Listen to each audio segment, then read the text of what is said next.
We on. Welcome back. It is day 2 of the first ever FIBA 3x3 AmeriCup coming at you from South Florida here in Miami, right on Bayfront Park in the heart of this wonderful Magic City. Kyle Montgomery, a.k.a. the voice of 3x3, is in your ear. Cannot wait to get this second day underway. We saw groups A and C in both the men's and women's competition in action yesterday.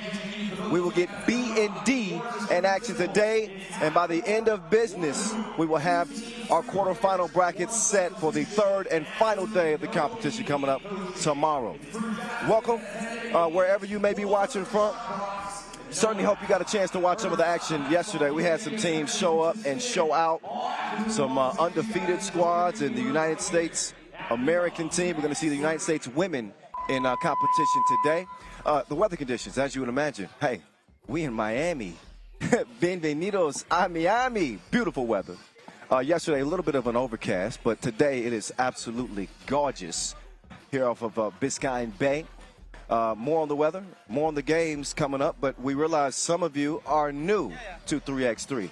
That is why we have a rules video on deck for you to get you abreast on what this 21-point game is all about. Check it out before we get to it here in Miami. Welcome to the world of 3x3, baby. It's an exciting new brand of basketball. You got 2 teams of 3 players on the court, and you got 1 player sitting on the bench here with me. Playing on the half court with 1 rim. With the official 3x3 basketball made especially for the fast-paced outdoor game. The first team with 21 points is your winner, or the team with the most points after 10 minutes. You have just 12 seconds on the shot clock, and the clock is ticking, baby. Anything inside the arc is worth 1 point, while anything outside the arc is worth 2. Woo! That's how I do, baby. And once you score, the ball doesn't stop. Offense turns to defense just like that.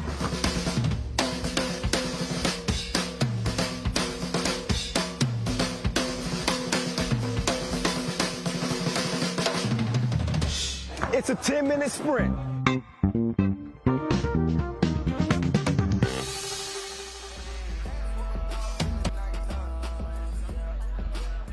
All right, so that was the visual proof of the rules, and here's some more visual proof. You had visual and audio, but hey, it's a half-court game. You know the deal by now. This is 3x3, half-court, 12-second shot clocks, no coaches. Each team gets 1 timeout per game. Anything inside the arc is worth 1.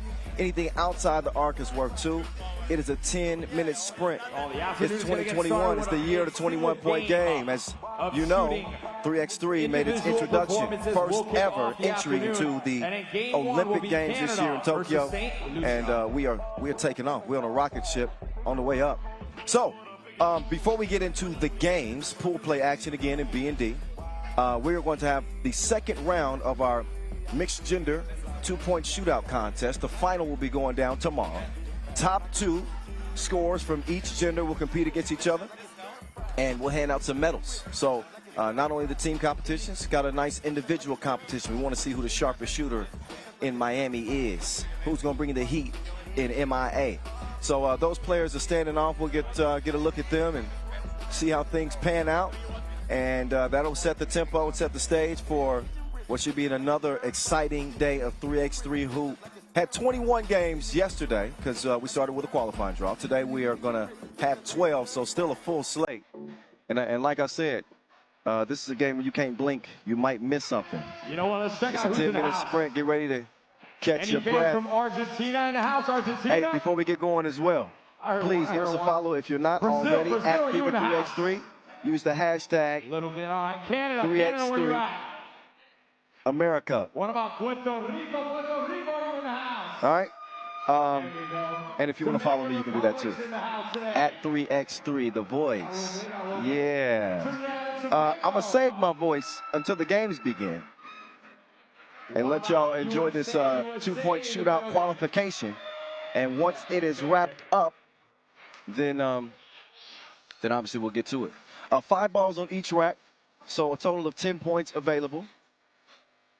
Let me think. The best score I've seen a couple of players go 9 of 10. I want to see if somebody clears both racks today.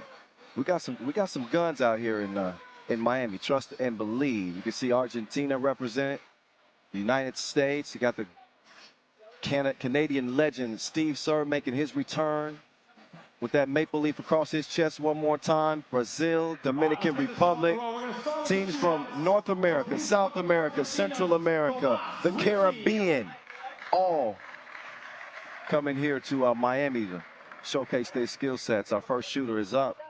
So with that, I'll step off and let you guys enjoy.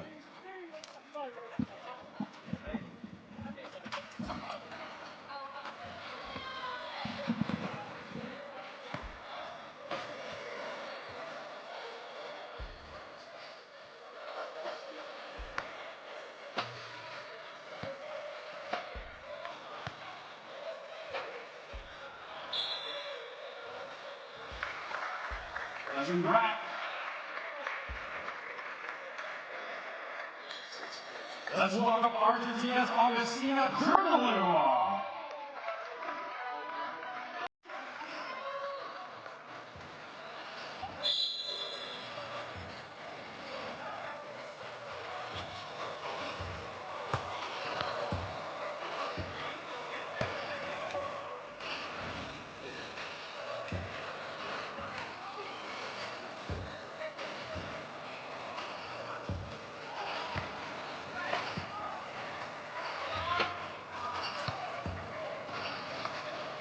One ball.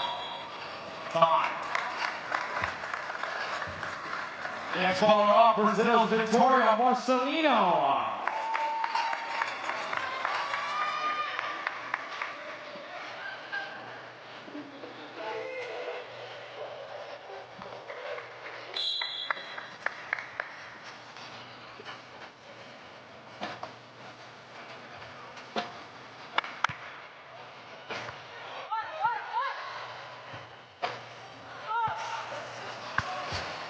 There you go, up on that group.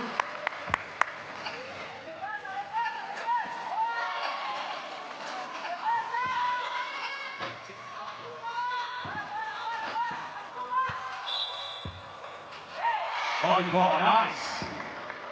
Let's keep it going to Canada. Seed, sure.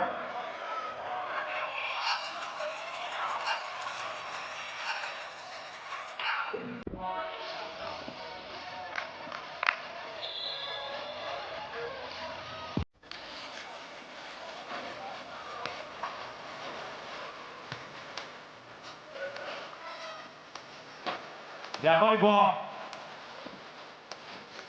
Nice.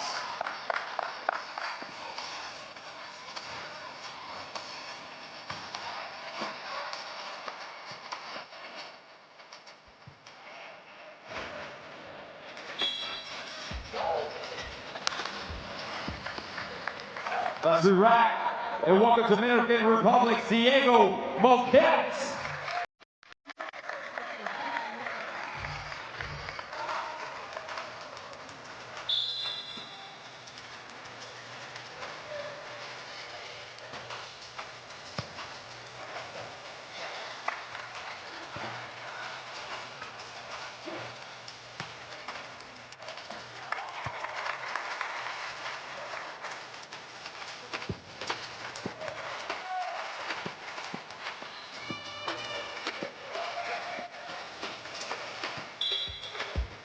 Nice.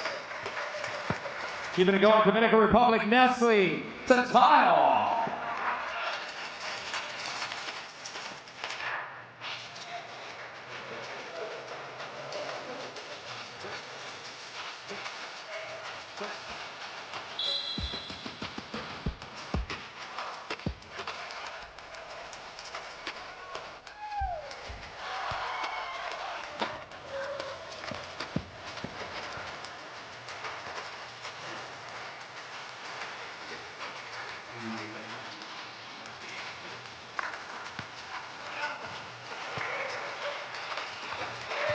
There you go.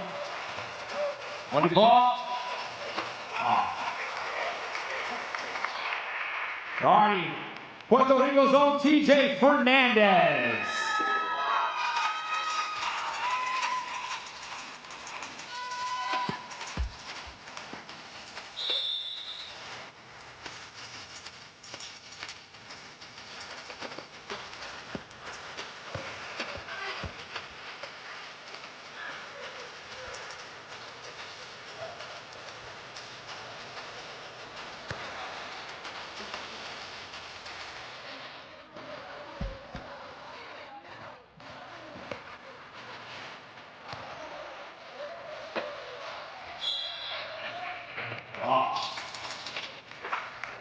Let's welcome St. Lucia's own Chamois Baptiste.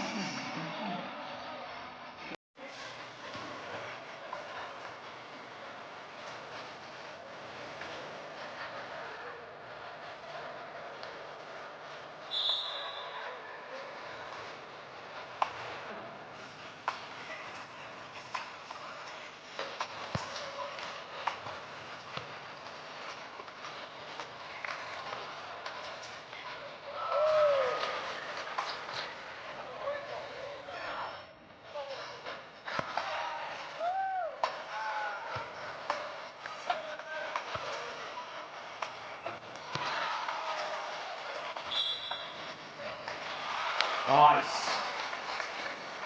Let's welcome from Trinidad Tobago, Christine Rampersad.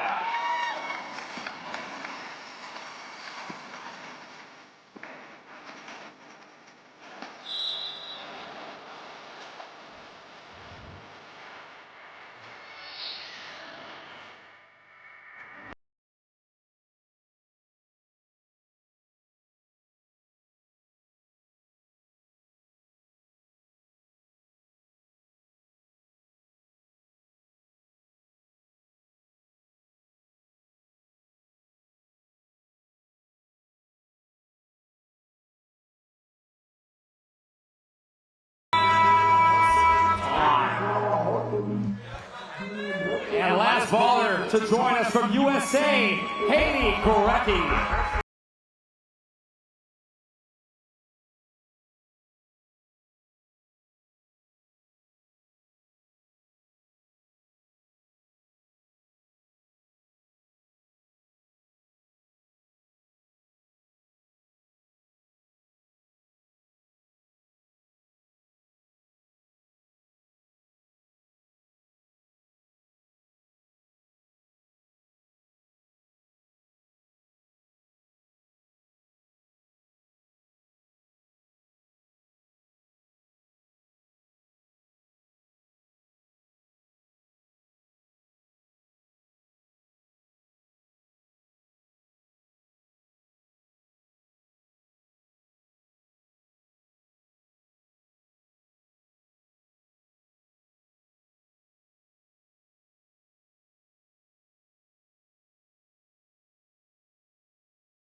Media account will be making all the announcements that you need to be abreast on. So here's what's ahead of you today. Pool B and D will be taking the court, taking center stage here at Bayfront Park. And we're going to get a look at Canada, Argentina, and St. Lucia. St. Lucia, a new entry here at this first ever AmeriCup. Canada is a proven nation in 3x3 with proven players. In fact, legends on that squad: Steve Sir and Superman Johnson, Bikramjit Gill. Pool D, we'll see the DR, Puerto Rico, and Guatemala. So we getting that South American, that Latin flavor, the Caribbean throughout this tournament. That's what it's all about. The first ever FIBA 3x3 AmeriCup. Pool B on the women's side: your 2 seed. The United States, we saw the 1 seed, Canada, go unbeaten yesterday. What will the red, white, and blue have in store here day 2? You'll see Argentina and Trinidad and Tobago join them in that group. Trinidad and Tobago making their debut here at the first international 3x3 event. Pool D, Brazil, Dominican Republic, and Guatemala. How about that Guatemalan team? We really saw them put on a really impressive display coming all the way from the qualifying draw yesterday. So they've had, I don't want to say a day to rest because they did play yesterday, but they've had a chance to kind of sit back and evaluate some competition, and they should come in with some fresh legs today. And it's going to be an interesting group to the side, Pool D, for the women. Before we get to it, we want to give y'all a little extra treat. You know, we're going to give you dessert before dinner. We're going to take a look at the top 10 plays in FIBA 3x3 all time before we get the action on and popping here at Bayfront Park. So I'll step aside for a bit. Check out the top 10 plays, 3x3 history.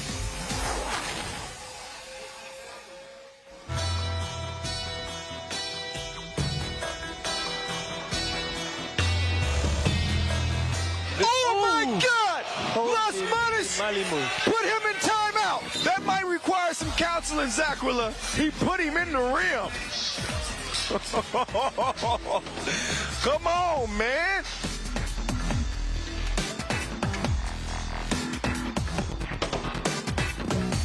You got your, oh my goodness, ankles gone. That's so nice. We got to see it twice. Minya Touré putting pop on her backside with the Ginsu slice of the crossover. My goodness. Quich, Vasquez decides to kick. Oh my goodness, that pass was sick. Mr. Robot splashed it. You can't mess up an assist like that.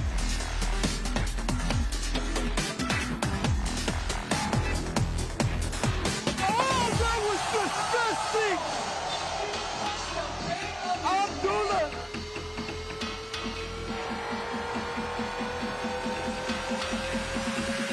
Under 10 seconds to play.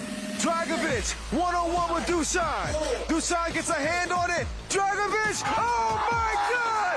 Oh my God! I don't believe what I just saw.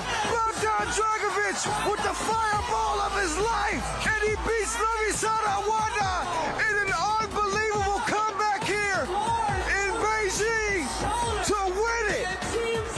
Zamoon Master. How in the hell did they do it?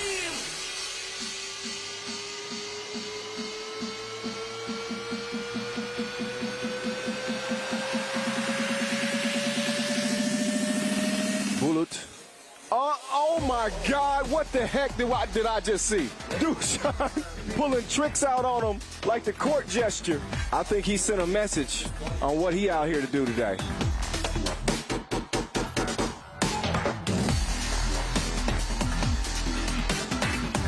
Oh, her ankles will never be the same. That was disgusting. Anastasia Shusik. Now Hannah says, let's slow it down a little bit. Oh, no, he didn't. No, he didn't. Stop it, Team USA. Oh, just stop. Through the legs, alley-oop to McKinney.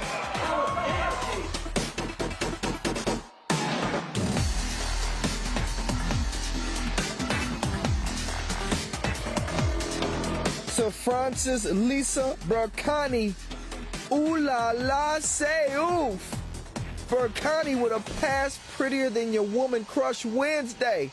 She turned her back on the D and lasered the ball through her own legs on target for the easy crib. Don't even try to show me something better than that. Game point. Oh, he brings out the sham. Oh, you can't do that. You cannot do that to another grown man. You cannot. That is unfair. Just killing the competition. Somebody call the coroner's office on Dusan Bullet, because that ain't right.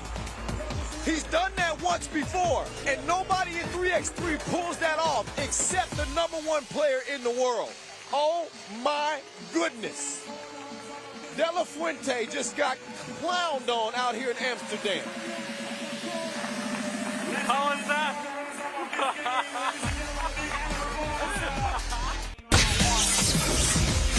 Half court.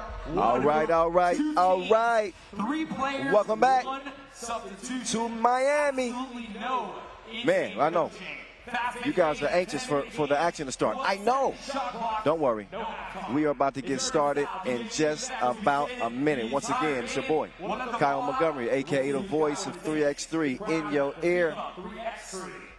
B&D will take center stage here today. Bayfront Park, it's a vibe.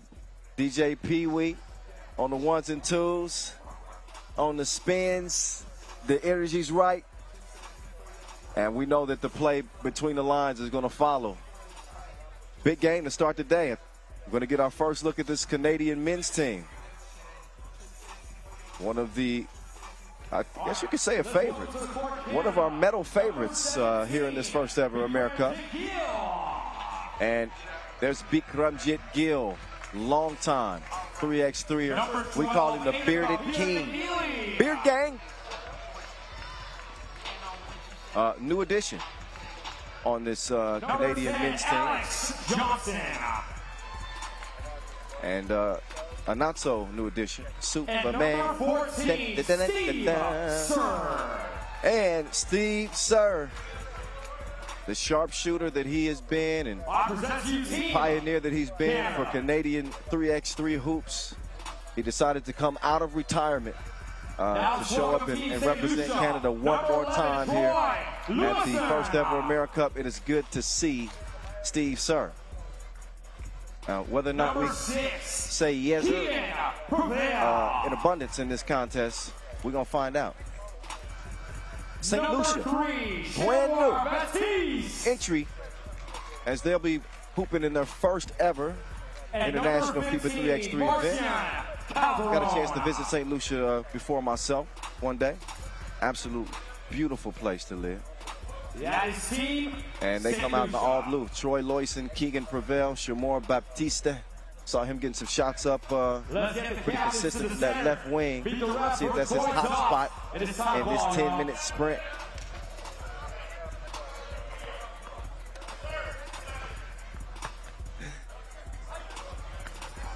So they get it warmed up in the layup line. As I mentioned, we have never seen either of these teams play together. As again, St. Lucia will make their 3x3 debut at an international event. Team Canada's had plenty of success as our referees will pose for the camera now. Flick. They are in place. It is time to get day number 2 underway. Big shoes to fill after an eventful day 1. But expect the competition to be heated here in the Magic City. Bikramjit Gill, 29 years old, the Bearded King. Saw him lead an Amamatsu team to the World Tour final title game. Didn't win it in 2016, but came close. He's a staple on the Pro Tour, major baller, plenty of size and plenty of skill. He can drown you on the deep end. A monster on the glass. Watch out for the Bearded King. He's something serious. No LOL. Troy Loyson. He's the guy to keep an eye on this St. Lucian team. 27 years old. Got a bright 3x3 future. And he's going to try to give us a good first impression as both teams are exiting the court before we get this thing started. Again, 10 minutes, first of 21 wins, or the team with the most points after 10 minutes has expired. That's how it goes down. It is FIBA 3x3 at its finest here in the Americas. An iconic venue, an iconic event. And we are happy to be here in Miami. Trust and believe.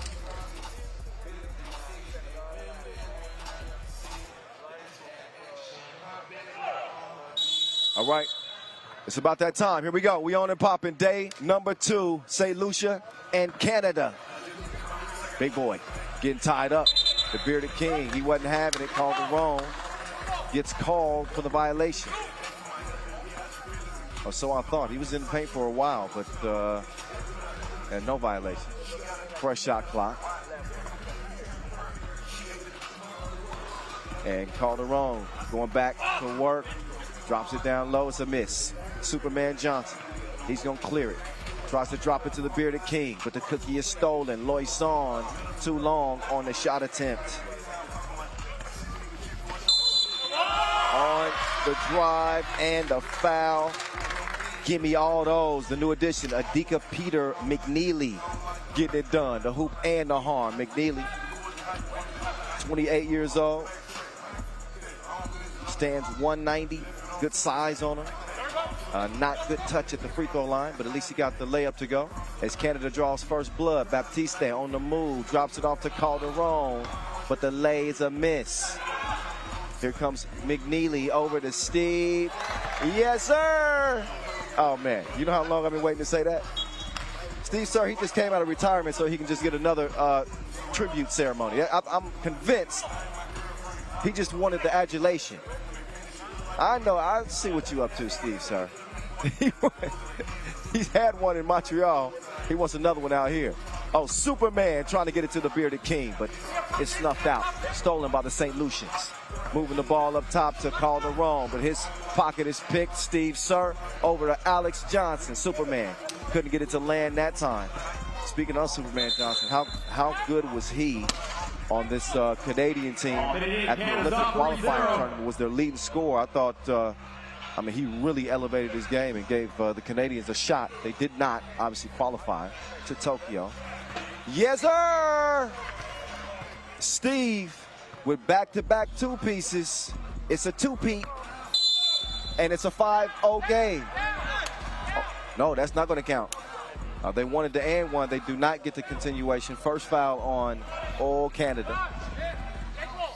It was in the process of the shot, so it will be a shooting foul. Or was it on the floor? Never mind. On the floor. On the floor. Up top. There we go. St. Lucia still looking for their first bucket of the game.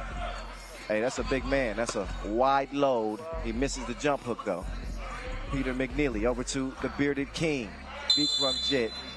He's hacked on his way to the rack, and he was in the process of shooting, so he will be shooting one. That is a shooting foul.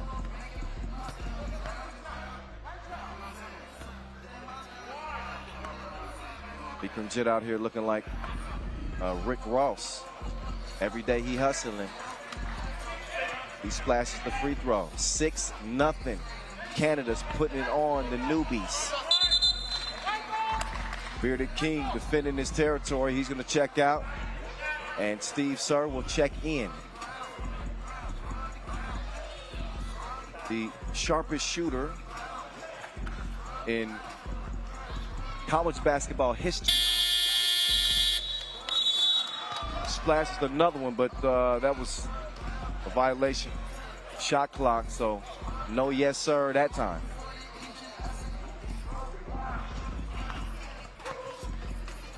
Oh, nice spin move. He did not know where he was at. Oh my goodness. Steve, sorry, he got the crock pot out. My guy is cooking. Calderon, up bank. Oh, missed it. The big bus takes him for a ride underneath and gives them a score, their first. I guess that's an historic first point for St. Lucia in an international FIBA 3x3 contest. So there you go. History was just made. St. Lucia's first and second scores, courtesy of Big Calderon. Steve Sir. This dude is not missing right now. He's got 4 two-pieces as Canada lead it 10-2. Welcome back from retirement. My goodness. Oh, Alex Johnson, why not? Different strokes for different folks.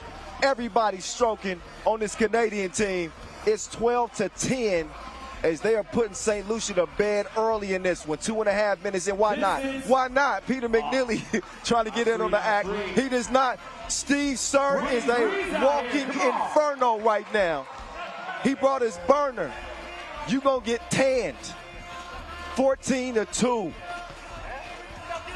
Loison, he makes his way in. Alex Johnson from the corner. It's a no-go. McNeely, hey, listen. He's open like a therapy session, and he is letting loose. Steve Sir is in a different world right now. He's on a different planet. He's with Leroy Jetson and them right now. 16-3. Steve Sir needs a breather. He needs to let his right wrist rest for just a second, because he's going to come back reloaded and ready to shoot who's ever in front of him. Oh, my goodness. Oh, my goodness. 16-3. Steve Sir, he ain't got no chill right now. How could he? He's blazing. So apparently, listen, I've said he's one of the 3x3 sharpest shooters of all time. College basketball's most accurate three-point shooter still to this day. And here he is in Miami, turning up the heat in a 16-3 blowout. We're just over 3 minutes in. Yeah, enjoy that rest, Steve Sir. Oh my goodness, back to it we go. Let's see if St. Lucia can make this a game. That's going to be easier said than done. But Baptista, I like your cut, G. He takes the feed, lays it in. But it's still a 12-point difference. Superman. Da, da, da, da, da, da. Splash. Alex Johnson getting in his personal business defensively. Here's the bearded king. Good defense. And look at the ball movement here from the Canadians. Oh, now it's the bearded king getting busy from the left wing. And now he takes the cookies, gets it back, and he's fouled on the interior. Well, this escalated quickly. It's 20-4. The game just started. Steve Sir's back in. One more? Why not? Yes, sir! He had more tools than couples night. Oh, my goodness. Steve Sir with an absolutely incredible shooting display here in Canada's opening game to start day 2. This dude is hotter than Miami in the summertime. Bienvenidos a Miami. He's hotter than 6 top models. Steve Sir leading Canada to a blowout win, as he's come out of retirement representing that Maple Leaf to the fullest. I can't wait to see this Canadian team back in action later on today. But, man, let's just sit back and enjoy. Why not? I don't think Steve, did he miss a shot? I'm not sure Steve Sir missed a shot in the game. We're just going to give you a personal mixtape of Steve Sir from this Canadian win, because my dude was in his bag like a grocery shopper. He was cashing in left and right, all over the court. Green releases. And St. Lucia managed to get a couple of scores. But this was the Steve Sir show. He was a movie. Just sit back and enjoy. Left wing, right wing, left corner, right corner, top of the key.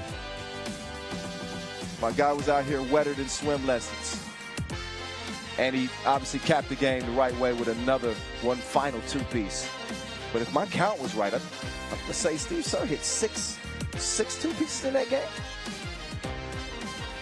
Here's the last one right here. Oh, that's a layup. That's a layup for Steve Sir. Wow. All right. So we'll take a quick break.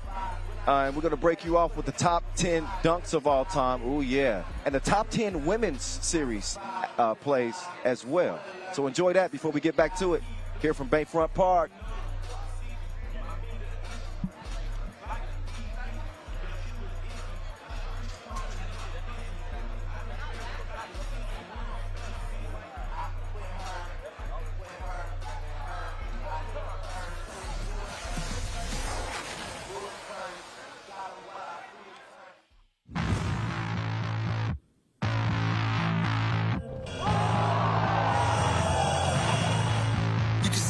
battling a man, a fight to the finish, we can war it to the end if you like, cause you and them see that time's not a thing here when you've been blessed and born to the life. See me, I've got a sample of the plan on the 4K image, you can see me spitting bars on the mic. I always go hard, so you better go home, cause I heard you saying that I'm wrong when I'm right. See the flash of the lights, see the ding of the bell, for the breath from the gun and I'm gone. You best believe that I know where I'm from, see the man, them already know that it's on. You know the hard work pays off, everybody stays on. Never remember things that I'm thinking of the days off. I do a win, God willing, furthermore, I want the whole team chilling. It's the graph that they don't see, I know that I won't be here to be sad at the end, that we can do it for real right here, not pretending. When I'm kicking the pool like Beckham is bending.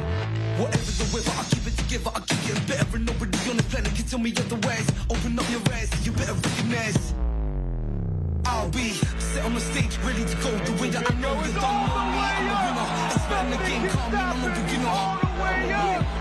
I'll be set on the stage, ready to go. The way that I know you don't know me, I'm a winner. Expecting the game, calm me, I'm a beginner. I said I got the move rattling, now I'm ready for battling. You wanna just tell me I'm not, but I'm having it, but I'm staying on side with the ball. Now I'm traveling, gets weak in the knees and the seas, so I'm flattening, getting boxed in the face and I'm moving, I'm jabbing him. Toe to toe, we can go, guys, happening, we can go to the floor in the wall. I'll be grappling. I know what the gamble is, believe I'ma handle this. I'll be set on the stage, ready to go. The way that I know you don't know me, I'm the winner. Expecting the game, calm me, no beginner.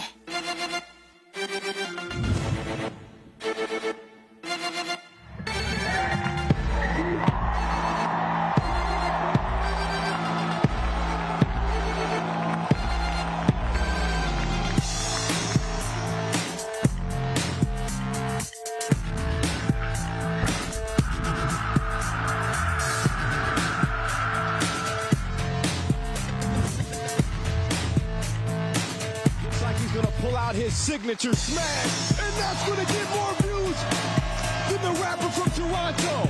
Unbelievable! Jordan Kilkenny's got everybody on their feet here in Utsunomiya.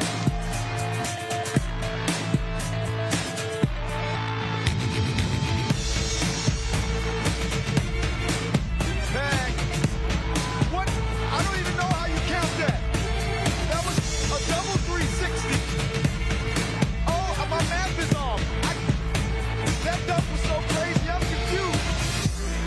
How many times did he spin around?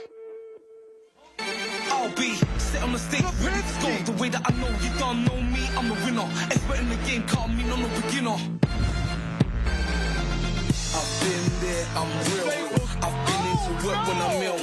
I've grafted, I've signed on, been laid off, been kept on. Done cleaning, built fans, and I come on my night with green on my hands. Had no funds, had no phone, had bare stress, been so low. I've chased flames, been so mad, got so deep, been so sad. I've fixed up, I've hit back, I've picked up, I'm so glad. I work hard, I stay strong, and I do it again in a heartbeat. And it's nothing to do with luck, so don't give up. Set on the stage, ready to go. The way that I know you don't know me, I'm the winner. It's when the game calm me, no beginner. I'll be set on the stage, ready to go. The way that I know you don't know me, I'm the winner. Expecting the game, calm me, no beginner.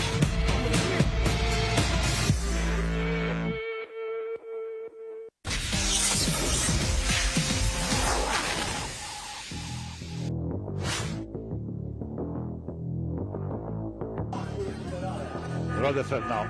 Oh, what a move there. Rodefeld, what a crossover.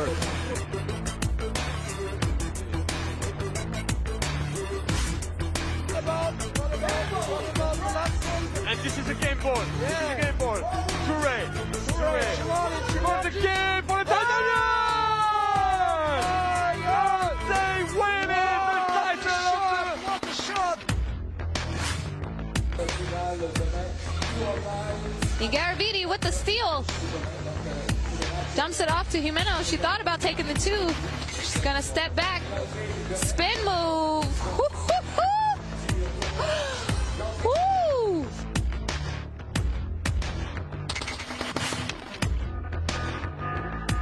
6 secondes, Ursu passeur à son opposition, elle speed, fade away. C'est énorme, quel tir! Beater.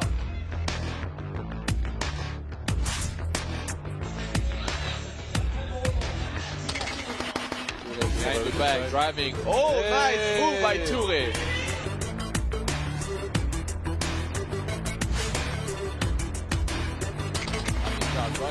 And oh! What a block! Again. And the two! She gets the block and she hits the two right after one.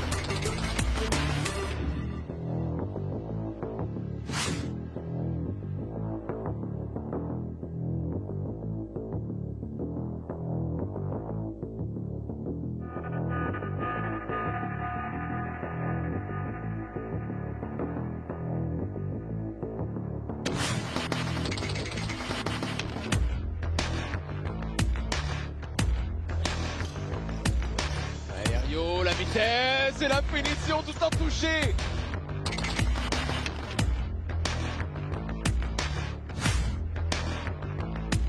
Oh yes, he's gonna use the speed. Oh yeah! Nice feedback! Side game again! Outside the Republican! Oh!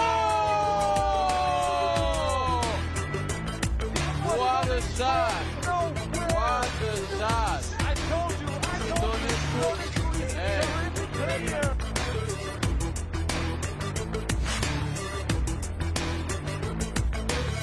Oh, her ankles will never be the same.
Gotta love it. Hey, we are back live. Kyle Montgomery, a.k.a. the voice in your ear.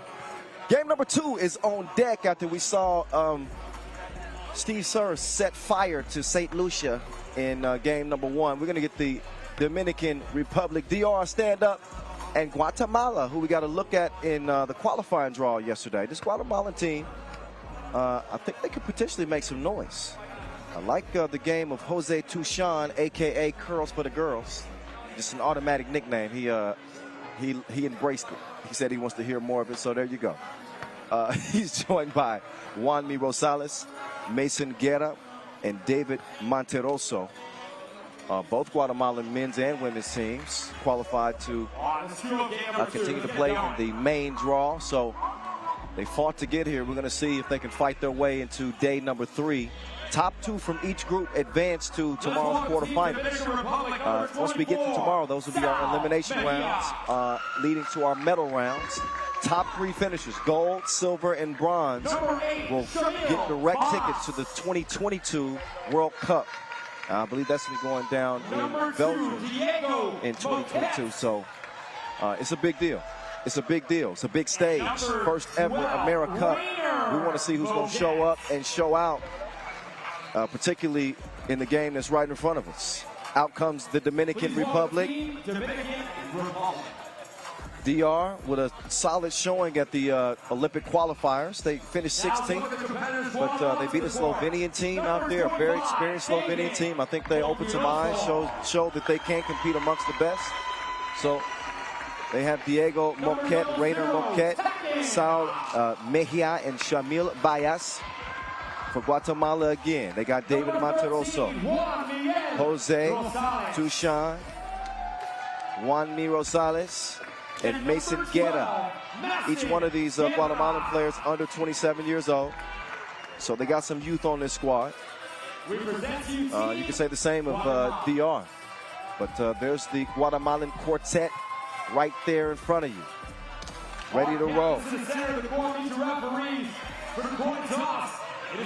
Competition started off with 16 men's teams, 13 women's teams. That was with the qualifying draw, but obviously we're going to narrow it down. It'll be down to 8 men's teams and 8 women's teams as we head into the quarterfinals. But only three can get tickets to that 2022 World Cup. It's a world-class event. Those are some world-class referees in front of you, too. Glenn Tuitt, Kayla Dawson, representing Canada and the United States. I think I said yesterday that Glenn had missed a call since 1983. He's going to try to keep the streak going.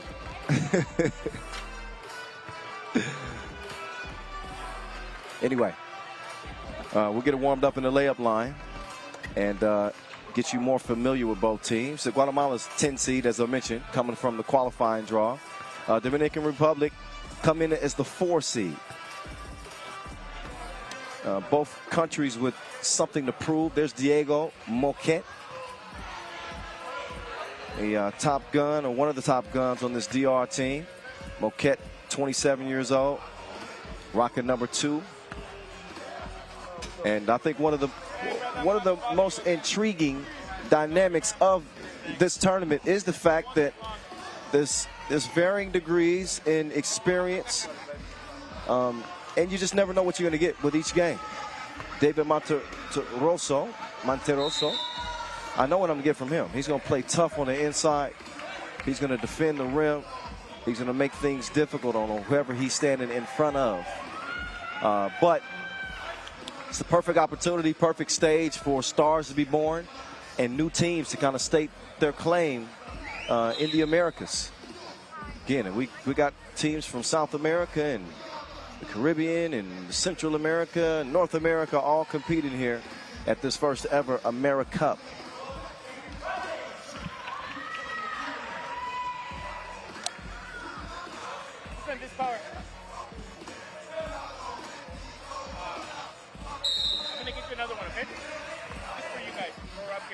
All right, back to the action we go.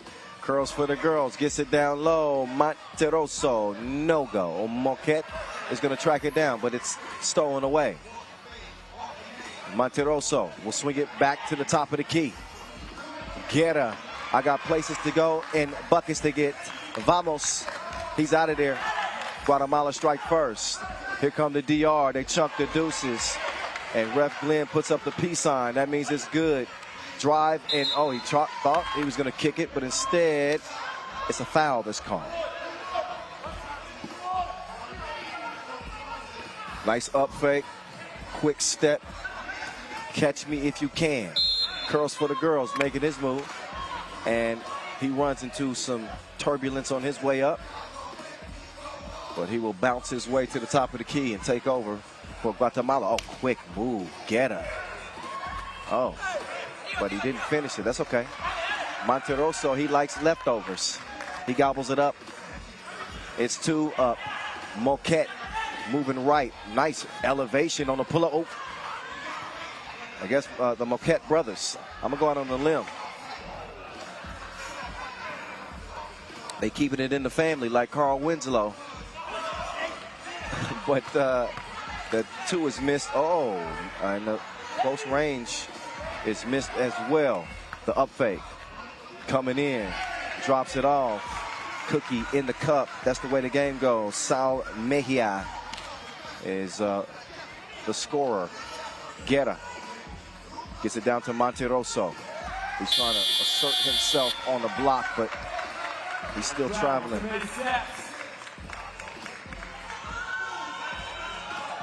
Another look at that last up fake from Moquette. Set up the dime. Back out top. Okay, oh, the other half of the Moquette bros. He misses the layup, but a strong drive. Looks like they're going to be able to get to their spots at that guard position.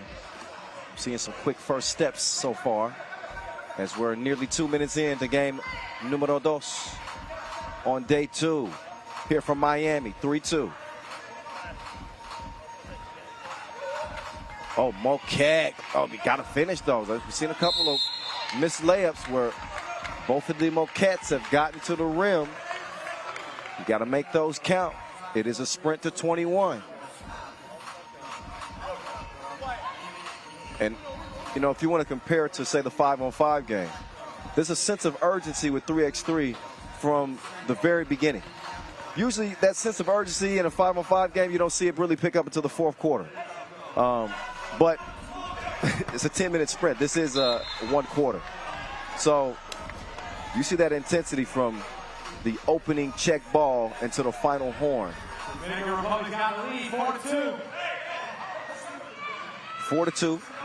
I will also say this, with 12-second shot clocks, you're going to have a lot of opportunities, and Moquette makes the best of that 2-point opportunity as he knocks it down and gives DR a 6-2 advantage. Guatemala trying to answer back.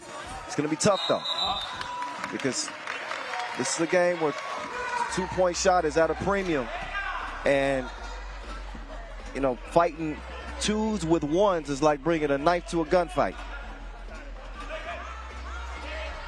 Usually you don't win those. Here's Moquette. Creates some space and gives him a taste. He got the floater. And it's 7-2. DR. Oh, up fake. Rosales, not that time. Rosales, he's going to track it down for the shot clock violation. Take another look at that last floater. Great touch from Moquette. Great ball placement. Showing the finesse.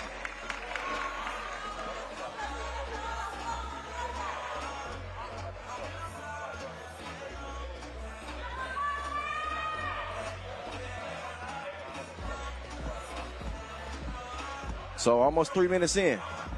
Dominican Republic enjoying a 5-point advantage so far. They've done it with some great penetration from their guards. Diego Moquette, Rainer Moquette.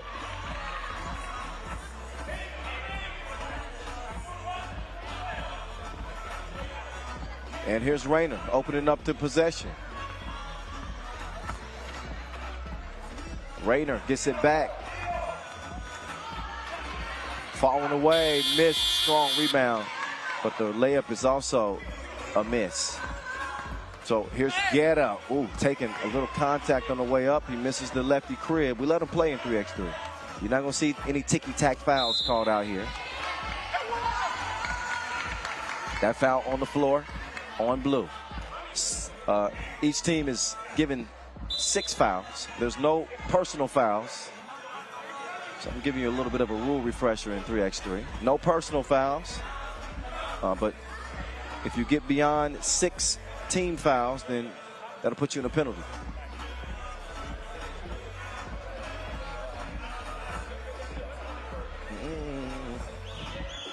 Yeah.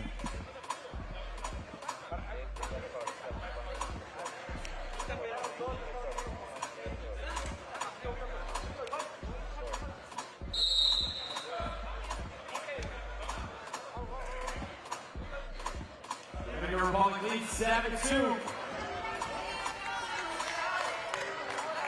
All right, let's get back to it, shall we? Breaks over. Time to take over. Moquette. Oh, hand up. So what? He put it in his face like a filter. Ball foul off the ball too. So that's going to retain the possession for Dominican Republic. I believe that foul was on Guatemala. Yeah, that was on Guatemala. So the two-piece counts. Two-piece counts. Foul on Guatemala. So here come DR again. Drive, kick. Oh, yeah. The bros are sharing. 11-2 as Dominican Republic are running away with this thing. Curls for the girls. Had the spin move choreography, but he couldn't finish it. Now can he D up? We're going to see. Moquette, no. Couldn't get one more. Bias, he elevates, and he is fouled on his way up. Dominican Republic coming out strong. Guatemala not looking nearly as sharp as they did yesterday in that qualifying draw.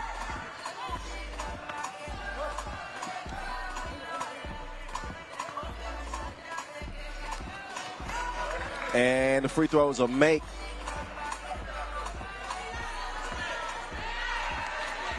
Dominican Republic, they're going to track it down. Oh, crossover. Mejia, take that with you. Some protein shakes and a few trips to the weight room might be in order, because he just big boyed him through the contact and one opportunity in a 13-2 game, and it stays 13-2. Mejia could not connect at the strike, but still a comfy lead for DR. Guatemala still in a scoring drought. Moquette, he got that look in his eyes. Crossover setup, pull up J, buttery. Curls for the girls. Stroke was broke. Moquette, oh, don't do that.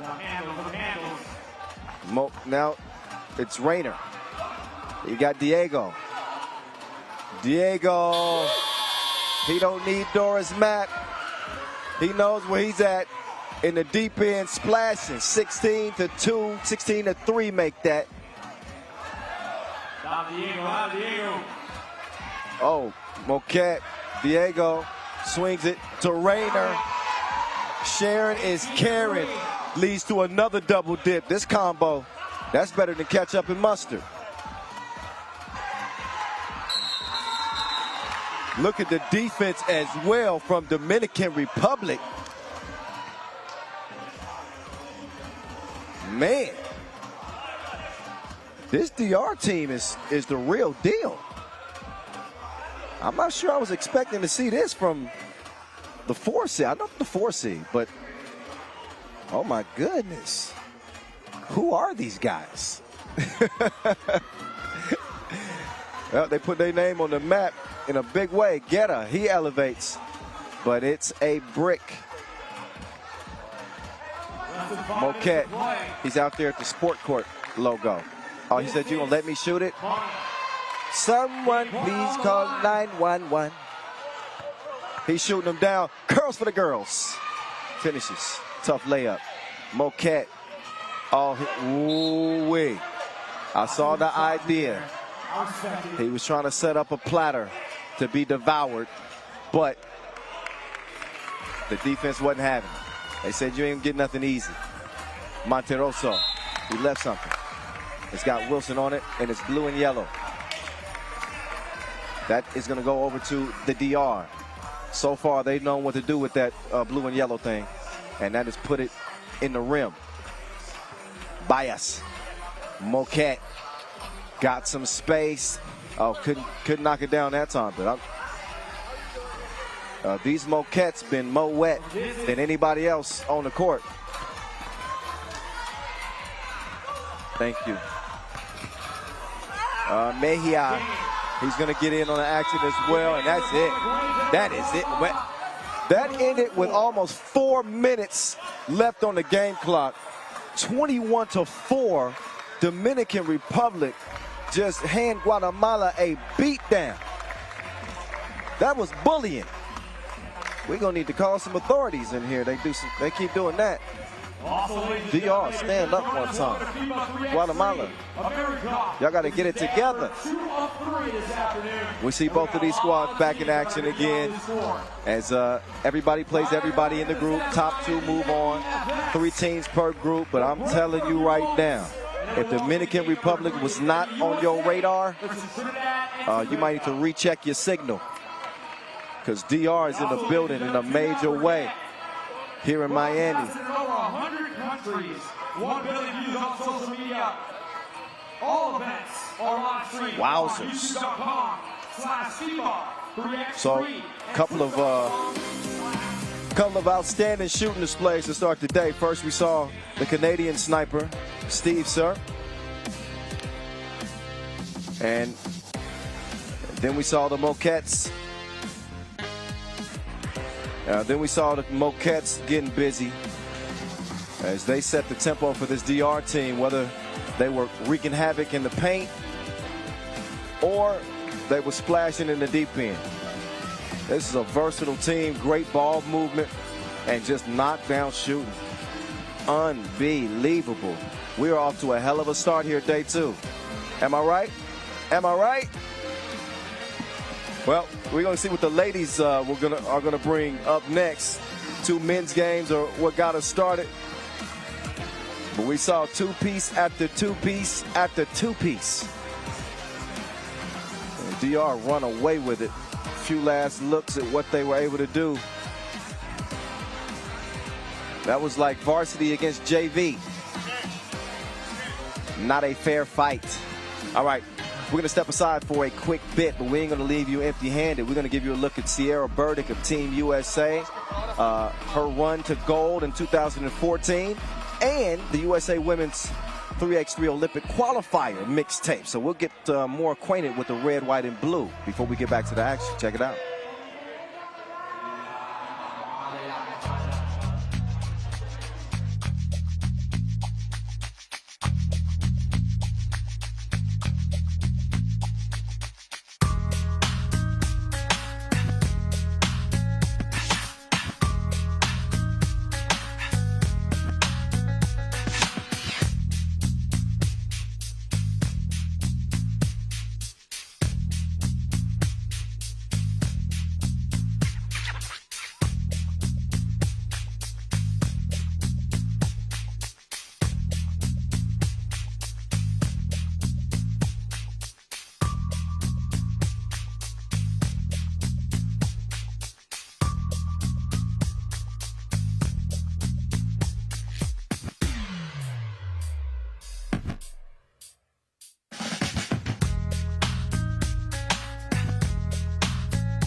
It's about to be on again. We are having a slight technical issue. I think we have it sorted out.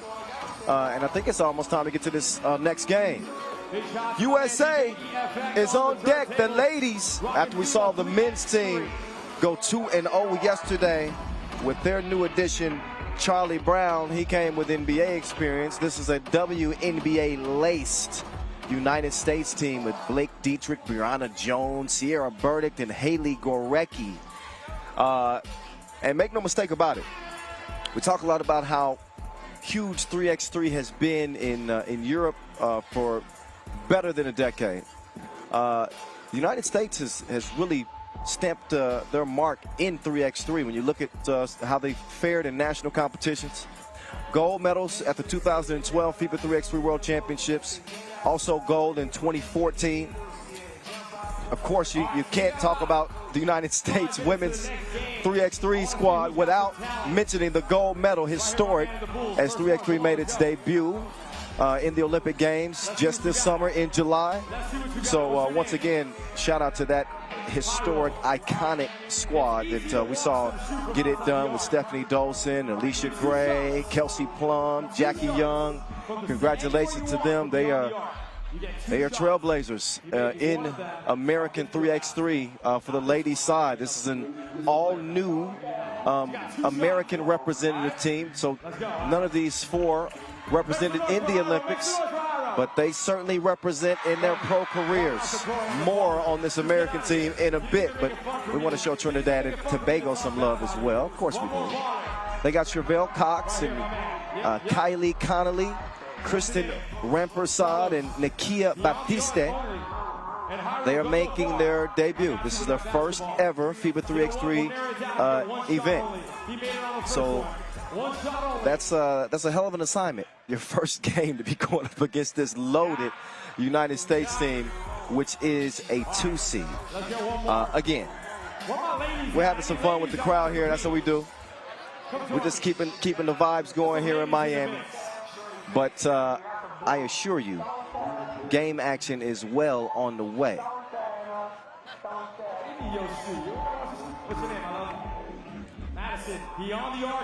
So we'll get a look at this American team twice today.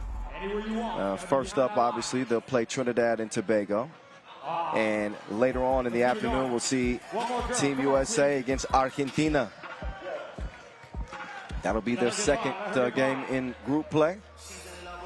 They're going to try to go unscathed and make their way into day 3 without any problems. Big shoes to fill and a big radar on your back anytime you're wearing the USA across your chest. Believe it. When you're rocking that red, white, and blue, you got to come with it. The expectations are just different. It's just different.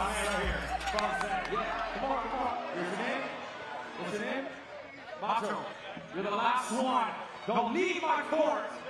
So we got about 5 minutes before we get to the action officially. So we're going to rejoin you then. Y'all can, in the meantime, enjoy this little guy working on his jumper. You never know. That could be the next 3x3 Steph Curry. We'll see. But we're going to get it on and popping in a little less than 5 minutes. We'll reset and head into game number 3, our first women's game of the day. Stick around. One shot.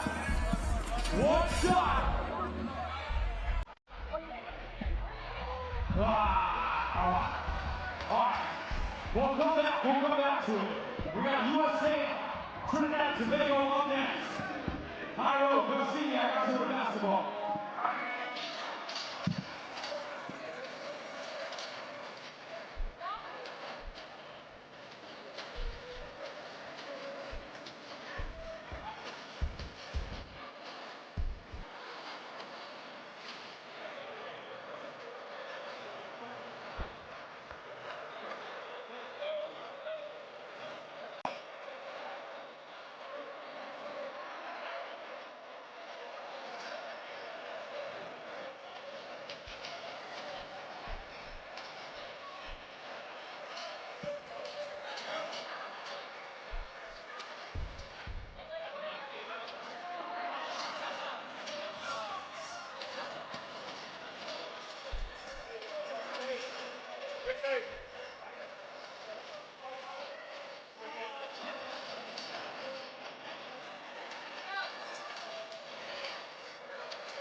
Suiting up game number 3 of FIBA 3x3.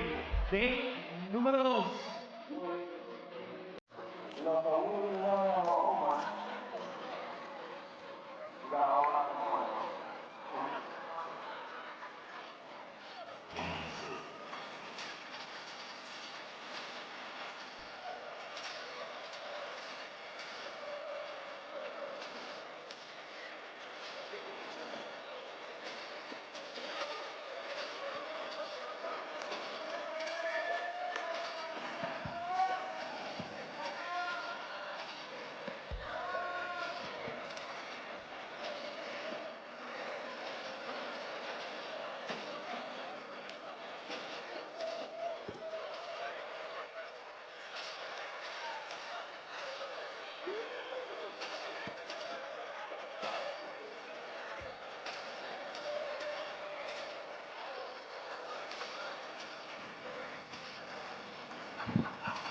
Okay, getting close, getting close. Pool B, we remind you, who are your 3 competing teams. United States, they are the top seed in the group, with Argentina being maybe the second favorite, I would say. Top 2 from each pool. Move on. Here's Pool D. Brazil, Dominican Republic, and Guatemala as we get ready to open women's action. The fellas took care of business for the first 2 games, and man, Dominican Republic and Canada, both of those squads shot the lights out. If we had lights on. Both teams stayed on. Now it's time for the ladies to represent. Let's get to it as the United States will bring out their new look American squad. And again, laced with WNBAers, out they come, ready to write their own story. And again, while they are the 2 seed, they are the favorite. Make no mistake about it. There they are. They're led by Sierra Burdick. Plays for the Seattle Storm. She helped win the 2021 Red Bull 3X World Cup gold. She's joined by Brianna Jones, a WNBA All-Star this year. Haley Gorecki, former Dookie, representing the Phoenix Mercury. And Blake Dietrich played her college ball at Princeton. Pro for the Atlanta Dream. That's what this team is having to face. We're going to see if Trinidad and Tobago pull off the biggest upset of the tournament. I think it would be safe to say that. As Trinidad and Tobago, they don't have much 3x3 experience. They don't have a lot of size, but they do have a lot of heart. We're going to see how far that carries them against this American team. We're going to look at both teams as they get it warmed up, get ready to go. I was mentioning that Burdick kind of is the spoon that stirs the drink on this American team. She was MVP of that Red Bull USA 3X National in June. She also played on the Women's Series here in 2021. That launched in 2019. But, that was in Klaipėda, Lithuania. USA went 5-0, winning that tournament. So she represents Force 10. Shout out to Elena McDonald, Force 10 3x3 Director of Basketball Operations.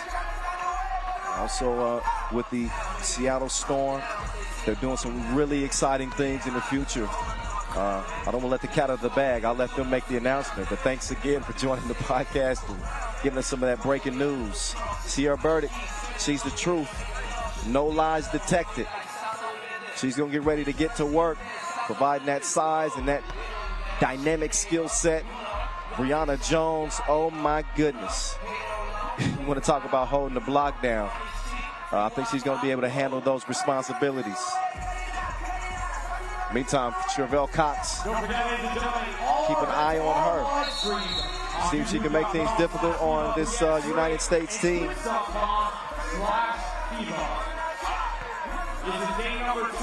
This was a different looking American team just a couple of weeks ago. They had Kelsey Mitchell and Alexis Peterson tabbed to represent, but both players were unable to play due to injury. So Gorecki and Dietrich were then called upon to join this United States roster. They got their training camp in here in Miami. Got here a little bit early with Coach Joe Lewandowski and the American men's team. So here they are, trying to turn up the heat in Miami. They get it down low immediately to Brianna Jones. That ball is knocked out of bounds. 7 seconds still left to go. Here's Burdick to Bree Jones. Bree to the cup. It's poked away again. And this time that'll leave the Americans 0.7 on the clock to get something done. And I should mention Bree Jones, she's also a star in the EuroLeague women's basketball for ZVVZ USK Praha. And there's their WNBA's most improved player heading to the stripe. Represented the Connecticut Sun. 25 years old. She owns a gold medal with USA Basketball from the 2015 World University Games. She's a baller. And she's got USA on the board, 1-0. Hey, you might want to hold on to that. Ball over to the Americans after just losing the handle. Here's Gorecki. Burdick, shoot the J, shoot it, couldn't knock it down. It's gonna go out of bounds. Is that off white? No, too white, off red. And it's a different level of expectation when you represent the United States. They are the host country as we bring you this first edition of the AmeriCup from sunny Miami. A miss on the inside. So Team USA come up empty on that possession, but I think if Gorecki gets another look that close, he's gonna knock it down. Gorecki, quick move to the rack. She misses it, but Bree Jones, she likes the leftovers. She cleans the plate, 2-0 USA. Look at the defense here on the outside. Oh yeah. Oh, we had a shot clock issue. Shot clock did not start. So we have to determine how much time they think should be left here. 12-second shot clocks. And it never got going. Had a little bug in the system. So we'll see what the final determination is when it comes to just how much time should be left on that shot clock.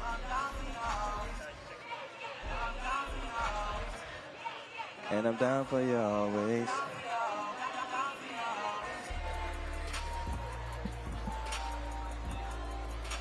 All right, I'm being told no singing. People are tired of hearing my vocals. Fine. All right, fine. Walk it like I talk. Walk it. All right. Now I'm really done. I'm just trying to keep y'all entertained while we get this shot clock situation taken care of. Okay, so it looks like they're gonna 5. Should be 5 on the shot clock for Team USA. They get a little bit of extra time to get their breath and kind of collect themselves. This is somewhat of a new stage. Well, it's definitely a new stage because it's the first ever AmeriCup. Burdick, though, a seasoned 3x3 vet. She puts up the jumper, missed it. Brianna comes down with the rebound. And I think her shoe is halfway off. And she still gets the rebound. She does not put the cookie in the cup, though. It's a miss, close range. So here comes Trinidad and Tobago. Looking for their first bucket. Cox, the runner, way too strong. Burdick, quick ball movement. Over to Dietrich. Dietrich. She's held up by a foul, but some good two-woman game between those two. Dietrich is out. Gorecki is in for the Americans. Gorecki, the former Dookie. A late add to the roster, and here she comes. She lets it fly. Couldn't put two to their eye. Burdick with the rebound. Oh, but Gorecki was just out of place. That one turned over. Back over to Trinidad and Tobago. Just scratching the surface in this one. Not even 2 minutes in. It's a 2-0 game. Give me those. The steal. And now Burdick. Oh. She's going to draw the foul. Sierra Burdick. Former Tennessee Lady Vol, hometown. Charlotte, North Carolina. She's cash at the stripe. It is 3-zip Team USA. Gorecki being tested defensively. No. Okay, they did not clear it. Didn't clear it. So wipe what would be Trinidad and Tobago's first bucket off the scoreboard. You got to get beyond that 2-point arc with 1 foot clearly, and then you got to lift the other foot. My goodness, Gorecki, man, she's quicker than takeout. And she gets to the rim, gives the Americans a 4-0 lead. Dietrich, oh, yeah, got caught on her hip. Double dribbles called. She's like, what?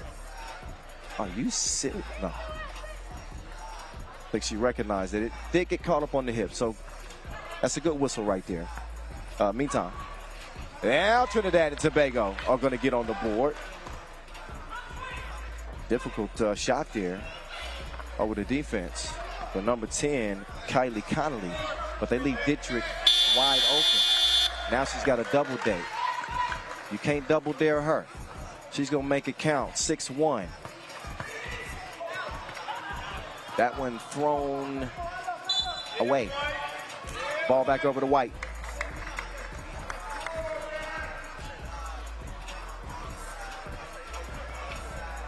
Here's Dietrich. That one ricochets off the front rim, but Bree Jones, give me that. Missed the lefty leg.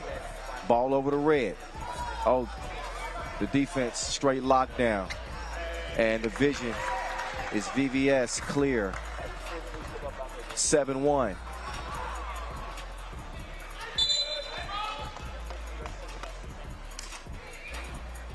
Take another look. I'll take that. You take this. Teamwork making the dream work for Team USA as they're out to a 7-1 advantage. No fouls on this American team. Big shoes to fill on the heels of that historic gold medal that we saw the Americans win back in July. I was fortunate enough to be a part of that broadcasting crew to call those games. And kind of saw their journey from the Olympic qualifiers where they really showed out. And Kelsey Plum and company, man, that team was just so much firepower. And I think the same could be said for a squad like this. The talent pool is ridiculous on this American women's side. Here we go. Oh, nice moves. But can they put the round thing in the round thing? Got to be quicker than that. They run out of time. 12-second shot clocks in this game with 3x3. Oh, they're going to leave Burdick all alone? Come on now. She's got to be number 1 on the scouting report. Easy crib. It's 8-1. Oh, yeah. The defense. That's that Miami Vice grips. You ain't going nowhere. Shot clock violation back over to Team USA. Burdick over to Gorecki. That jumper is smoother than a her track. 10-1. Team USA in complete control of this game. Offensive foul call.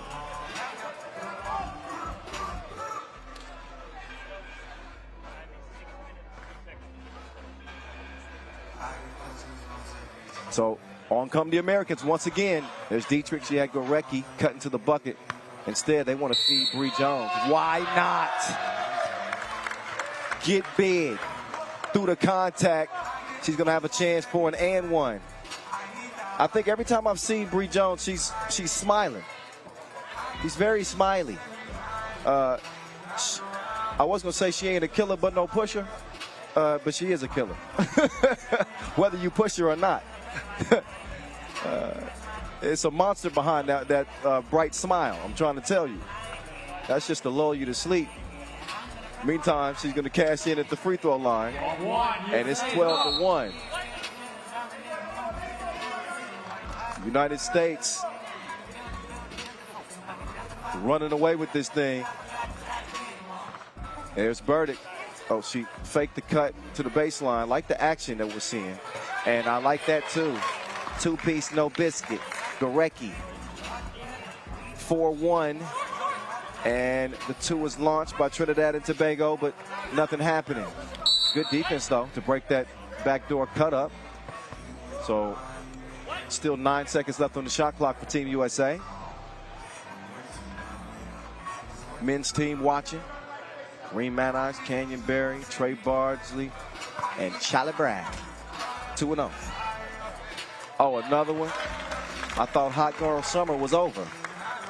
Dietrich still keeping it in season, apparently. My goodness, she is wet from beyond that 2-point arc. 16-1. 15-point game. Oh, nice touch. Dripping in finesse. It don't make no sense. Remper side. Gets that one to go. Gorecki, that time, it was a miss. These goals ain't loyal. Oh, good defense. Talk to the hand. Gorecki. Oh, nice pass. She's a visionary. It's a good look. And a 17-2 lead for Team USA.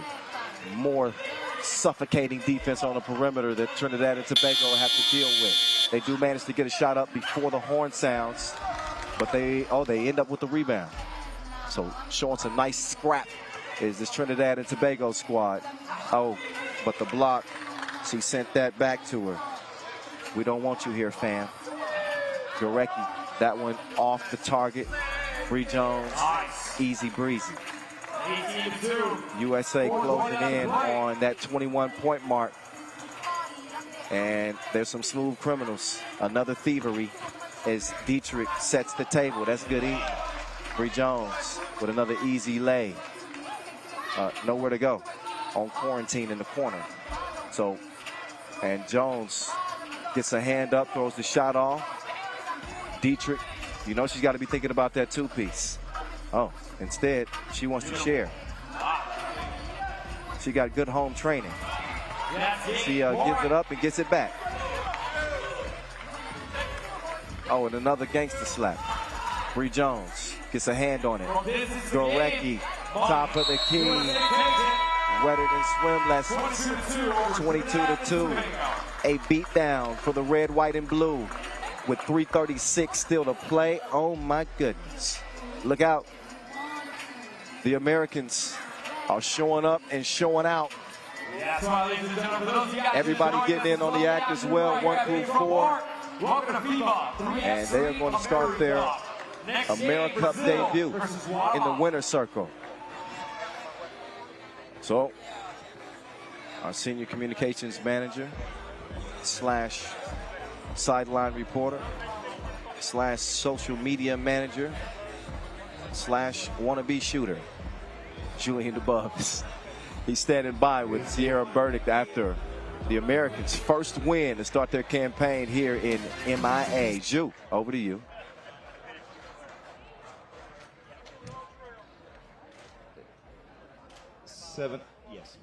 Sierra, 7 years ago we saw you at the World Cup in Moscow in Russia.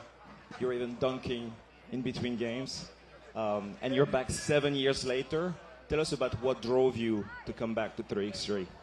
I mean, I just love this game. I love what USA Basketball is doing to try to grow it in the States. And I love competing, man. It's a fun game. It's fast-paced. It's physical. And I just love coming out here and battling with my teammates. We've seen you travel to Russia, to Lithuania. How does it feel to be home in Miami? It's nice. You know, this is rare. I rarely get to play in front of, you know, a home crowd. So this is a fun experience. I've got my family here, man. So it's just really special. I'm happy to be here in Miami and to be home. Congratulations again for this W. Thanks. See you in the next game. Hey, Haley, happy birthday, baby.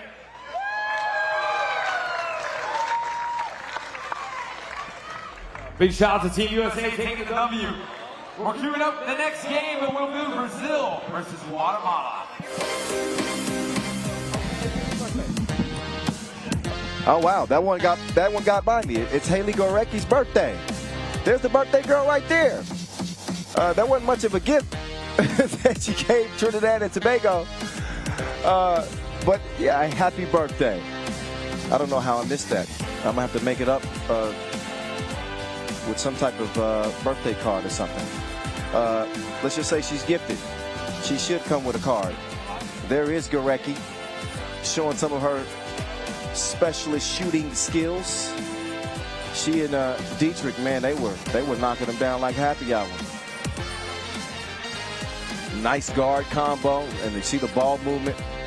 Good understanding of what makes you successful in 3x3, and that's letting the ball do the work for you. Player movement off the ball, giving your passer a moving target, and you saw some of those staples to becoming a great 3x3 team evident with the Americans. So they start off on the good foot. And Trinidad and Tobago, they got some work to do. Top two from each group advance. So, there's other opportunities. It's going to be tough to beat that American team, though. Up next, you can see our squads on the court taking a few pictures, but I don't believe that we're going to get started at least for another almost 5 minutes. So we'll get to Brazil and Guatemala again in about 5 minutes time. They're going to get a chance to get warmed up. I'm not going to bore you by talking for the next 5 minutes while they warm up. Instead, I'll step aside for just a couple, and we'll get a little bit closer to getting this game checked up.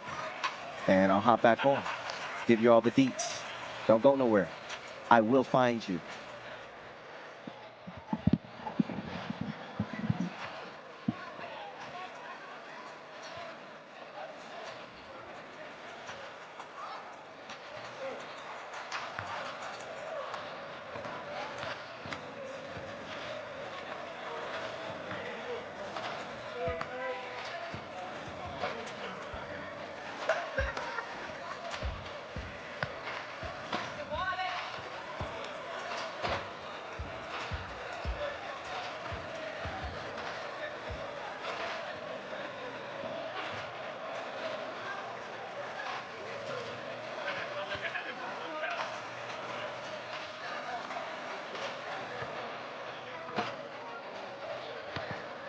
So we're in Miami.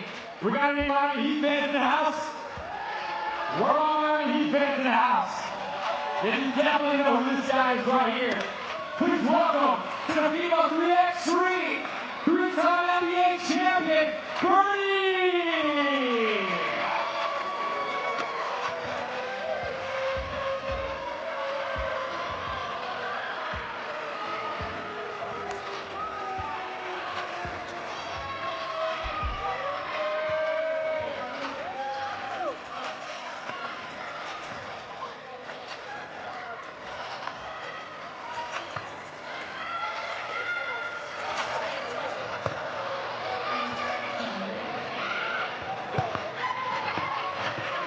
Very wrong that Miami Nationals jersey. Collection drops tomorrow, by the way.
And I really was impressed with the way that they played. In terms of understanding how to move the ball, the unselfishness, the shooting. So while they may be undersized, do not sleep on this Guatemalan team. They could be a sleeper here in Miami. Saw the men's team in action earlier. They obviously did not come out. So the women will do the honors of trying to restore the pride with Guatemala across their chest. I'm also looking at this Brazil team, and there's some serious athleticism on the squad. You look at Dana Silva, 25 years old, in the layup line. It looks like she could dunk. I bet she can probably throw it down. She's kind of giving us some hints that that she can get up there. Keep an eye on her. Keep an eye. We saw the Brazil men's team dominant day one. They are the 3 seed, and they stayed true to that as they are one of the unbeatens from Group A play, Group A and C play again from day one.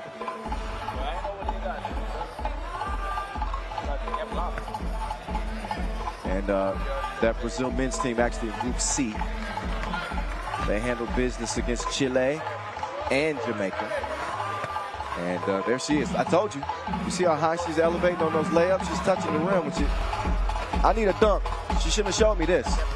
Now I'm going to be expecting at least a dunk or 2 in the game. All eyes on you, 2-6. No pressure. I'm just playing. Have we even had a dunk yet today? I don't think we had a dunk. And here I am demanding a dunk. All right.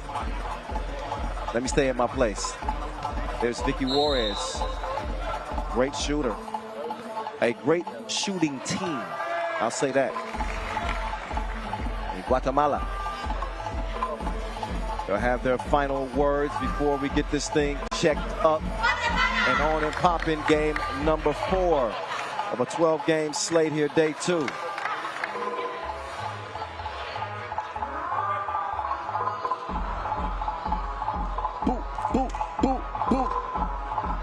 Man, it's a party. It is a fiesta, a carnival here in Miami, on and off the court. This is a different vibe. First 2 shot is a miss for Brazil, so it'll be over the blue. Guatemala will take over and go to work. Swung to the right wing. Juarez was waiting on it in the corner, but Garcia could not quite get it over to her.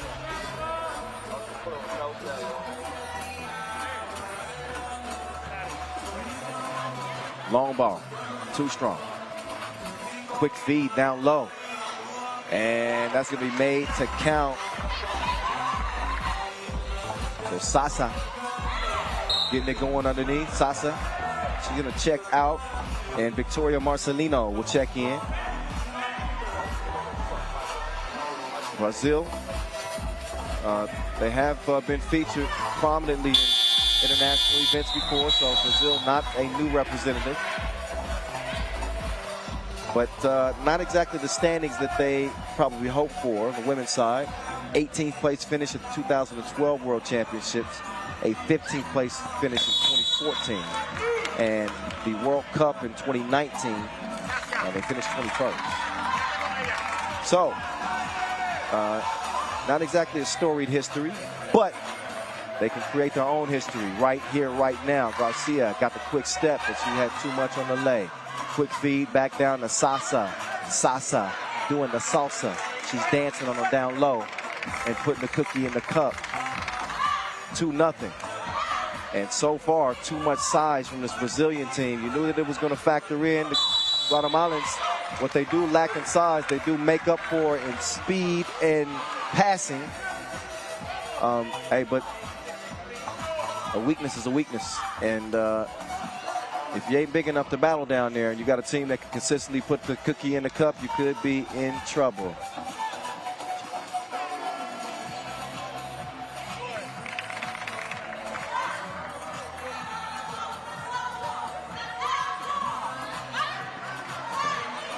There's Sasa. Getting it down low. That shot is a miss. Oh, quick move. She left her like a bad relationship, and it leads to a swish. The answer from 2 range, no. Sasa, she's going to go down. She gets up in time for Garcia to blow by her. She drops it off. The little mid-range shot goes off the rim, but Guatemala is on the board. It's 3-1. Brazil going back to the paint. Couple of moves, gets it back, and that one still doesn't go down, but a foul is called in the process. And that will send Taina Silva to the line.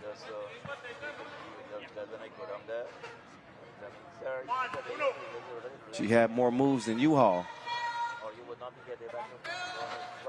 She does not make the free throw, but there's Sasa. She's doing work underneath. 4-1. Brazil's leading 4-1. Sasa with the rebound. From distance. Sasa, she's getting sassy. They can't control her.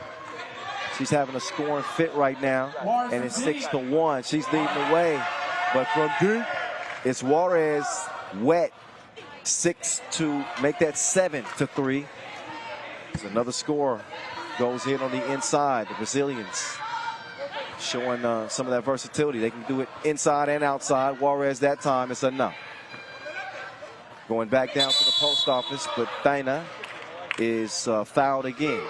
Missed her last free throw. She'll have a chance to come up and make good on that with another opportunity right here.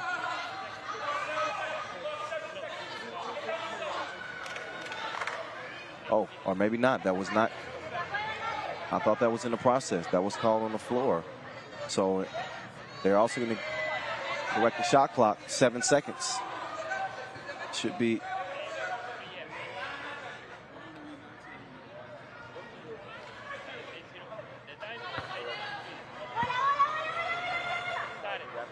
All right, well, never mind.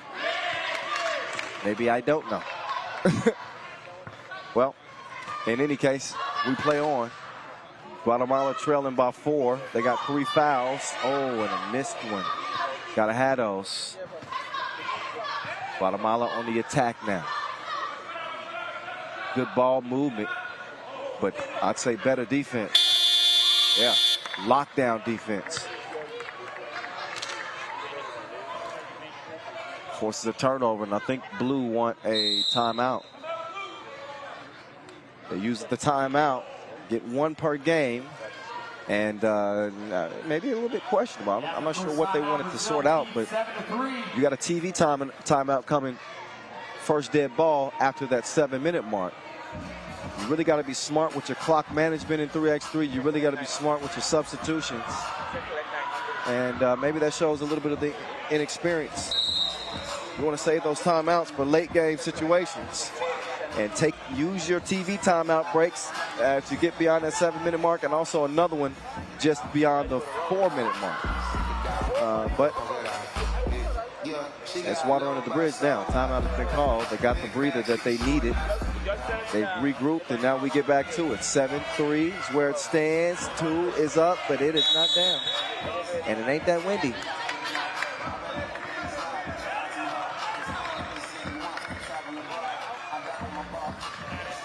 So Guatemala, they can heat up in a hurry from distance. If they can get the opportunities.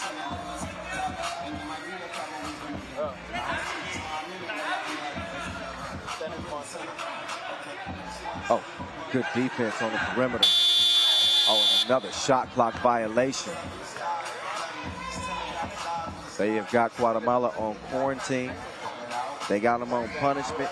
They won't let them leave their room.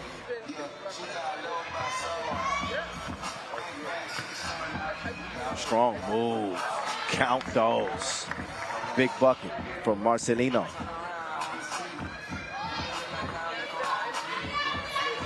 Oh, Garcia, excuse me. She gets the lay to go. The 2 is missed. Taina couldn't follow it up. So Guatemala will take the rock. Garcia moving right. She takes a screen, takes a look at the rim, but she couldn't put the cookie in the cup. Brazil now. It's their turn. Now that's a hard screen. And I think that's definitely going to be an offensive foul. Take a look for yourself. Oh, this is the last bucket. Fundamentals. And here's that TV timeout that I was just talking about. As we get our first dead ball, 6:41 remaining in this game. Brazil leading by 4, but it isn't exactly a comfortable lead. 2-possession lead. The 2-piece is the great equalizer. It is the difference maker in the game of 3x3, and you're looking at the Guatemala team that can, again, they can really shoot it from beyond that 2-point arc. I saw that the qualifying draw looked like they were going to be outmatched, honestly, and they were able to take care of business in a major way, going up against Jamaica and Guyana in that qualifying draw A for the women. Obviously. Oh, way to snuff that out defensively, and Lays gets a whistle for the foul. No need for that one, but neither team in jeopardy of being in a penalty situation. 2 fouls on Brazil, 3 on Guatemala. The spin move. Pinheiro, wild scoop. Thaina's going to come out with it. She's going to get it down low. Sasa, strong move, but she's hacked.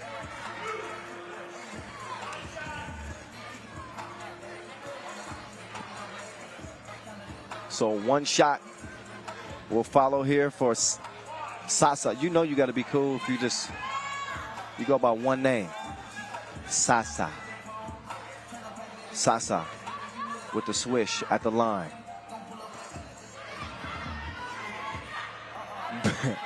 Back rim that one. So Guatemala, oh, up fake. Oh, and she gave her a taste. Bump and the bucket. Chance for a 2-point play as Thaina Silva will step back up. Oh, look on the replay.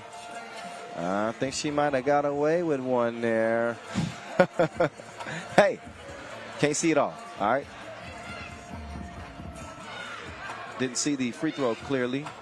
Oh, but oh my goodness. It's Sasa stronger than Shashasha.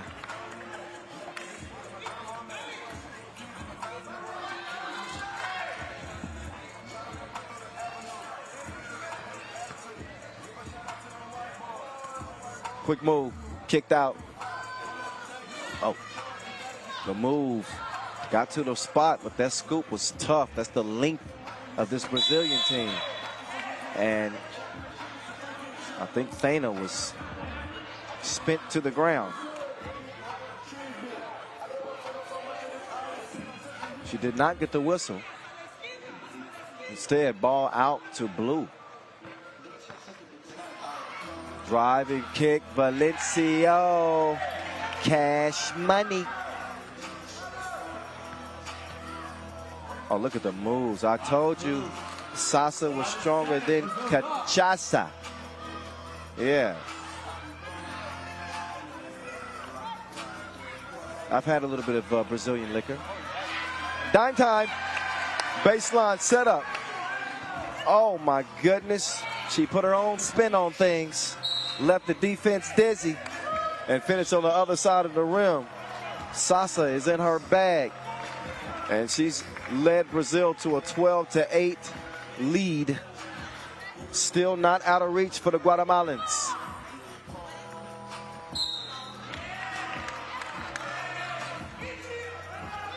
And that's a 4th foul, but look again. Look at Sasa. She is working them like a job. Repost. And what you gonna do with that? Stopping her? That's like trying to drown a shark. It ain't gonna happen. Pass is stolen though. Spirit fingers.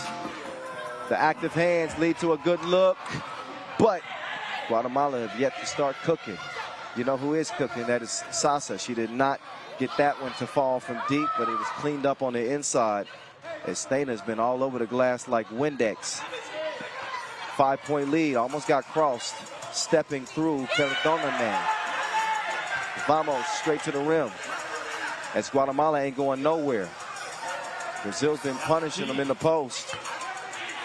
They've also been able to get a couple of 2 balls to go down as well. So Guatemala's got to stop the bleeding on the inside. But look at the finish here from Garcia. Size doesn't matter. Oh my goodness, get dizzy with it. Na na na na na na na na na. I'm gonna bring that out several times while we're in Miami. Just get used to it. Look at it. Oh, beautiful. Oh my goodness. She got the moves like Keita the Great. Oh, the swing it left, lays. She laid her eyes elsewhere.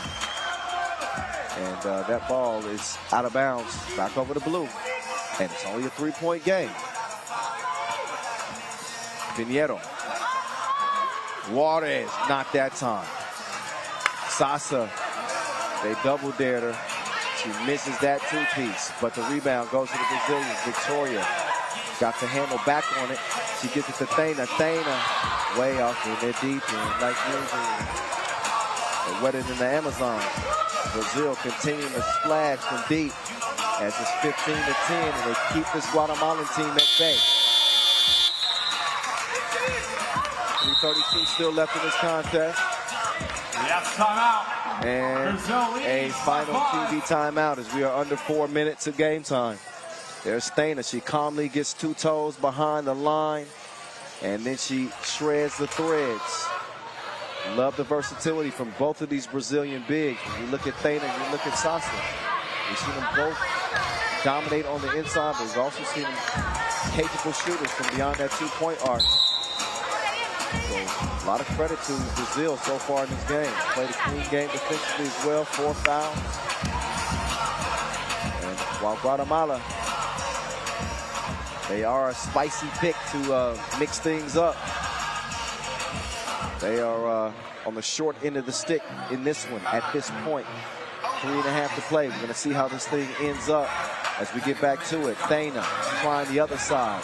Did not get the same result, but Sasa is still going off like a fire alarm. 16-10. Garcia sets her up with a crossover. A little kiss off the glass. So now it's down to the treasure chamber. Oh, help defense. It's swatted away.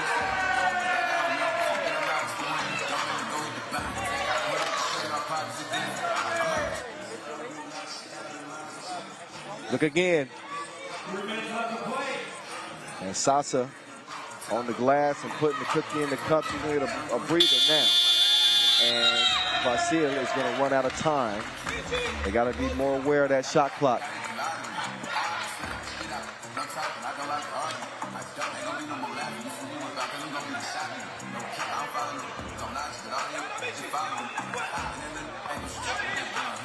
Quick move, Garcia, but it's a miss. Yeah, oh. Spins free, but she was hacked.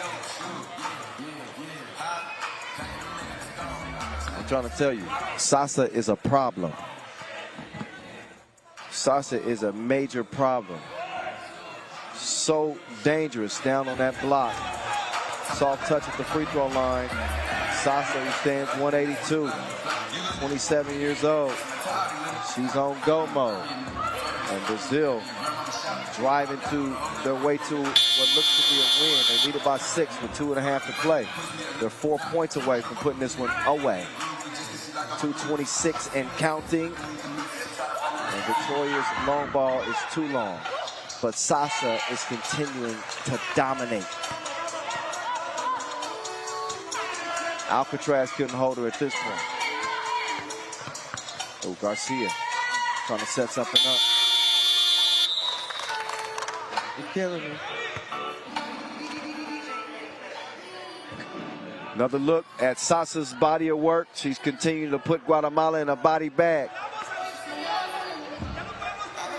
They got no answers for her. Contestants. It's like when your parents Nice. call. Victoria. Victoria. My man that won. 22-11. Brazil. Point game. Brazil, you need one more. Miscommunication from the Brazilians as they throw it away. Guatemala need everything they can get. That one's cleaned up. Here's Lays. Trying to do something strange. She got that thing on the string, but the most dominant player in this game has the rock in her hand. Too much protein on the release. But they do have Sasa wide open down low. Count those. That is baby food. Brazil. They are eating.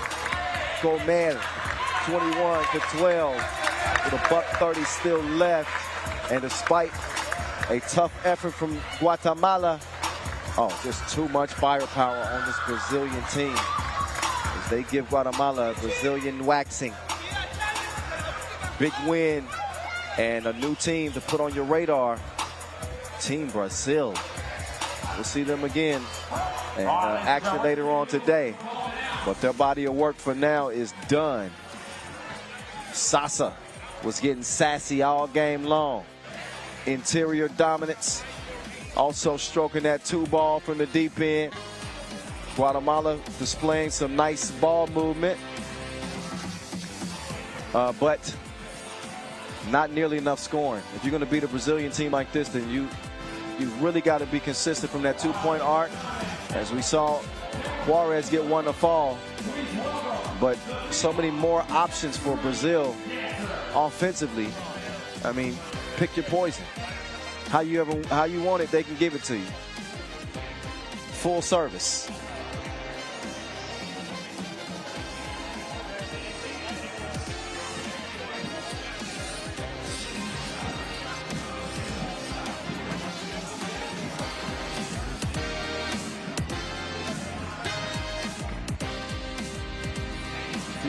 Last looks at this one. A commanding win for Team Brazil. Guatemala kept it close for a while. But when the rain started pouring from the Brazilians, it became a monsoon. And they flushed them out. Outside and inside. And there's Sasa, MVP of that contest without a doubt for Brazil, as she's looking to lead them to a medal. Men's and women's Brazilian teams are undefeated as of now. So that one is in the books. There are 3x3 dancers. They are dope. Shout out from me, the voice. If they ever watch this, loving what you ladies are doing, and the guy as well. In the meantime, we'll step aside for a quick bit and break you off with the San Juan Lausanne Masters mixtape. And so we'll get ready to see Puerto Rico a bit later. Not only that, the best dimes of all time coming your way right now. Here's Matias. Oh, what a play! Sets up Gilberto Clavel.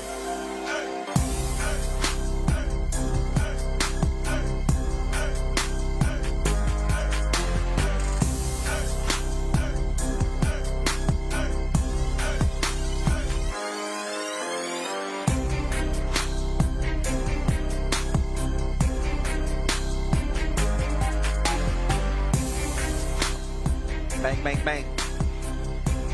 8-1 game. Here's the little monster, the Motro.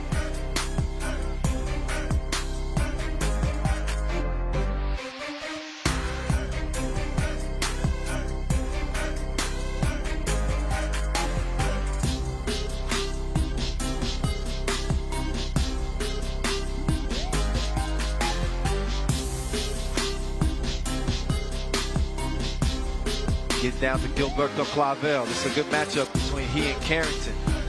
The little monster. Trying to come up big for San Juan. What's he giving out? Because he...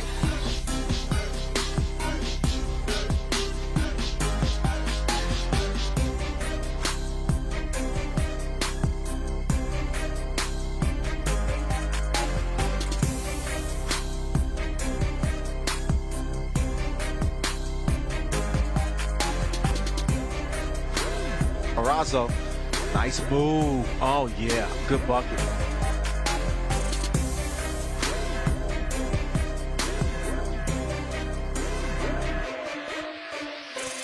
Matias. He got, oh, Maddox in the air. He's going to come out of the scrum with it. He's got the green light. 16-17. Oh, the little monster is going crazy. 17-17. He ties it up to send it to OT in a game that Princeton very likely should be coming out with a victory. Matias for the win. Thank you very much. That is it. It is over with. The little monster is going to haunt Princeton in their dreams tonight.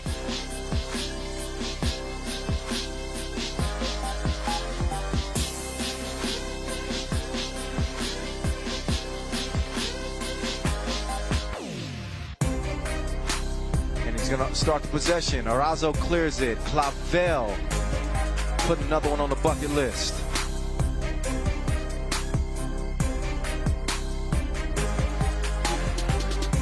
Nice shooter's touch. It drops down. Deadlock at 7 apiece. 5 to shoot on the shot clock. And Clavel. This dude is balling.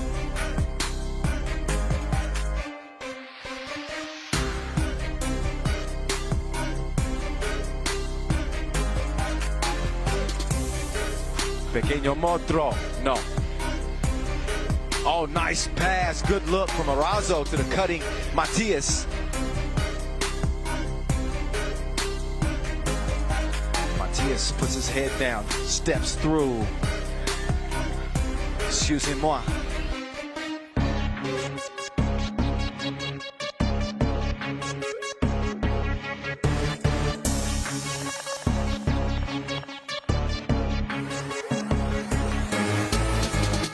Matias going for the win! That's the shock of the year! OMG emoji! Matias Pequeño Motro! Riga is done in the quarterfinals. Your Olympic gold medalist.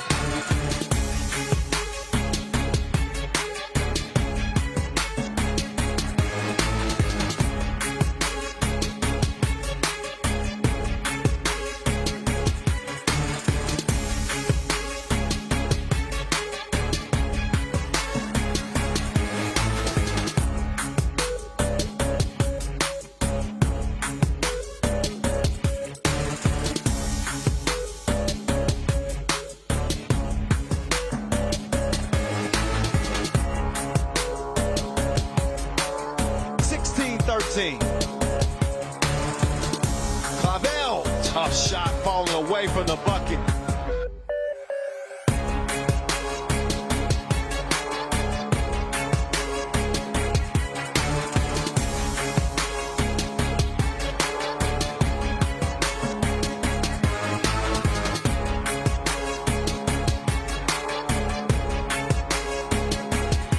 Here's Matias. What a play! Sets up Gilberto Clavel. Oh, he missed the foul attempt. And Clavel finishes with the exclamation point. And this win tastes better than a mofongo. Puerto Rico does it again. Are you ready? Are you ready? Are you ready? 1 point contest. Here's Gilberto. Clavel.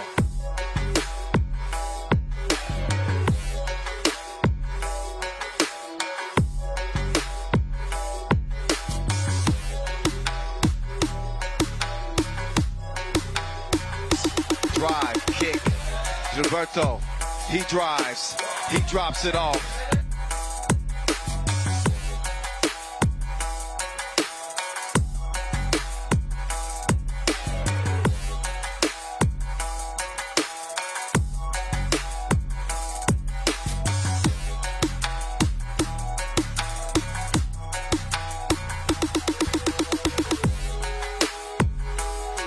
5-point lead. Clavel going up and putting it down.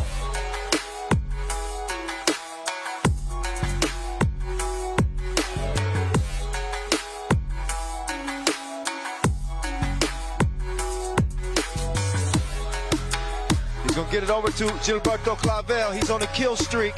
There will be no respawn.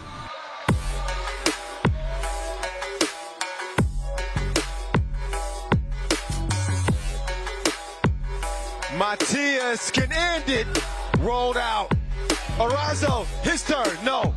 Clavel is over with. San Juan, Puerto Rico. These dudes are better than Bunny.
All right. Ladies and gentlemen, let's It's time to get back to it. What's up? Welcome back to Bayfront Park here in sunny Miami, Florida.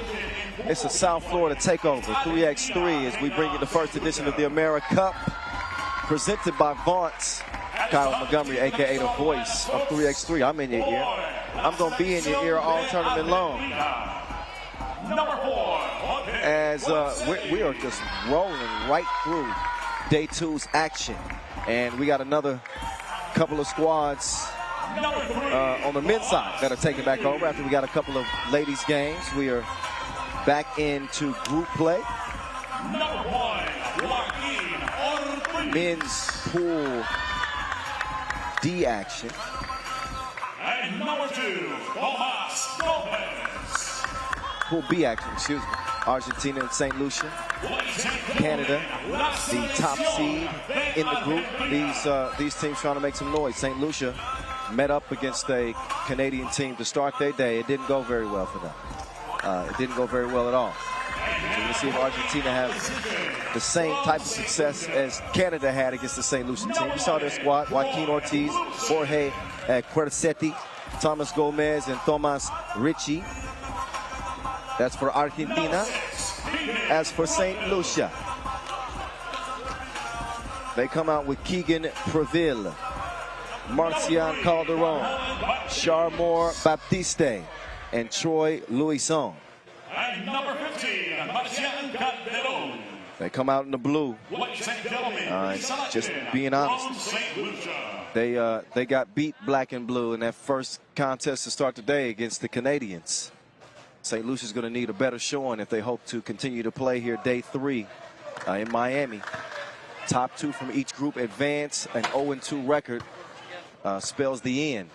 So St. Lucia will be playing with their backs against the wall. Expect to see their best effort against the Argentinians. Argentina. We talk about some of the teams from South America that have been recognized as up-and-coming 3x3 federations. And the Argentinians have definitely been that at the youth level.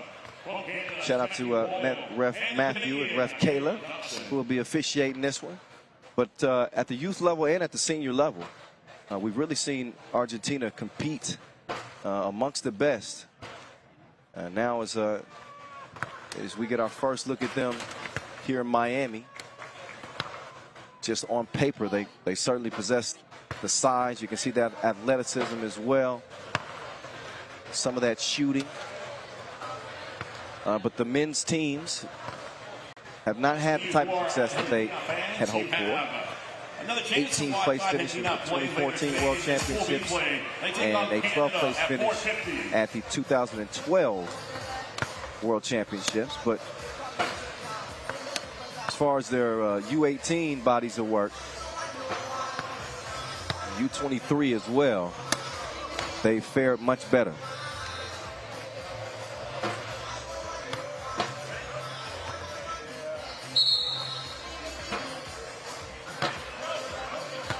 So this one is about to get on and popping.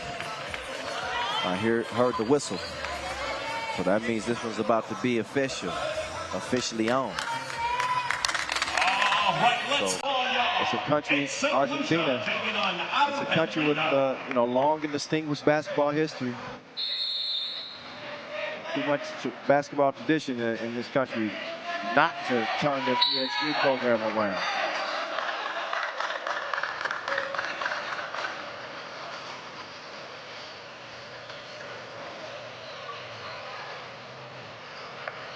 St. Lucia trying to defend this quick Argentinian team. Foul call with Thomas Gomez on the drive. This is a 23 and under Argentina team. The eldest member of the squad is Quercetti.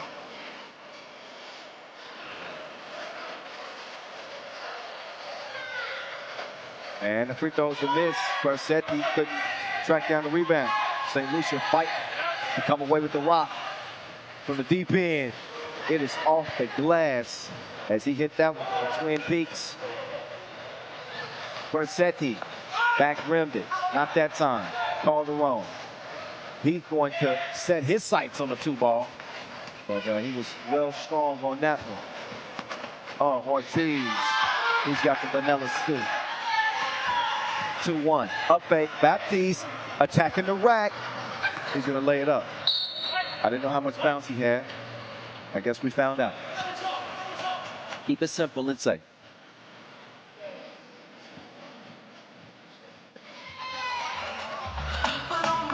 Down to Quercetti. He's going to the post and trying to fade. Shot well off target. Baptiste, he's locked and loaded. Oh, net all wet. And St. Lucia leading 5-1. Again, playing with their backs against the wall. They have to have a win. If they lose here, their tournament here in Miami is done.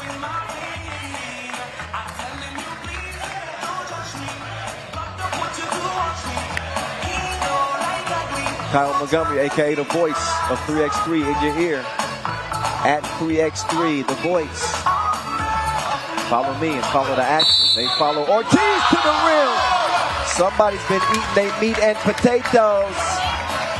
Strong score through the contact and one opportunity for Joaquin Ortiz, the 20-year-old Argentinian sensation.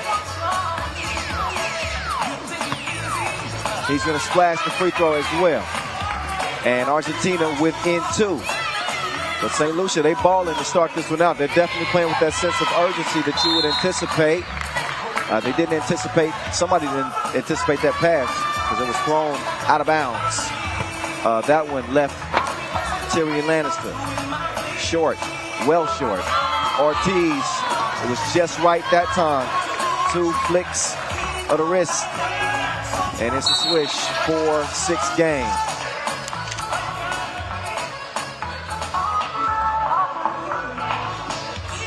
I like the back and forth that we got. Both teams letting it go. You see the rainbow release. And now Batista couldn't get that one to go. Calderon. He's the size of 2 men. He puts up the shot, and it's too strong. And a foul. Garcetti got the step, and he will now step up to the free throw line in the battle of the bigs. Yeah, he hacked him like a firewall.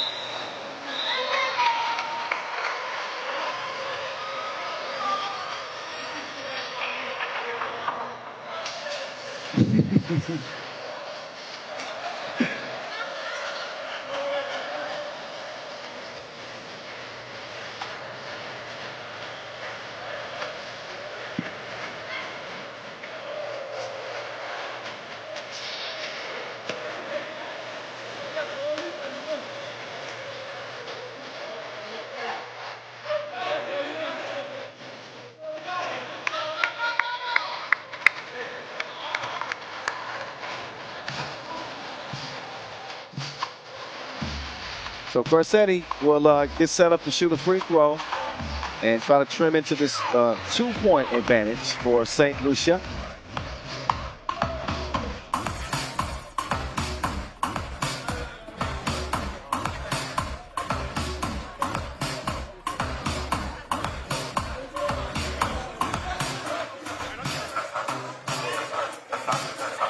Ladies and gentlemen, as we take a timeout here for an official's review. So St. Lucia, in case you didn't know, they are the Eastern Caribbean. They got some incredible mountains out there. I went to St. Lucia on a vacation and had the time of my life. I think the mountains are actually called the Pittons, and that's on the west coast. But they got volcanic beaches out there, this reef diving, just unbelievable scenery. Great culture out there.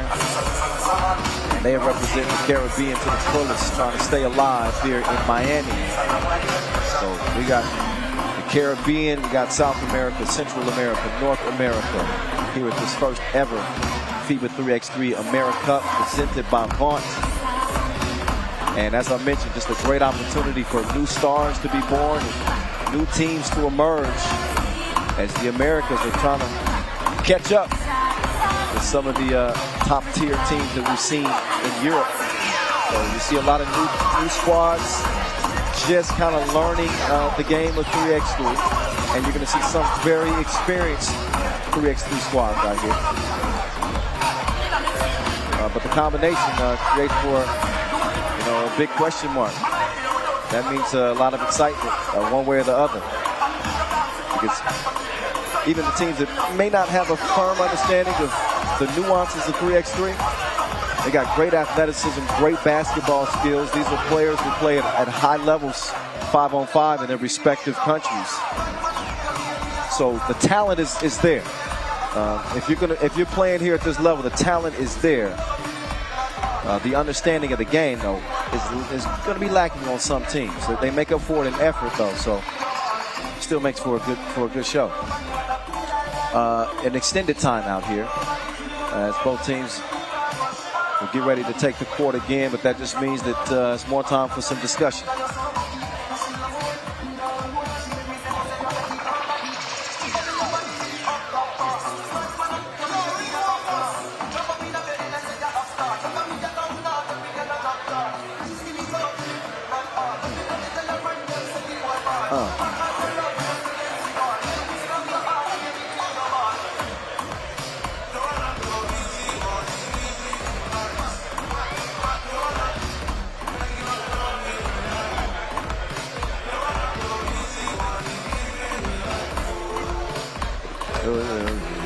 All right.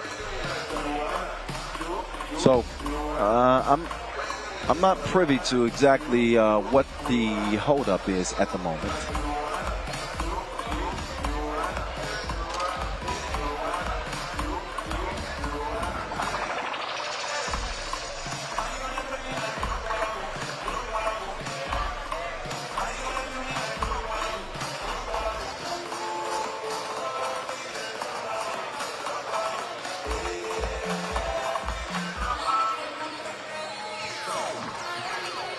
Yeah, so I wish I could explain exactly what the deal is, but from the looks of it, I think that they're taking a look at the score.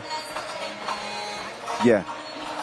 Okay. They were just making sure that the score is supposed to be 5-5. They're going to bring both teams together and explain to them what the delay was, so that they had to look through the video footage. So there we go. That's what that was about. A 5-5 game. As Quercetti finally steps up to the line, and he makes good on the little break, knocks it down. Argentina breaks the 5-5 tie, and oh my goodness, he hit that from the Caribbean Sea. He's wetter than a wave, Lucia. I see you, son.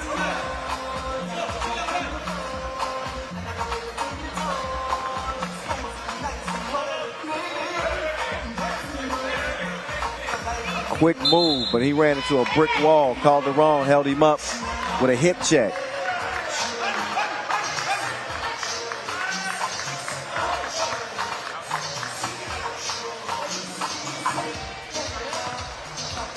Here's Ortiz. Quick move. Oh, step back. You don't know me like that. Baptista. The drive and the whip. No. Denied.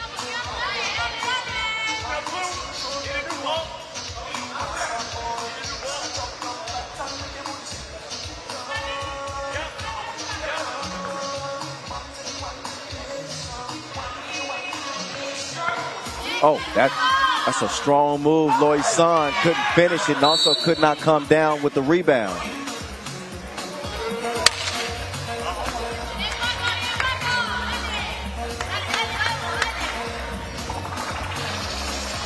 One-point lead for St. Lucia. Fighting to continue play here after dropping their opening game to Canada. Calderon looks off the defense, but the stroke was broke. Back over to Argentina on the attack now. And that's been Quercetti all game long. He brought some extra sauce right there. Ragu drip. 7-7. Lucia making his move. He puts on the brakes. He's looking for a cutter, but he runs out of time. 12-second shot clocks. It's quick. That means that you got to get into your possession quickly. Speaking of quick, how about the fast move from Quercetti?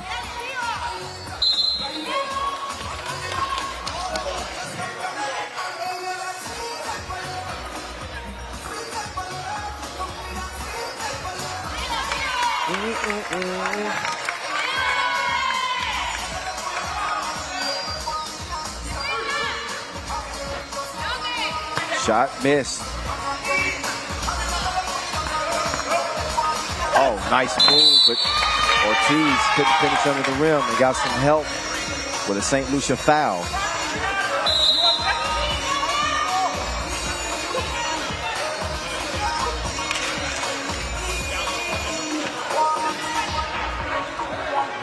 gentlemen, as we take a timeout here, we are all even at 7 apiece.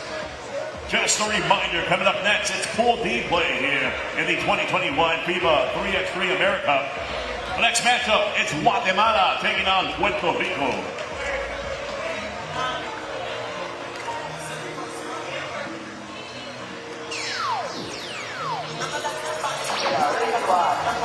Seven game.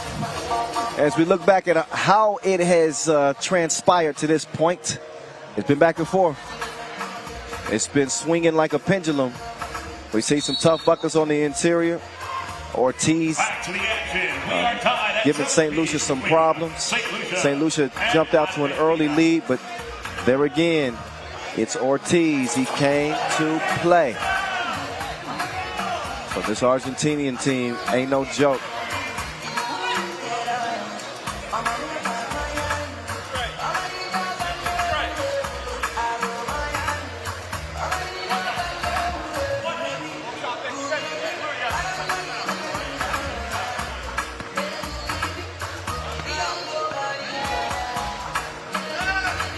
Joaquin Ortiz calmly steps up to the stripe, and he's going to splash that.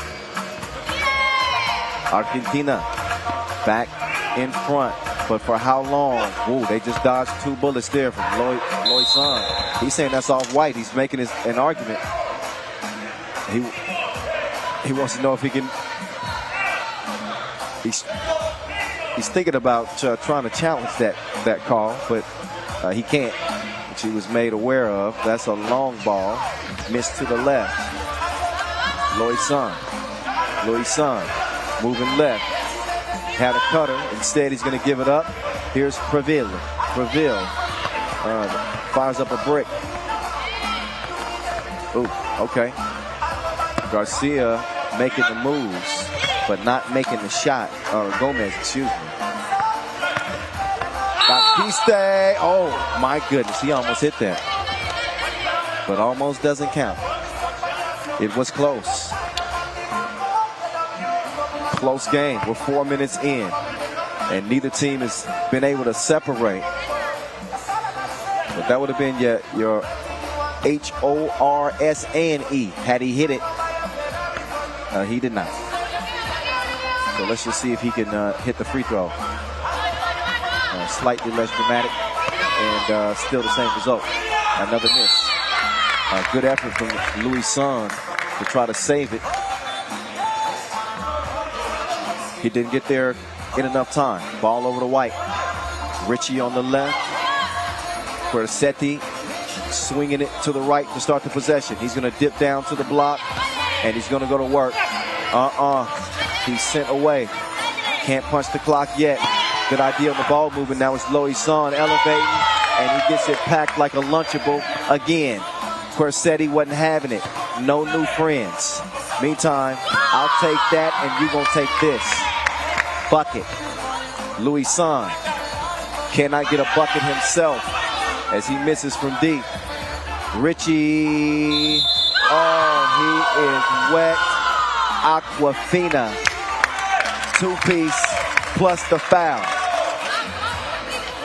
9-7 as Argentina had taken the lead. So nice, you got to see it twice. That's Quercetti. That last sequence from him. He blocked 2 new friend attempts, and then he hit the J on him.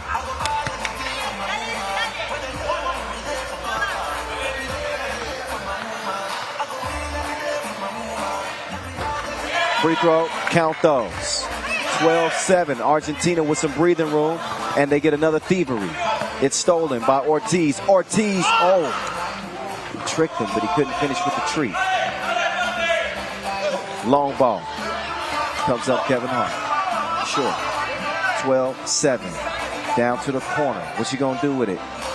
Calderon gets a hand up. It's enough to throw the shot off. Prevails for the rebound. Lucia sets his feet, and he's all nets from the left wing. Quercetti, he's trying to get a double dip. He cannot, not that time. Lucia, up fake. Preville setting the screen for Lucia. He cannot make it, but the big fella is there to clean up the leftovers.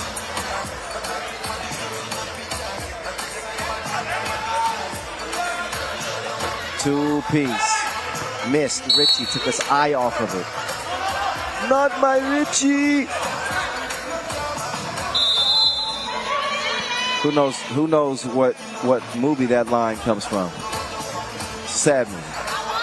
Not my Richie. Never mind. Not my Richie. Ladies and gentlemen, Richie Valens. with 4:22 left here. Come on. That's an old one. I'm showing my age. I know we got a lot of youthful ears watching the broadcast right now. What's up?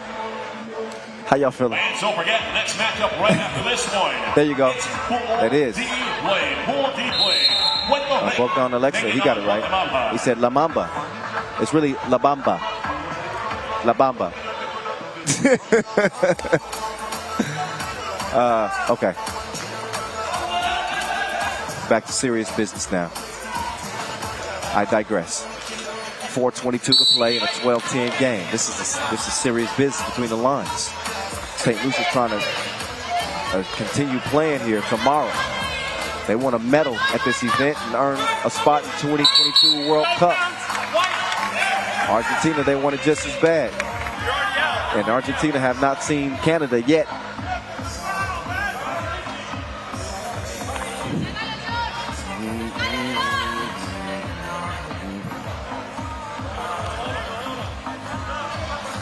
Oh, Baptiste left his feet. Oh, Corsetti not happening that time. Oh, up fake. Baptiste kicks it out to the shooter, but he fires a blank that time. Calderon cleans up the mess. 12-11 as Coyoca. He's D'd up. They were not having it on the interior. Long ball again, and Lucia is still off the mark. He's got to find his touch again. Corsetti, 2 up. Couldn't put 2 down. Long rebound stays with White. Argentina still coming, as is Corsetti. Count it, and the foul. St. Lucia already in the penalty. That in the process of the shot, so a chance for an and 2. Good body control from the big man, Corsetti. He's going to shoot a couple when they come out of this TV timeout break. 3:34 officially left. Again, this has been one of those games where neither team has been able to get any significant breathing room. Just a 2-point difference between two hungry squads representing the Caribbean and South America. St. Lucia jumped out to an early lead. It was 5-0 before the Argentinians could blink, and it looked like St. Lucia might have the juice to get it done. Since that 5-0 lead to start the game, we've seen Argentina really come alive, and they've outscored St. Lucia from that point 13-6. Make that 14-6. They're on a hell of a run right now, are the Argentinians. 15-11. And they got St. Lucia in the passenger seat for right now. Corsetti, quick trigger, he couldn't deliver. But Lucia, he takes him out to the deep end, and he's taking it overboard. Wet. 15-13, Ortiz attacking the rack and finishing with finesse. 3-point difference in this game, and some good sportsmanship here.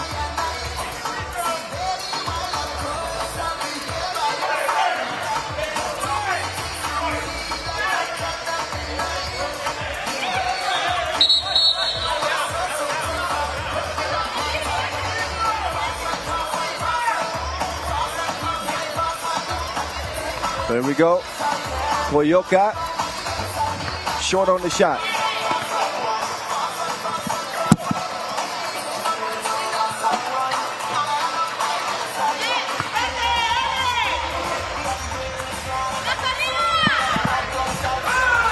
Lucia on target like infrared from deep, and St. Lucia ain't going nowhere just yet. It's back to a 2-point game. What a game. Loving how this one is playing out, especially Lucia. This dude is a straight-up shooter. Put him on your camera crew. Travel call.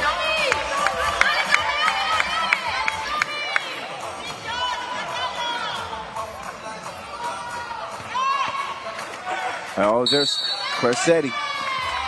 He's fouled on the shot.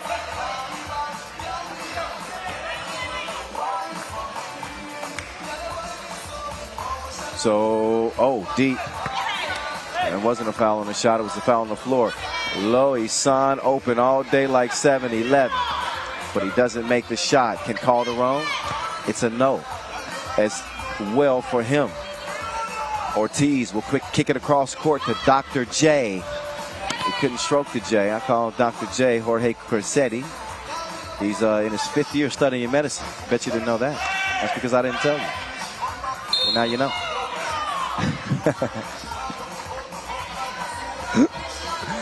Under 2 minutes to play in the 2-point game. Pool B action on the men's side. Game number 5 of 12 here, day 2. The final day of pool play. We'll get to the qualifying, not the qualifying draw, the quarterfinals tomorrow. We had the qualifying draw yesterday. Calderon. He's qualified to get the ball taken from him. And Argentina will try to make good on the defensive possession. Oh, offensive foul. He was driving the lane recklessly like Ricky Bobby. Ortiz, he wanted a foul, but also trying to sell it as well, and we're not biting on that. Loisan, he's been on a kill streak, and it is going to continue. Whether or not Argentina respawn is the question at hand. They don't initially with the 2 miss. That one is a rare miss for Loisan. Drive on the baseline. Ooh-wee. Ran into a brick wall and Calderon again. So the bricklayer will take a seat. Calderon gets a breather. Yeah. It gets a little physical out here, huh? Just a taste. The pull-up is short, so St. Lucia will try to take the lead here. A minute to play. Good hustle on the save, but man, this game is probably going to come down to a Tissot buzzer beater. I'm going to call it right now. The way this game is going, back and forth, it just seems destined to come down to a Tissot buzzer beater right at the horn. Let's see how it plays out.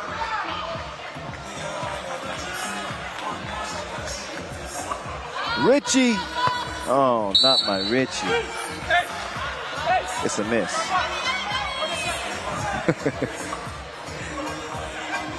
Not just any miss, an air ball. Those stick with you. Got to have a short memory. Ortiz trying to D up. He might be in some trouble. Loisan wants the ball right now, but instead a foul whistled on White. That's number 5, I believe, on Argentina. And yes, that is number 5. St. Lucia is in the penalty with 8. So as you know, defensive fouls on St. Lucia will give Argentina 2 free throws. And the 2 ball is unleashed. And big brick and followed by a foul. So 2 free throws now coming for Argentina.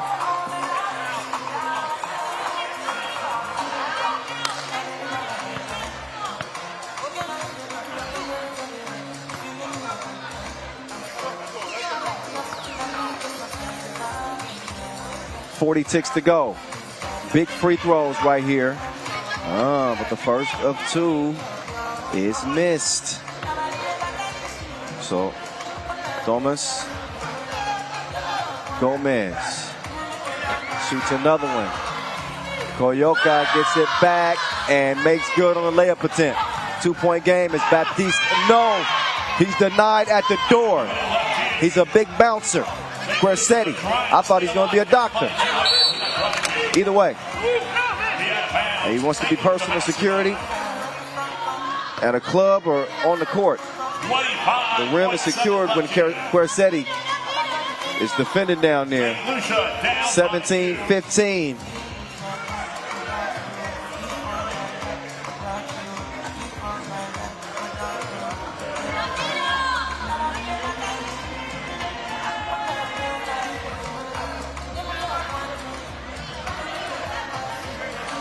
Oh, Lucia. Oh, my goodness. That was deeper than the Beatles catalog. Tie game, 17 up, and a turnover for Argentina. St. Lucia is feeling it. You can see the pride in this small Caribbean island. 12.5 left. Trying to survive. They need a win in the worst way. Lucia with the cookie in hand. He's got 10 on the shot clock.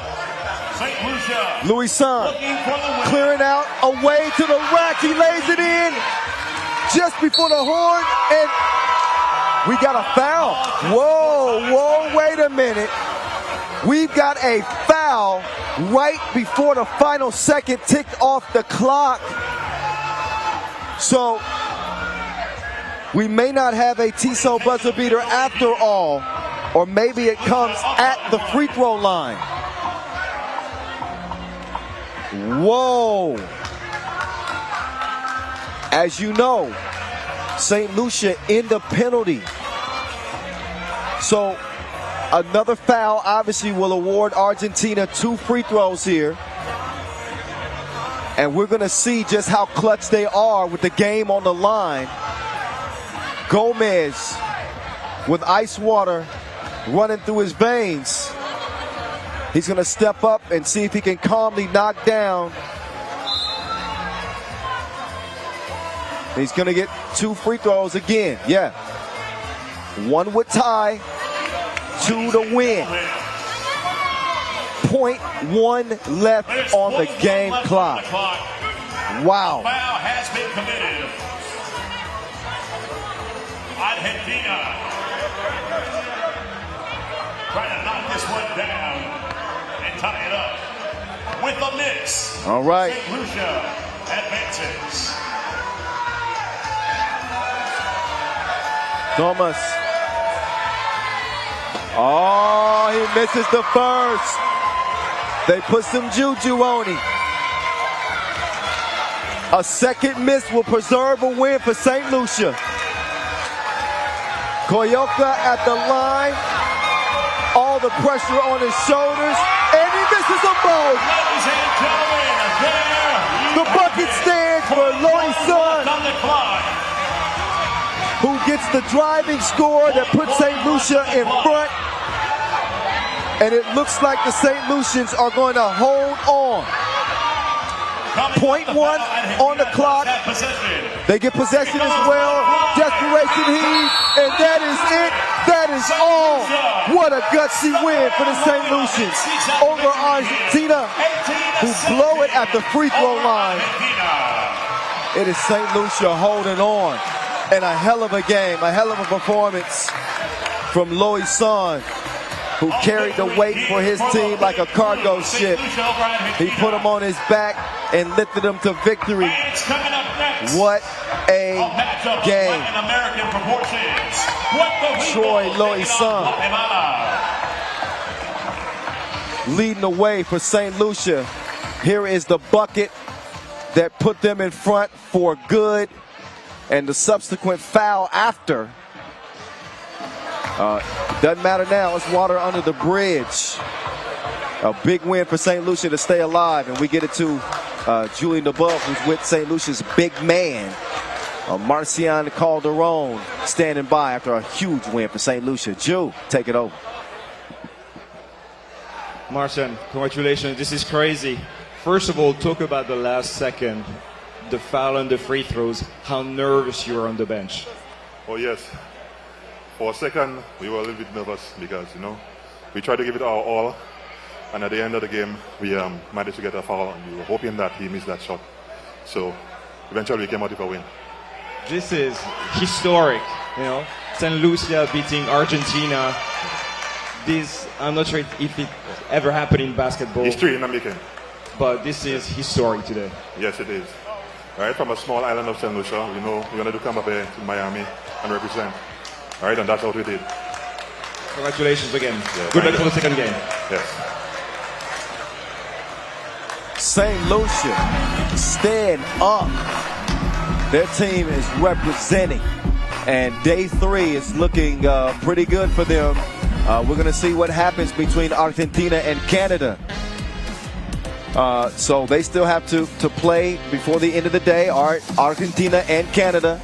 And that will officially decide the group. But I would obviously say that the Canadians are going to be the favorites in that matchup. And if Canada take care of business as most expect them to, then it is very likely going to be Canada and St. Lucia playing day 3. Let's look back at the highlights in a highlight-filled contest. Richie was putting on for his city. Quercetti was getting it done as well for Argentina. But St. Lucia, they started off 5. It was 5-0. They were the better team right out of the gates. Argentina showed a lot of guts in fighting back and taking that lead. But listen, they could do nothing with Loisan. Loisan was in his bag like a camper. Left wing, right wing, on the drive, defending. I mean, he's clearly the centerpiece of this St. Lucian team. Look at him. I mean, he got more range than a Texan. That was deep, well behind the 2-point arc, and he ain't seen a shot that he don't like. Inside, outside, that dude is potent, a straight-up assassin on this St. Lucian team, and that's one to be proud of, as they snatched it from Argentina, got some help with some free throw misses at the latter part of that game. Wow. We're going to keep it moving, ladies and gentlemen, because we got more business to get to. We got more hoop on the horizon here, day 2. And it's nearly time to get to it. Ladies and gentlemen, let's go ahead. Next game on the slate as we're going to see Puerto Rico and Guatemala. It's Puerto Rico. Taking on Guatemala. They're considered one of the favorites. We just saw 2 members on this Puerto Rican team representing San Juan on the Pro Tour in Mexico City. They made it to their second final on the Pro Tour this year. That's Angel Matias and TJ Speedy Fernandez. Also going to get a look at the size that they have on the interior as well. Number 7, And a very well-rounded, dangerous Puerto Rican squad. And number 13. So they got Adrian Ocasio. We also saw him play on the Pro Tour. Ladies and gentlemen, and Josue Arazo. Appreciate the help. Ocasio, he possesses a lot of size, and he's really, really active on the glass, a willing defender. We saw him play for Team Mayaguez on the Pro Tour. He was not obviously on that Puerto Rican team, but he got some run in last week in Mexico City.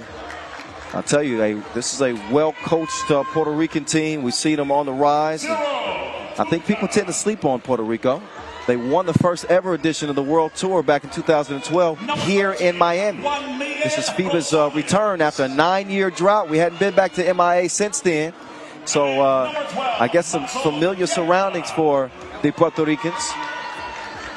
And they've had some success here in Miami. We're going to see if they keep the good vibes going against Guatemala, as Guatemala will try to stay alive in the group.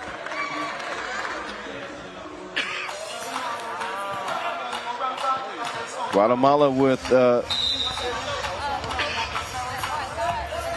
opportunity to stay alive here. They got to. That is going for the coin toss here. If they don't, Guatemala is going to be done. They had a tough game against the Dominican Republic, and that put them in the position that they're in right now. It's a tough group. So a loss here will end Guatemala's hopes, and will send Puerto Rico to the quarterfinals in their first game if they can get a win. But Angel Matias he's that man. He is like that. Please believe it. He's a World Tour MVP. He led Team San Juan to Lausanne Masters title. 29 years old. We call him the monster, El Motro, the little monster. He's not that. I mean, he's not that big of a dude. He's talking about he stands about 6'3.5". But he plays bigger than his body.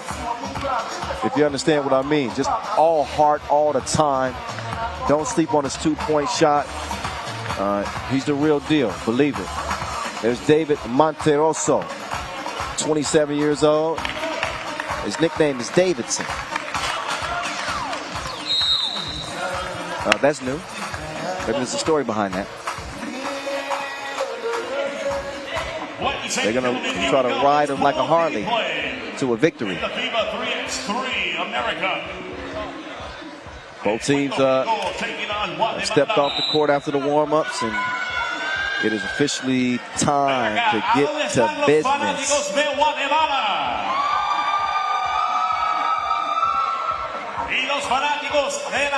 Puerto Rico in the white, Guatemala in the blue.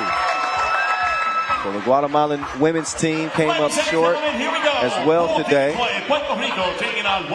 The fellas need to bring their very best effort if they want to stick around in this competition for day 3. Here we go, 10 minutes on the game clock. You know the drill. First of 21 wins, and the sprint has begun. Pow! That's the starter. That was my starter pistol sound. Okay, there we go. That's a good start for Guatemala as Guerra got the floater to fall. There's Fernandez, TJ setting the table for Arazo. Muy bien. Oh, he got the move like Jagger. And the turnaround J is soft. Matias, his stroke is broke from the right corner. Oh, Rosales could track it down. So they're going to give that ball back over to the Puerto Ricans. Puerto Rico 5 seed here.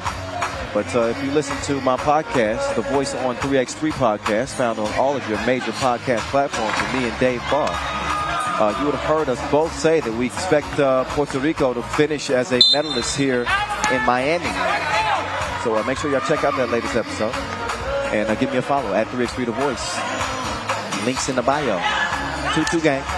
Fernandez, I told you he's speedy. Fast move, but too strong on the shot. Ocasio, he's going to drop it off to Josue. How Sway? Athleticism. That's how on the finish. Oh, nice touch underneath to get that bucket to go. 3-3. It's Fernandez. That one is no. Oh, curls for the girls. He gets called for the offensive foul. And Josue is holding his neck. Took a shot. Gonna try to shake it off.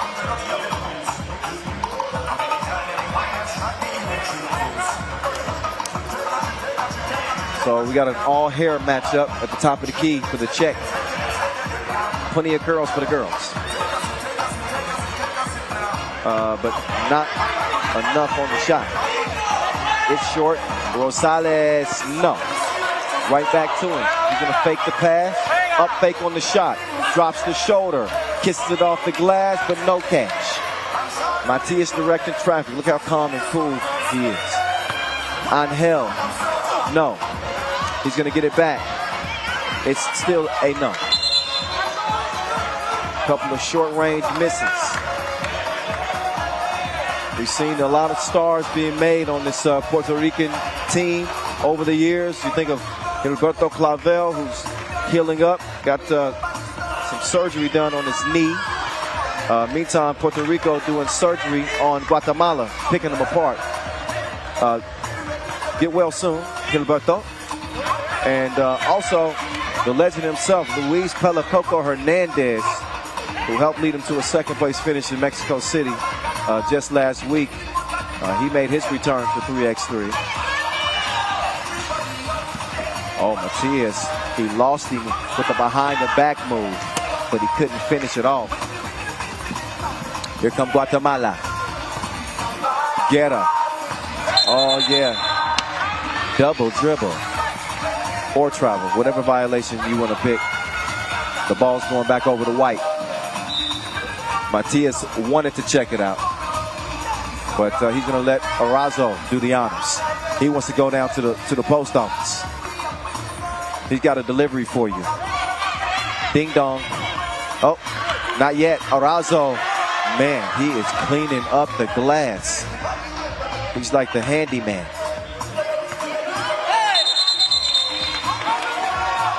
Oh, offensive foul called.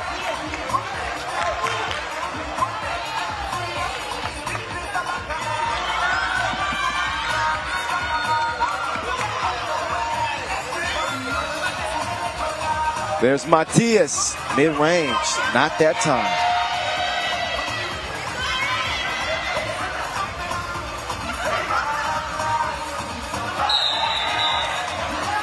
And the travel's call on curls for the girls. Ladies and gentlemen, we'll take a timeout here on the floor. Just over 3 So we see some of the activity from Josue Arazo, who's been all over the boards. Offensive rebound and giving your team second chance opportunities. So critical. We'll go back to the women's And a 5-3 lead for the Puerto Ricans.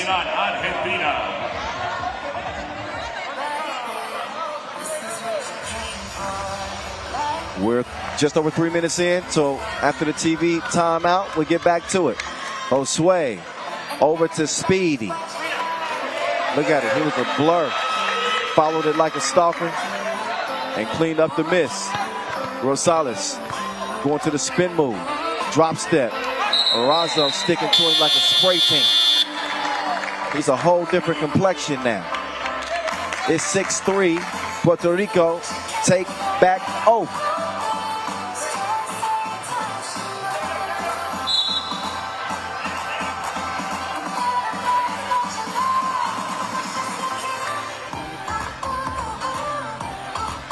Ocasio, he's going to hand it off. Fernandez pulls the trigger. It's a misfire. He'll have to reload.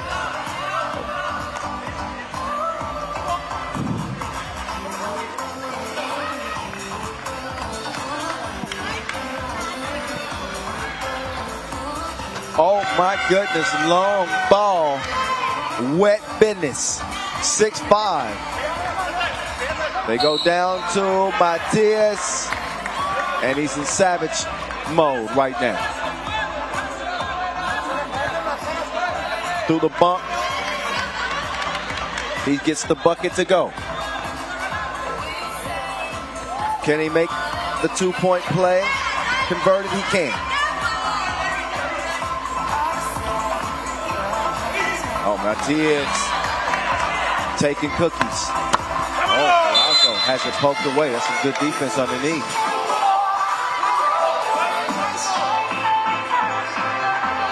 Four minutes in a 3-point contest. Ocasio, he decides to set up on the right wing. They want to clear some space for Angel Matias. Oh, he took too much time. He's a veteran. He knows about the 12-second shot clock and he says, my bad. He's going to put himself in timeout, get a breather, and let the other trio go to work. There's Guetta. Ooh. Missed it, front rim. TJ Fernandez says, nada, that time. He misses it. Get him. Over to the corner. Oh, FaceTime. You're going to have to sign that for me. 8-7. Fernandez. Oh, vamos. Straight to the rack he goes. He draws the foul in the process. TJ Fernandez, 27 years old. Big things come in small packages. Only stands about 5'7". But he still manages to get clean looks at the rim. His quickness really gives him an advantage.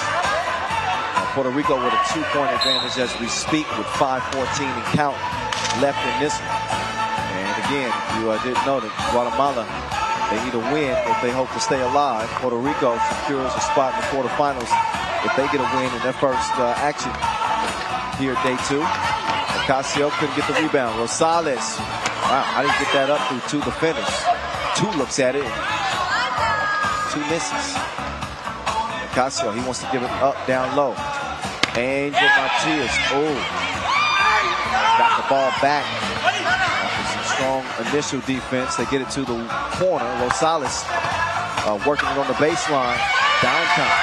Sets up Guerra for the easy score, and then TJ Fernandez says run up and get it done. And the layup. Rosales is going to keep Guatemala in it. 2-point game. Fernandez drops it off to Angel Matias. Girls for the girls. Oh, yeah. The net is dripping wet. Fernandez. He's trying to answer right back. He does not, but he's fouled in the process of that shot. He was behind the arc. So that's going to be 2 free throws. Look back at that last sequence. Nice drop-off pass to Guerra from Rosales. And then one good dime deserves another. Fernandez to Matias. Now Fernandez back up to the stripe again. Fresh off a really good performance in Mexico City. And he was balling out here. Representing the San Juan PCI group. He represents at the free throw stripe. 2 makes it a 14-11 game. And that ball turned over. Monteroso step on the line. So Orazo Ladies and gentlemen, how about a huge round of applause for Bernie? Bringing it down to Suavemente. Fernandez down low. This time Matias wants to take the mid-range jumper, but that stroke was broke. To Sean over to Rosales. All curls for the girls. That'll make them scream. Ay, papi.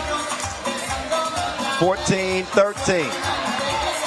Oh, Matias, quick change of direction. But another mid-range jumper goes amiss. Curls for the girls, has it poked away. He's got Fernandez in front of him. He's made back-to-back 2s. He's going to hand that one off. They launch another 2-piece late in the shot clock. And a foul call on Blue on the rebound. Timeout on the floor. Ball to Puerto Rico when we come out of the break. Maybe a closer game than some expected. Puerto Rico, again, one of the powerhouses. We saw Puerto Rico win the World Cup qualifiers in San Juan back in 2019. They've been a perennial contender on both the Pro Tour and national team events. Yet, with the experience that they have, with the success that they've had, they lead this Guatemala team by 1 point. This is the Guatemala team that got absolutely destroyed. It's Canada.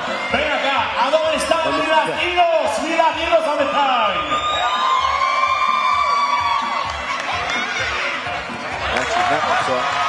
Not against Canada. Oh, my goodness. Ocasio tried to bury a man. He tried to bury a man. Take another look. It just was a little bit too strong.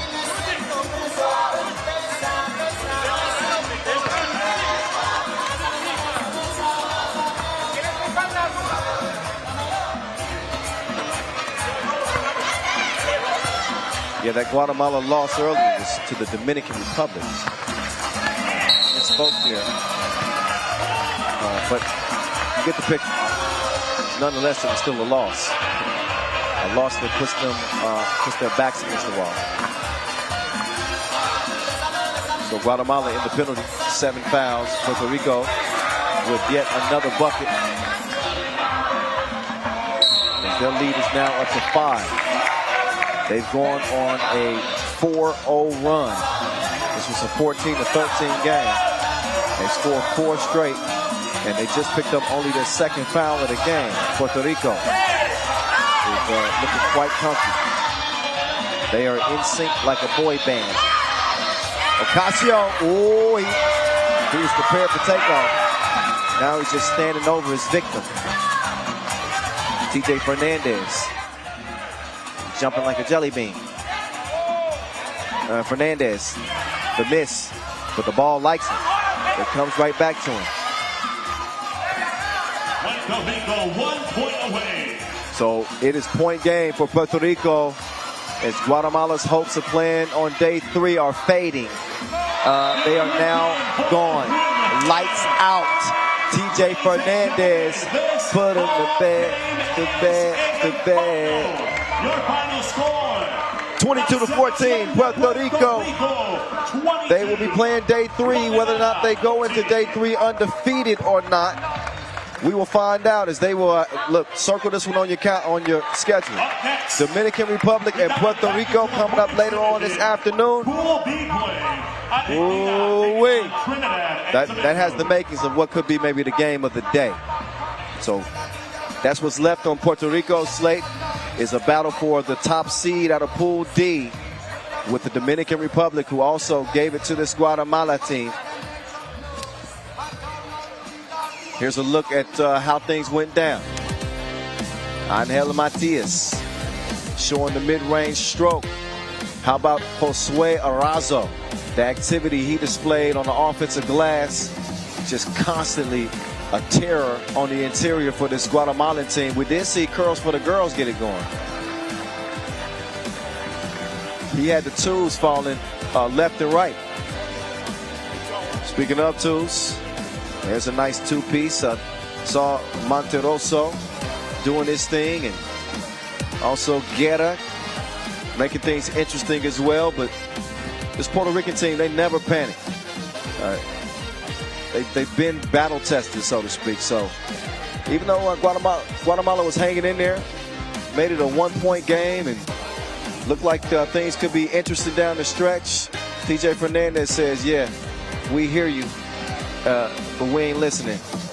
Ball game over with from the corner as Puerto Rico get off on a good foot here in Miami. So up next, we're going to get Argentina against Trinidad and Tobago as we get it back over to the women's side of things. We'll see Dominican Republic and Guatemala on the women's side after that as well, as we are officially at the midway point of day 2. Y'all having fun? I hope so. I'm having fun. What a job. Travels me all over the globe. I get to get on the microphone and say dad jokes while covering hoops in a sport that's obviously trending upwards on the heels of the Olympics. Just a moment of gratitude. Very thankful.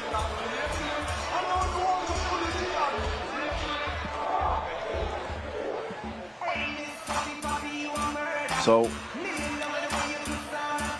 we got plenty of action still left here. Going down from Miami. Oh yeah, they call it the Magic City. And we here at Bayfront Park. This is in the heart of downtown Miami. We got music, we got food, we got a little bit of it all. We got some performance.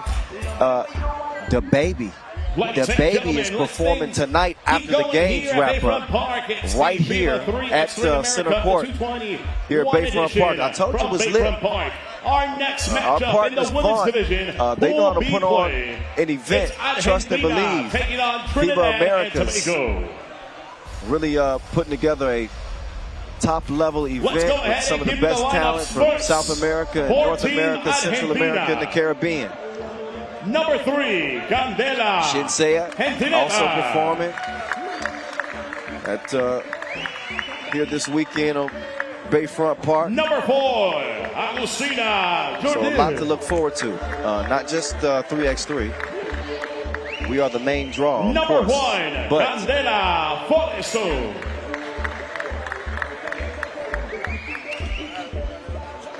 And Argentina. number 2, Sophia Wolf. we'll get a Ladies and first look gentlemen, at la this selección de squad Argentina. with Candela Gintaneta leading the way. Trinidad and Tobago Up next, They had the misfortune of starting their campaign against Trinidad the Americans, Tobago. Team USA, Number 7. and it did not go well for them. Can they make a game Number of this 10, one, this time? Connolly. Well, they better.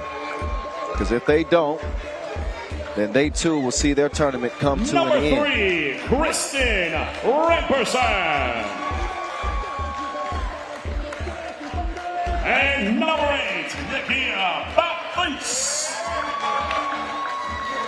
Ladies and gentlemen. So there are your 4 for Trinidad and Tobago.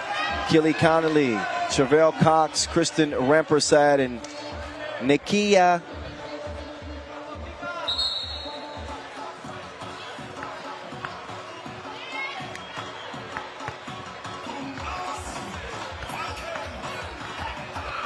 So they'll get it warmed up, and we'll handle the coin flip. That's how we start our 3x3 action. Looks like it's going to be Argentina's decision, and they're going to take the ball. The ladies team was standing by watching their men play against St. Lucia, and they saw a heartbreaker for the men's side. So they'll look to get off to a different start themselves. And from Puerto Rico,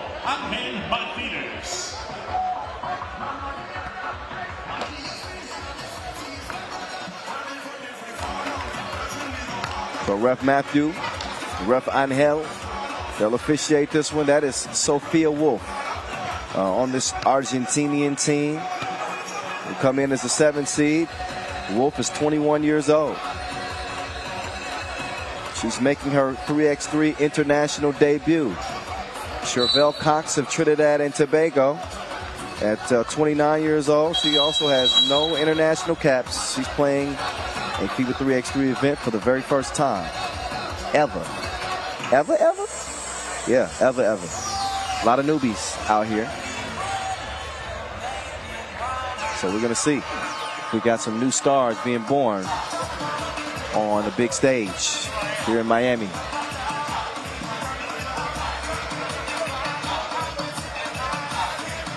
Ladies and gentlemen, here we go. Pool B play. Clock is set at 10. All right, it is on now. Nice ball movement from Argentina, but they gotta finish the deal. Oh, double cross, couple crosses. Connolly, oh, almost got her cookies took. Cannot track it down. And they would have ran out of time anyway. Instead, the 2 is released and missed. Swung across court for a wide open look. But that 2 is a miss as well. Oh, a hard foul. So on this Argentinian team, Sophia Wolf, Candela Gintaneta, as well as Candela Foresto and Augustina Pure Deal. I'm sure I'm not pronouncing Augustina's last name properly. So if you're from Argentina and you want to let me know how to say it, just hit me up at 3x3 The Voice.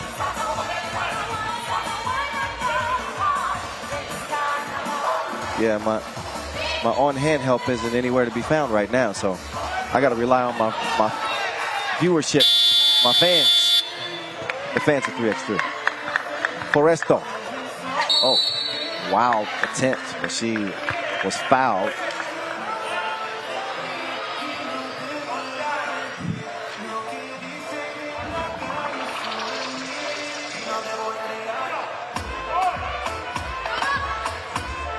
So Candela Foresto, she will shoot it and she will miss it. 0-0 game, steal. And Trinidad and Tobago going to strike first. But a quick response from the Argentinians. That one from number 3, Gintaneta.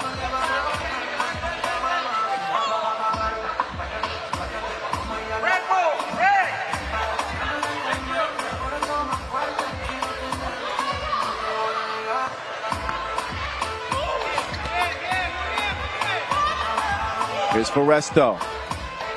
Look at this move. Gonna draw the foul.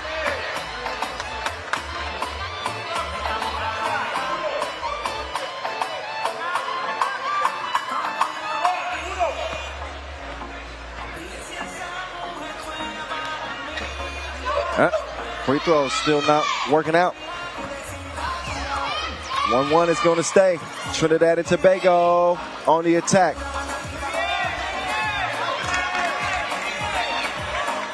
Cox couldn't get the shot, so they decide to leave a wide open shooter. And somebody left the door open. Air ball. 1-1 it stays. Remper side. Down low to Cox. And another shot is missed. And some defense that is getting physical. That whistle on Keeley Connolly.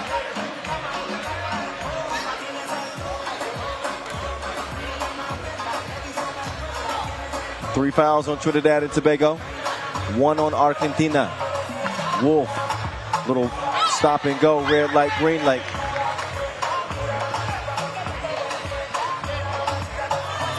Oh, Rampersad.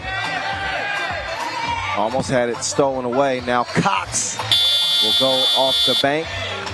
Ties it up into a piece. Oh, nice ball fake. Spin on the baseline, but she stepped on the line. So Ginteneta turns it over. She'll have to D up at the top of the key now with Cox on the attack, starting the attack for Trinidad and Tobago. Cox, a good move. Left the defense frozen, but she froze at the rim. Missed the layup, and scores will stay where they're at. 2.5 minutes in. Seen some easy makes, or what should have been some easy makes. They ended up being misses for both teams. Nice ball movement here for Argentina. That was up until the shot. Everything looked good until the shot.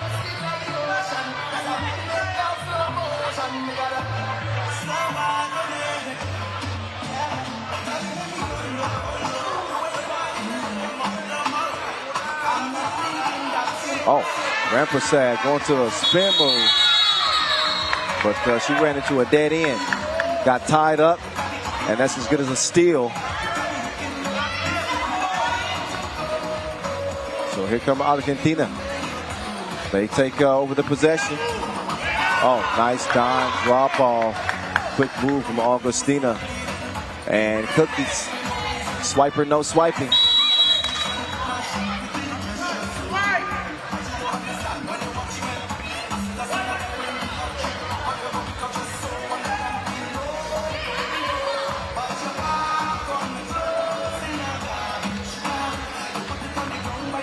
Oh, nice movement here. So Argentina, they're showing that they've kind of been in the lab a little bit. They're running some nice actions to get some openings within that offense.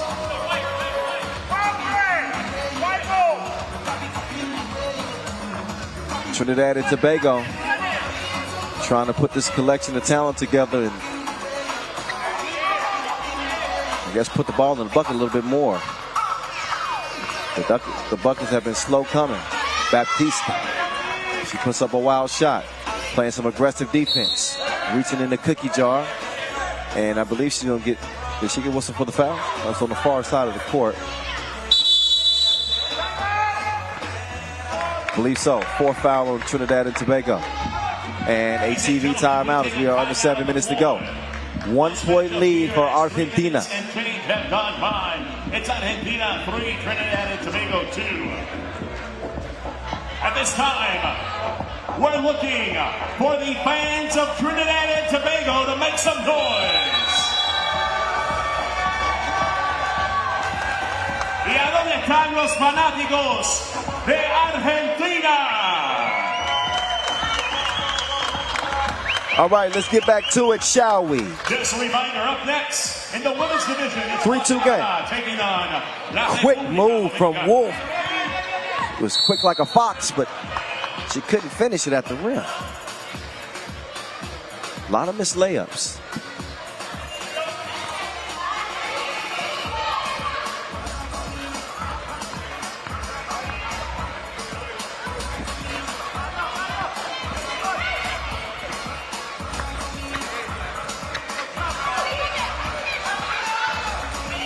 Baptiste, she'll come away with it.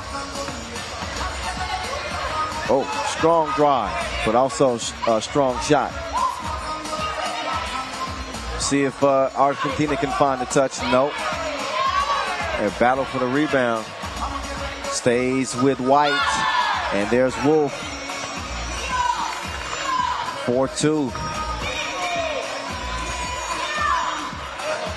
Baptiste. Oh, no, she did. Wolf. Faker. Off the Wolf miss, Trinidad and Tobago will have a chance here. Can they get something going on the offensive end? Yeah, there they go. Cox is able to get that one to go in.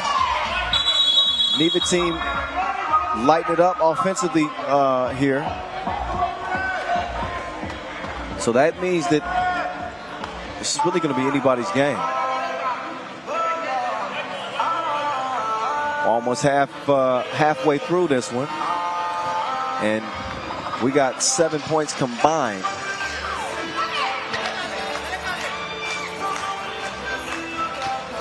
Two-piece. Broke.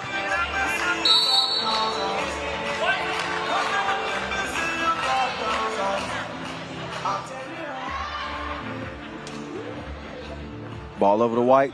Trinidad turned it over. They're going to go down low. And there's a fifth foul on Trinidad and Tobago. So 1 free throw. That means they got 1 foul to give.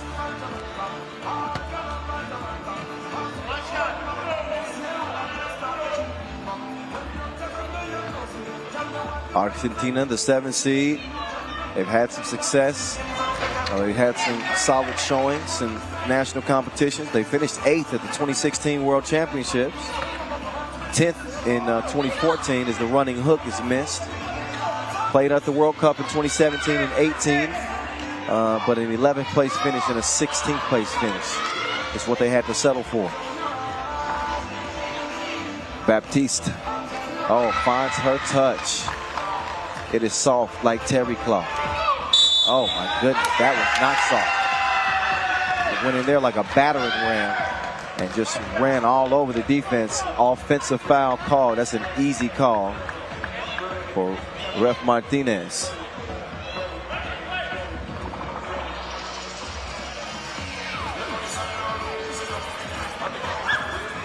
Cox stepping through. Does not get a make.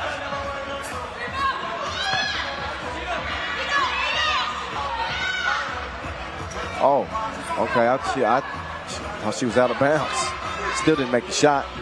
Baptiste couldn't hit it. Oh, Cox gets absolutely bulldozed. And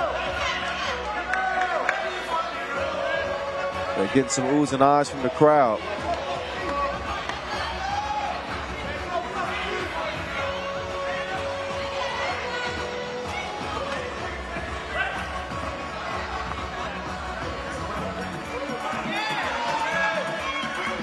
Cross-court pass. Nice patience, but neither team has really had the touch on the inside. They are really finding it to be pretty difficult to get a score on the interior. But persistence pays off as they at least get a foul called there. And that'll put Candela Gintaneta at the line.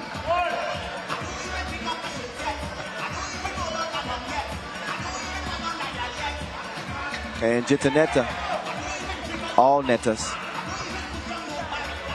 They lead it by 2. Argentina, that is. Oh, Rampersad. Oh, nice double cross. She's going to kick it over to Cox. Cox does not get the shot up in time.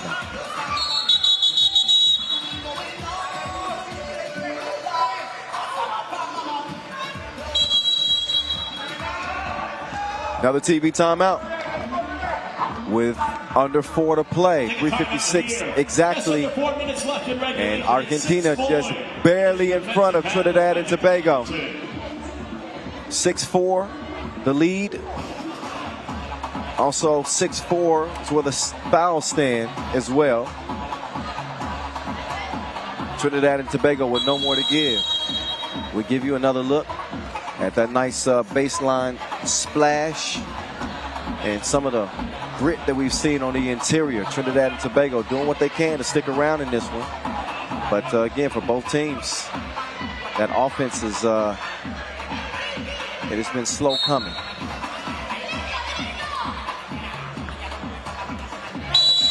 Wolf. Ain't nothing slow about her. So Wolf with the quick step draws the 7th foul on Trinidad and Tobago. And that means 2 free throws follow now.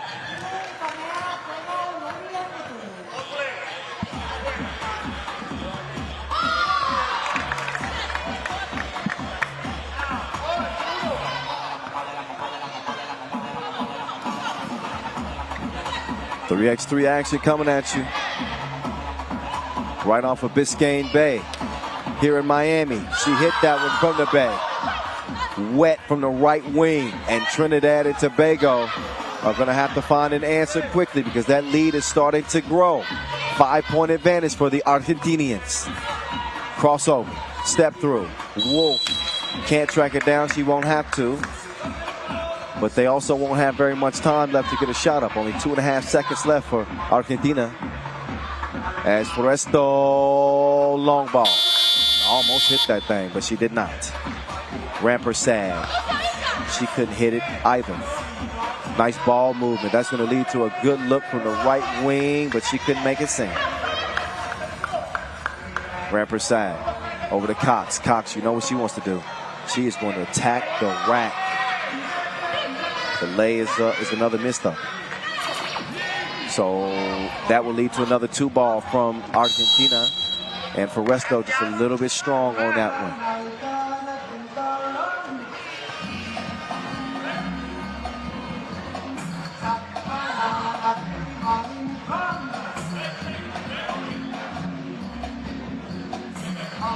.258 officially left.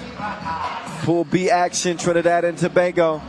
A loss here would end their campaign. A win for Argentina would secure a spot for day 3.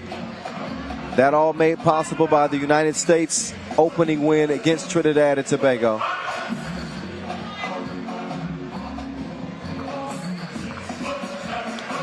We'll still see USA and Argentina. Oh, Ramper sad. Nice cross. Draws the foul. She's going to get a chance to shoot 1.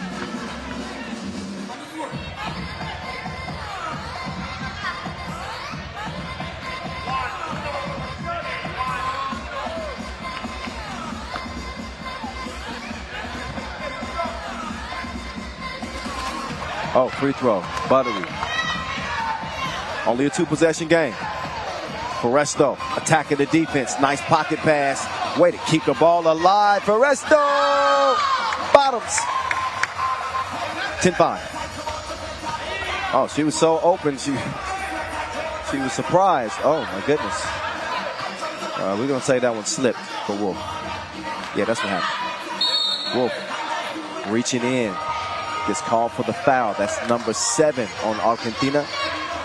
So that is going to put Trinidad and Tobago on the line. Cox is going to do the honors. And you can see her kind of trying to block the sun. We do play outdoors in 3x3, so another thing that kind of makes this tournament and this game very interesting is the fact that players have to deal with the outside elements. As Cox again points at the sun. She's saying she can't see, so you know, we got wind, we got sun, we got heat. You know, we got all the elements to deal with. As Baptiste, too long on the long ball.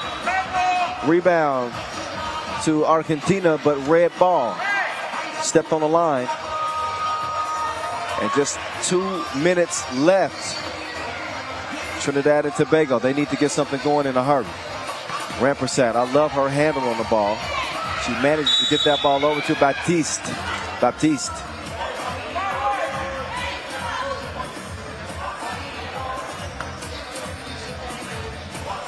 Baptiste did enough to earn a trip to the stripe.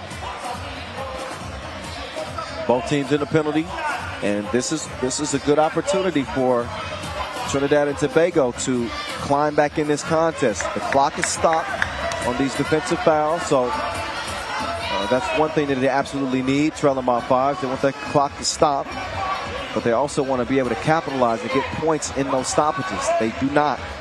So back come Argentina. They're in a good position here. Oh, yeah. That was definitely a clothesline.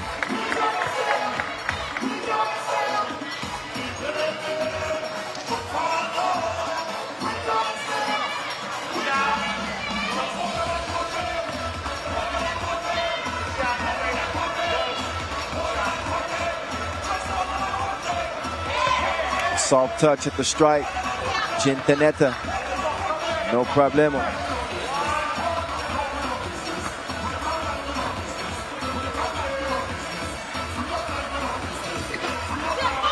Second is a miss.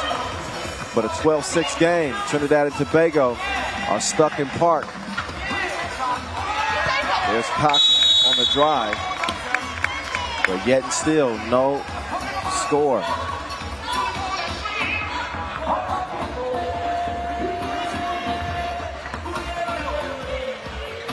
Spinning, wheeling, dealing, and missing. Top of the key. Wolf, she's all by herself. She still doesn't have reservation for 2.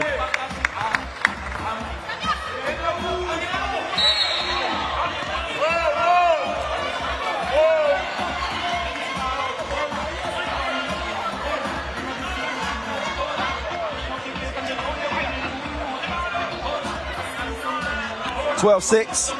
And another trip to the stripe. They've been out here hacking like computer nerds.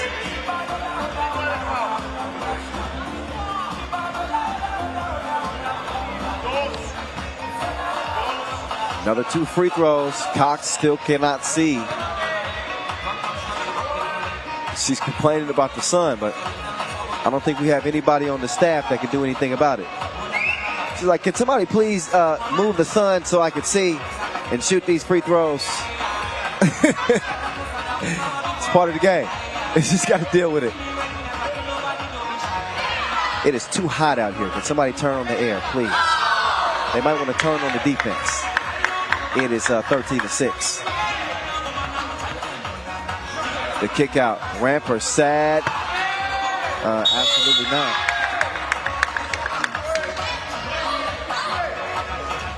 Under a minute left here, Argentina with a commanding lead, 13-6 over Trinidad and Tobago. Wolf left open. She's a lone wolf. She doesn't make the layup. Ramper said no. Under 40 seconds to go. 7-point game, 2-point attempt is a miss. Puerto, little heavy. Cut through and a whistle. Number 10, is that 10 on Trinidad and Tobago? No, I think that's 9. 10 means 2 free throws and possession. That puts you in a double penalty there, just in the regular penalty. Still 2 free throws here for Argentina, who lead comfortably here with under 30 seconds to go. They want to put this one away. I don't think the Trinidad and Tobago are going to have much of a shot. Trailing by 8. They would need the twos to start falling like autumn. Oh, little hezzy. She's shifty. Connolly. Gets it back. Connolly, too strong. Everything.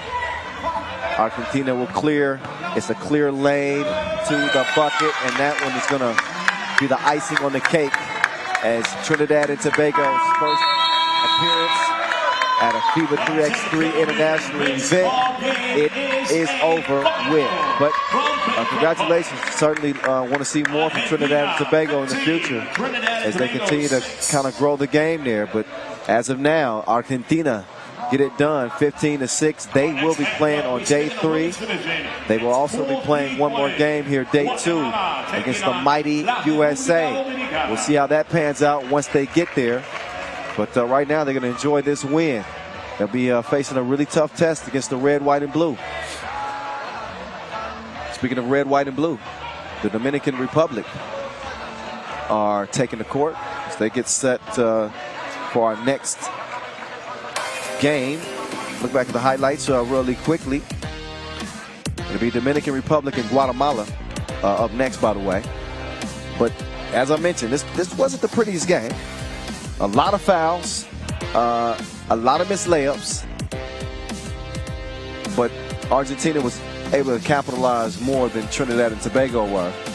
Better shooting mid-range, better shooting from distance. And it's still a work in progress with Trinidad and Tobago. They represent it, came out here with their country across their chest, and they got nothing to hang their heads about. Definitely saw 100% effort from this Trinidad and Tobago team. But you mix that effort with skill and understanding of the game, and then they'll be there. Now is not that time. This one belonged to Argentina. A couple of finishing touches there for the Argentinians as they walk away winners from that confrontation with Trinidad and Tobago. So here comes Guatemala, who we saw earlier in earlier action. They came up short. I was speaking about how well they played in the qualifying draw. But Guatemala against Brazil. Things along here as we keep playing the women's division in the FIBA 3x3 AmeriCup. This next matchup. So Brazil just used a better combination of size and speed to beat Guatemala. And now Guatemala, again, will have their backs against the wall. They're in a must-win situation if they hope to continue playing for day 3. And that's where it all counts.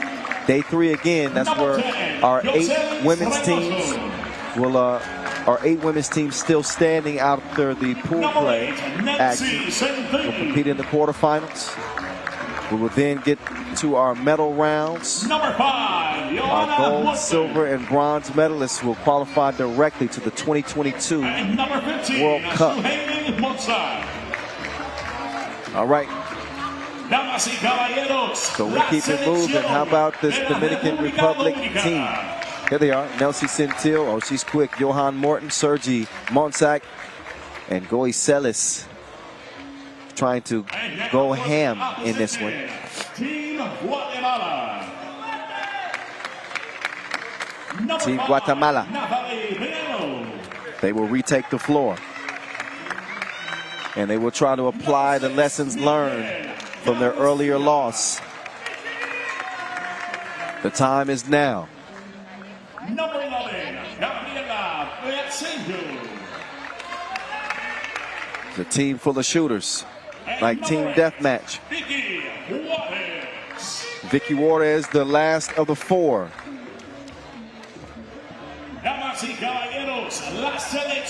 Said it once, I'll say it again. Penelo Garcia, Valesio, and Juarez. This is a very unselfish team. Really like the way they play the game of 3x3. They don't have the size. They rely primarily on their ability to shoot, and they allow the pass to kind of open up their offense. It's a good formula, but it's only a good formula if you make shots. They did not make enough shots against Jamaica. They didn't shoot it nearly as effectively as we saw them shoot in the qualifying draw. They're going to have to bring their best against this Dominican Republic team. I'm telling you that right here, right now. You saw what the Dominican Republic men's team looked like. If you think the women's squad haven't been in a bag, then you probably tripping. Or maybe I'm tripping.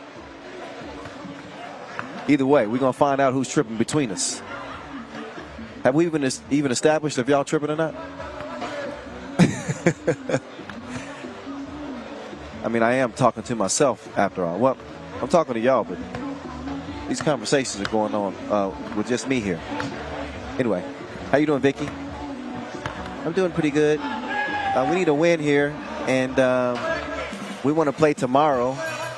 I'm going to be really looking to get my 2-point shot going in this one. You know I can shoot really well, right? Yeah, I know. Okay, playtime's over. It's time to get back to business. We having some fun. I hope y'all having fun too. It's day 2. We in Miami. Come on.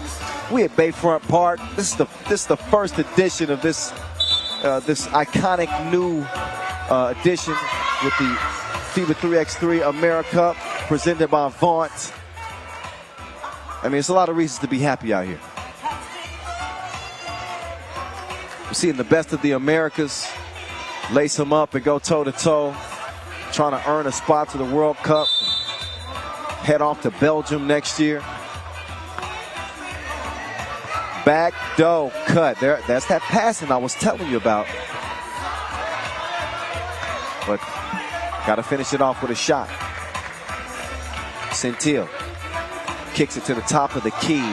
2-piece, no biscuit. As DR, they strike first, but Guatemala strike back. Down low, it goes. 2-2, it stays. Dominican Republic again with Moiseles, Reynoso, Nelsi, Centil, Sugiri, Monsac, and Johanna Morton. That is their quartet. Speaking of Morton, she knocks that one down from the deep end. High arc, cash. Valecio, it's a no that time. Centil, oh my goodness. 6'2". Oh, Garcia using some size, and she gets the score on the inside. 6-3 game. Speaking of the inside, DR get it down there. A big collision. Monsac, she's up a lot quicker than, is that Garcia that's down? I believe so.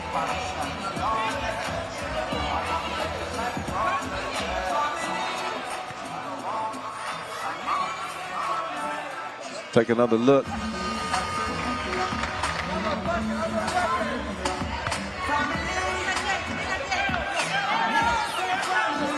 There's Monsac at the line. She sinks it.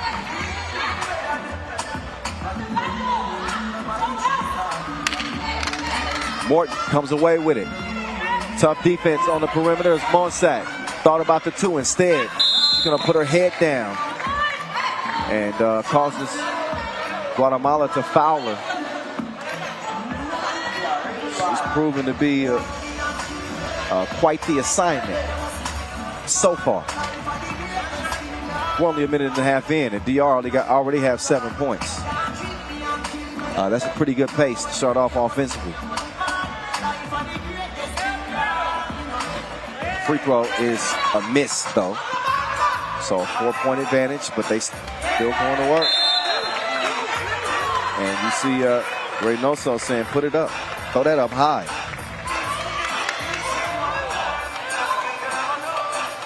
I'm 6'2".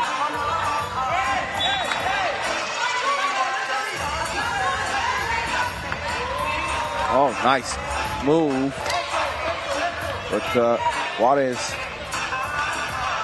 clear it and attack again. Dribble drive. Scoop feet there.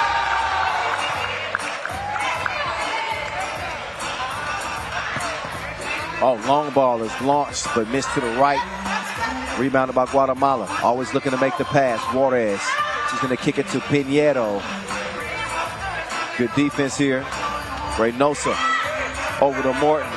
All alone. Still lonely. Couldn't knock down the shot. A quick clear, but it's defended well.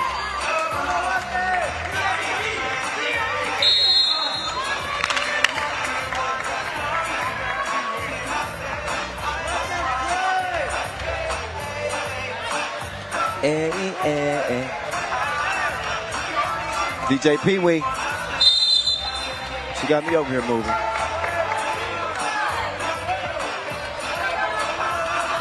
It's a vibe as we head down the final stretch of the day here in Miami. 4 games left. Rebound to Monsac off the miss.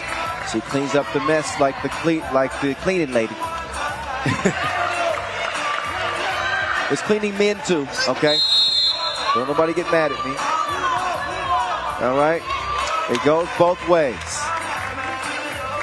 Yeah, I know. Okay? 8-5.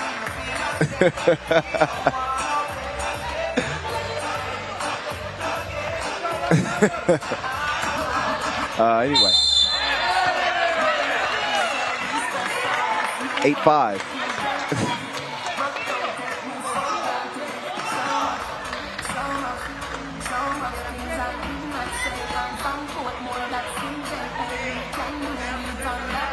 Garcia.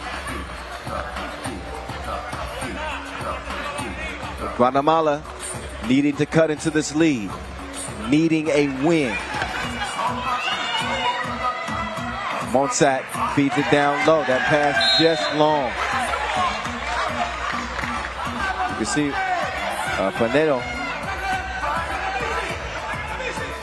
looking like she needs a breather. Oh, Puerto. Yeah. Driving the scoop, but she might be in trouble. Somebody please call. Oh, no, they don't need to call nobody. Matter of fact, the foul is going to be on Dominican Republic.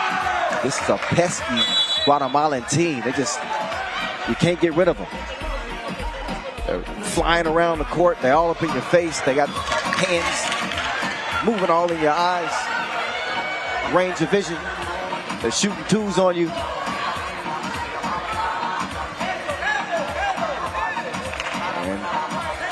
Dominican Republic only leading by 1. Guatemala scrappy in this one, as they've been so far here in Miami.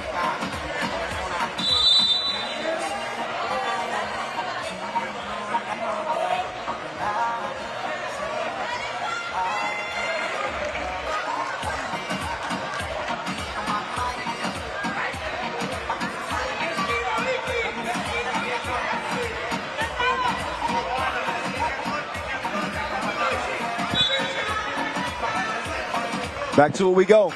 Double crossover. Juarez couldn't taste the rainbow that time. Out of bounds, over to DR it goes.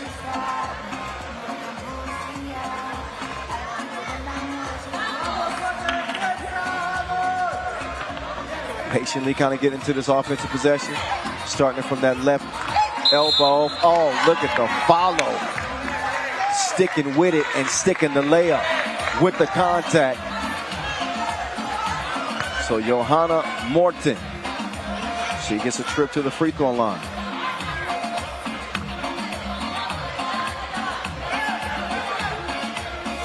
And she's going to take care of business at the charity stripe.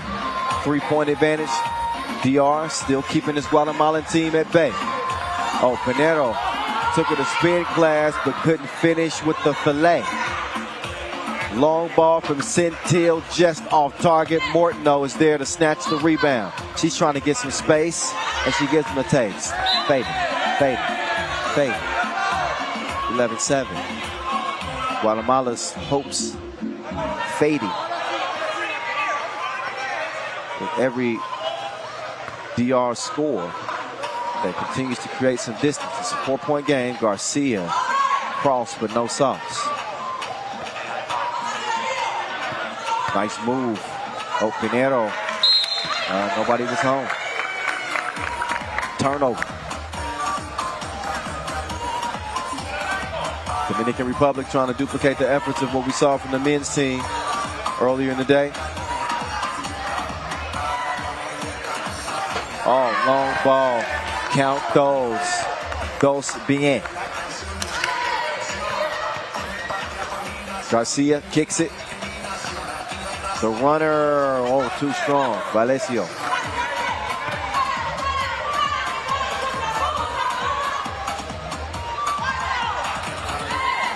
Watch out. Oh, yeah. Mosaic.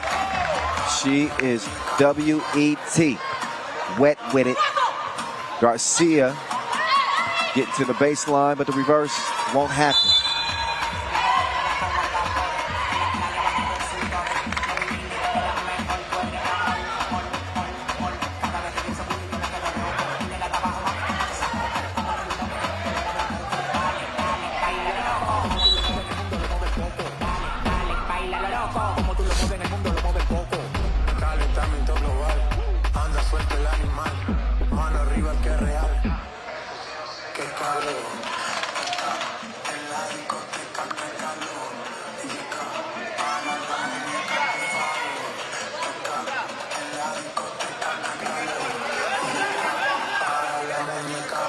All right, here we go. 8-point lead for the Dominican Republic. Morton froze the defense, dropped off the package, but it is not delivered yet. That foul's on White.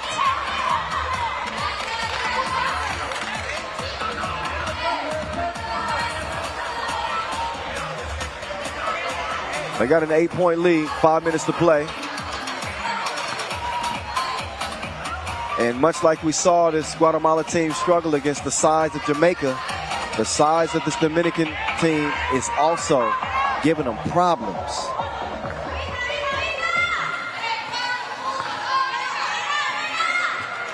Too strong.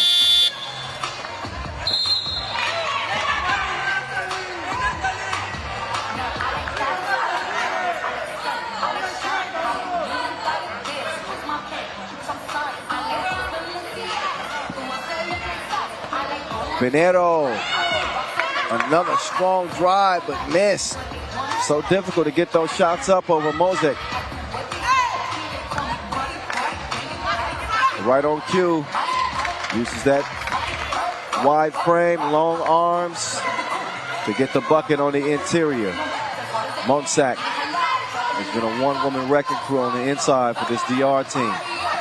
Rebound goes to Dominican Republic. Down to Monsac. She lost it with the spin move, but too strong on the floater.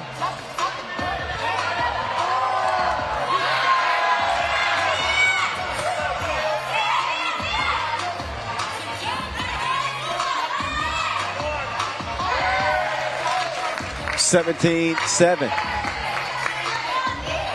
It is a Dominican Republic blowout on Guatemala. Team that's got a lot to like, but they also have a lot to learn.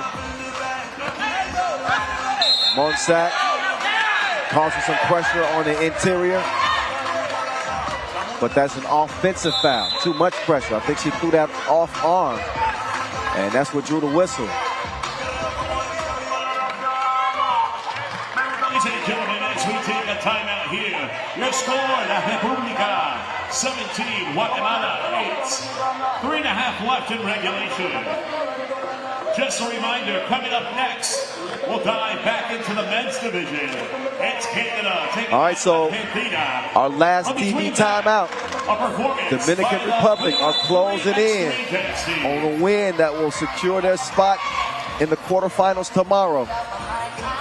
Here we go, 3.5 left here in regulation. All they need is 4 points to go. The Dominican Republic up by 9. Guatemala finding it difficult to get their scoring going. When they're hot, they're hot. But when they're not, they're not. Turnover. Garcia shuffled her feet.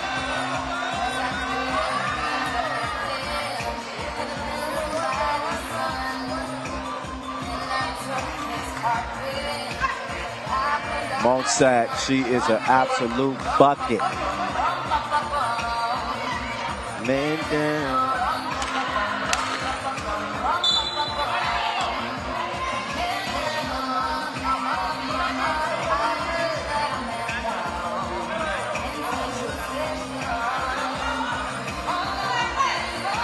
Centil. A quick move to the baseline. Not enough touch on that. Pinero. She goes to the spin. It was anticipated. Lockdown defense. Textbook defense. And then that is not textbook. That is, I'm going to throw you down. Giocelis Reynoso establishing position. Putting her on the all-hair team, too. I like to do. I mean it. I wish I could grow hair like that.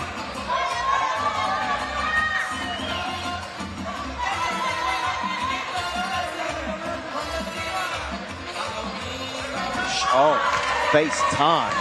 All up in her grill.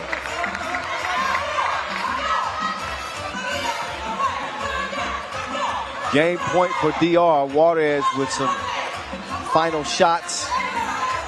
But this one's going to be over with sooner rather than later.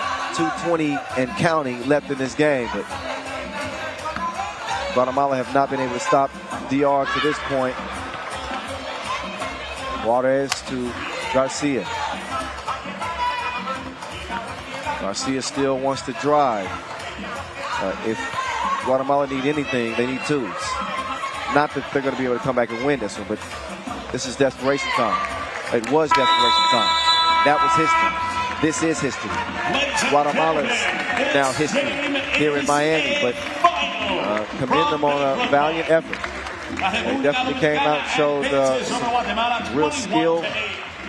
Some of the beacons of 3x3. Great teamwork and passing. They played the game the right way. Guatemala played it the right way. But they're going to need a little bit more firepower against some of these larger teams that they're going to really contend. But all love to DR. DR, stand up one time. The women's squad is heading to day 3. They will play one more time today, as we'll see them lace them up against Brazil for the top seed in the group. That'll be the last game of the day. But we've seen the last of Guatemala. Once this highlight rip is over with, that'll be the last we've seen of Guatemala here in Miami. Absolutely dominant performance inside by Mosek. As you see her, she's going to be featured prominently in this highlight reel. Just the most dominant player on the court. When you got somebody that can take control of the game like that, you give her the rock and let her go to work and allow her to open up opportunities for others. As we saw Morton chip in. Monsack again. Deep.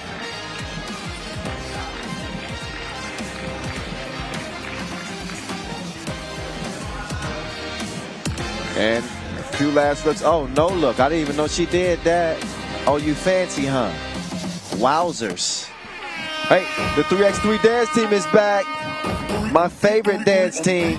We'll only get to look at them for a few seconds, but we've got some other stuff that we got to make sure y'all take a look at. And obviously, you don't want to miss this. The best crossovers of all time, as well as a closer look at Steve Sir and Superman Johnson. Check it.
Sir might be the best shooter in 3x3 history.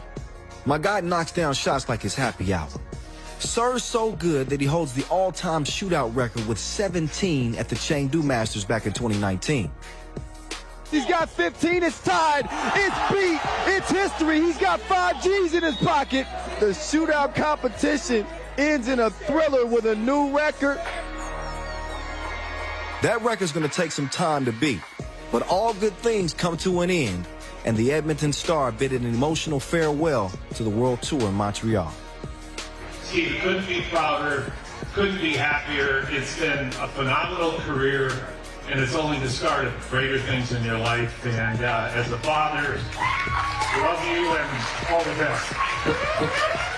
As a kid, I wanted to be a basketball player. I wanted to play college basketball in the States, and I wanted to play for Canada. 3x3 afforded me that. It gave me an opportunity to play at a World Cup. It gave me an opportunity to play at an Olympic qualifier. It really was a dream come true. I played basketball most of my life, but 3x3 helped me fall in love with basketball again. After an up and down 5-on-5 career and a lot of bumps along the way, and because of that, I'm extraordinarily grateful for the sport and the people involved in it. So really, from the bottom of my heart, this has been a once-in-a-lifetime experience, and I'm fortunate to have had it. When I started playing 3x3, my daughter Lila was just born, and now she's 5. So to see her grow up through this while I've been involved is a special thing, because one of my very first events, she was in a stroller, and now she's up bringing the jersey out with my older daughter Isabel. It definitely provided a timeline of being involved in this sport and just how wonderful it's been to myself and to my family.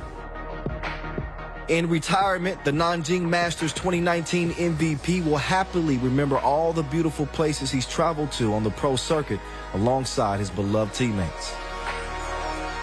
Playing 3x3 is like being in a band. You know, you're traveling with 3 or 4 guys, and you're playing here, you're playing there, the venues change, but you really get a chance to see just how much strength are in the ties that you have with your teammates, and that was a big part of it too, was just being able to share this with some awfully special people on my team, with Team Edmonton and Team Saskatoon, and just with the FIBA people as well, and the other teams that we competed against.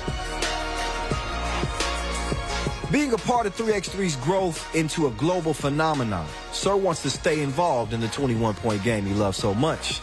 And I think that's great news for everybody. The sport is moving at a rapid pace. The players are improving so much. The teams that were already good are getting even better. And in order to play at a high level, you have to be fully committed, I think, to being the best player and the best team you can be. And I can feel that sunsetting for me, but that doesn't mean I won't still be around the sport, because I love this sport. It's the best.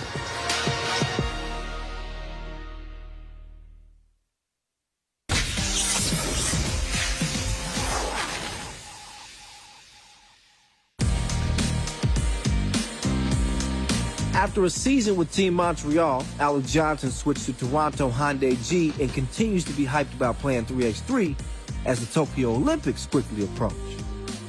Our manager, John Wiggins, called me, and he was having one of those challengers in Toronto. And he said, hey, put together a team. And I put together a pretty good team, and it was just guys that were hungry, you know, that have played 3x3 and just grew up on it.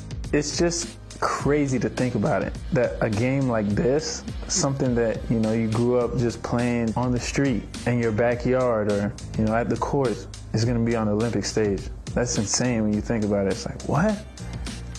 Johnson is married to Brie Dorsett, who represents Canada in the FIBA 3x3 Women's Series. It was very much love at first sight for them. Well, we met in college when I went to North Carolina State.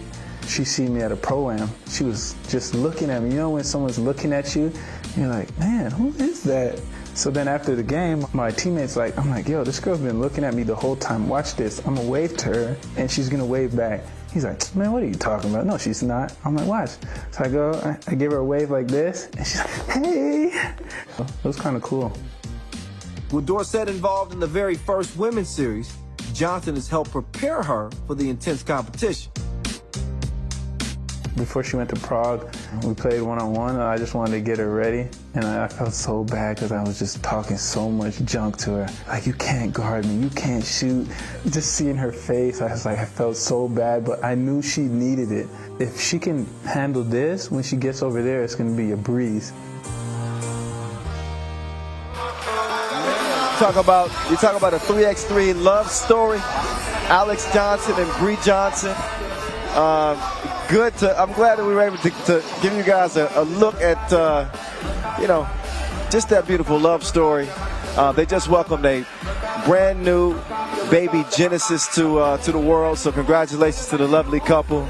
Both Bree and Alex are out here. Obviously, Superman Johnson getting ready to play for Team Canada. And Bree's been a baller herself, please believe it, throughout her career. I saw her earlier today. She was like, I find myself wanting to lace them up even right now. So congratulations again to you both.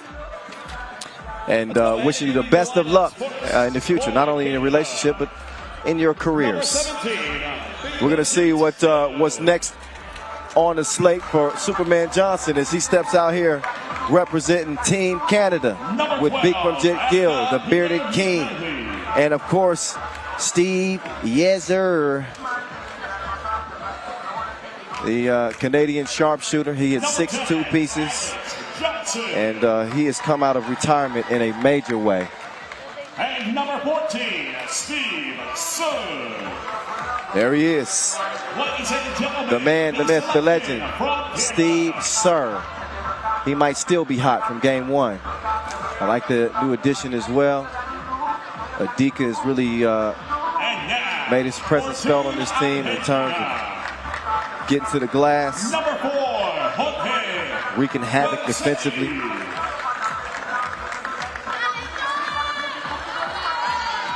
Number 3, Tomas Ricky.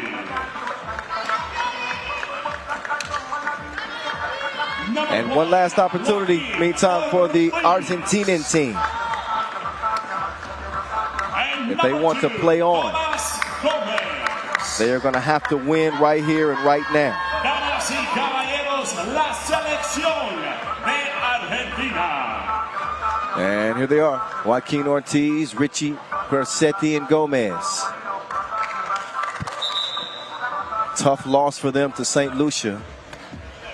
Had a couple of opportunities at the free throw line in that game and just were not able to get it done in Pool B play. So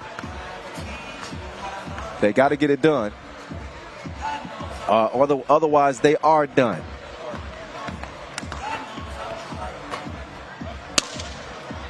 It's time. It's a good time to tell you the officials. There we go. There's our 2 officials. All smiles, Glenn to it. Angel Martinez. Congratulations in order to Ref Glenn, too. I can see why he ain't missed no calls. It's because he's got some reinforcements. The missus, Chantel, is here in action. She's not just here by herself. She's got a new little one on the way. Baking in the oven as we speak. And a huge congratulations to them. Just a bright light. Always puts a smile on my face. Get to see her in action, or not in action, but checking out the action. And most people come to see the players play, but the refs have counterparts as well, and they come out and show their support too. So much love, much love. All right, let's get the sensitive stuff out of the way. Ain't no friends between the lines. Canada trying to go 2-0. They relied on the hot hand of Steve Sir as they cooked their way to a blowout victory to start day 2 here against St. Lucia. St. Lucia saved themselves by getting a must-win against Argentina. And now Argentina, they want to get a win here. They have to get a win here because they want to force a 1-1 tie in the group and force us to go to points to decide who's going to come out of the group. Peter McNeely trying to get it to the Bearded King. That's poked away.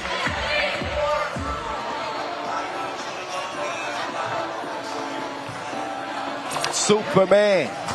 No, not that time. Missed it to the left.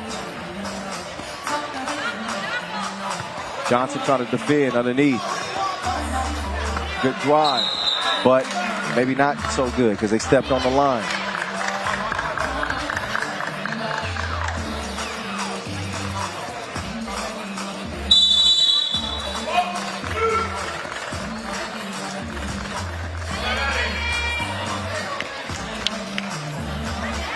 So just scratching the surface in this one. Kyle Montgomery at 3x3 The Voice in your ear at the rim. We saw some good D. Peter McNeely. He just bouncy. A lot of bounce in his step. Great athleticism. He didn't like that call. The whole squad is beard gang, except for Superman. He's not exactly naked faced, but he went with a clean cut look.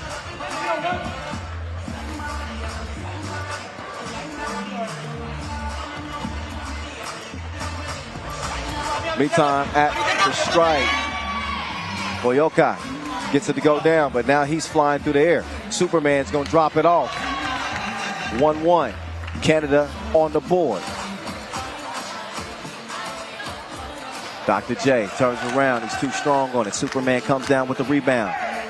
McNeely over to Steve Sir, and that one is a miss. I think that's the first miss that Steve Sir has had today. 6 doubles in that opening game as he was cooking on a different level. Alex Johnson will clear it. Oh, yeah. He feeds McNeely. He says, and one. Flexing his muscle as he walks to the free throw line. Canada, your 2 seed, and have been one of the premier countries in terms of growing 3x3. A 6th place finish in the World Cup in 2018. Not so great in 2019. 22nd and 14th at the Olympic qualifiers. Get that. Oh, maybe not. Foul call. Ref 2, it says so. What he says is law. Ortiz at the stripe, shoots it calmly, but it's too long. Look at that transition offense for you. Heads up pass by Sir, steps up Johnson, but he couldn't hit it. Argentina couldn't save it. So the possession will go over to Canada, who, again, shout out to the women's team, Catherine Trier and company, who are 2-0. They'll be playing on day 3. Bearded King lost the handle on it. He drug his big toe. He's got a blister and a traveling call called against him. Bearded King trying to set up Superman. Superman, pull up. No. Rattled off the rim. Ball over the baby blue. Richie. Persetto. To the hole with So. Good defense.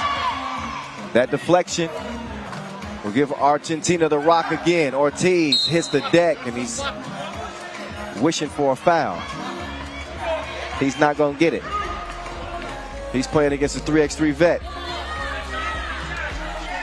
You're not going to get many calls as a 20-year-old. 2-2 in terms of the fouls. The Canadians leading by 1. And Koyoka, I don't know what he was doing, but he wasn't looking at the shot clock.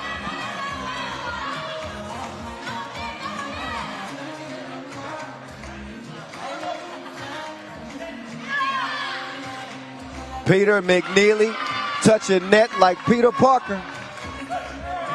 It is 5-2. Oh, yeah, that is most definitely a foul. No funny business there. Superman Johnson, he just got caught in a bad position, and he gets caught with the whistle.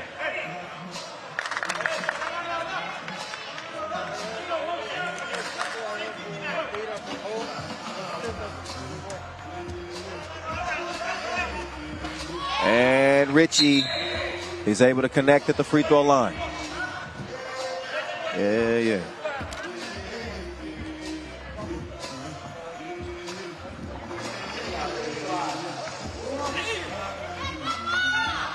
Bearded King couldn't get the follow, but he does get it the second time.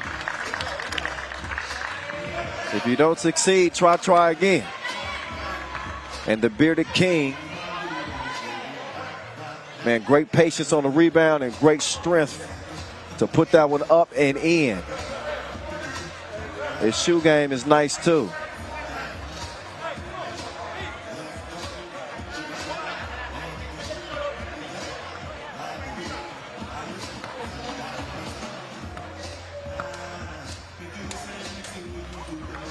Bikramjit Gill.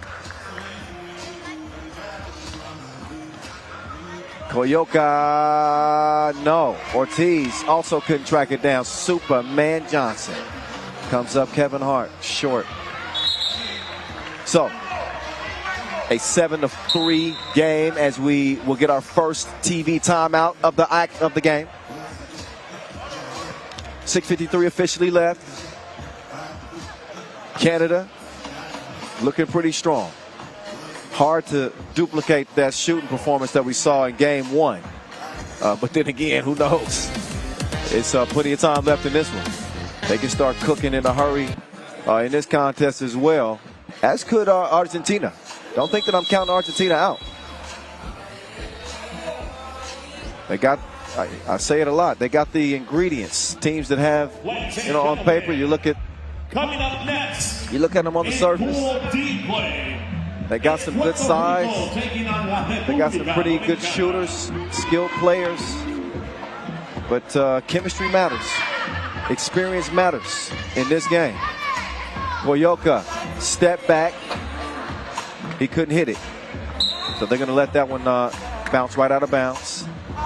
That'll save them some few seconds. Get them some time to breathe a little bit. Steve Sir. Oh, he steps right into the 2, but he misses that one. Steve Sir, the all-time record holder in our 2-point shootout contest, by the way. 17 makes of 21.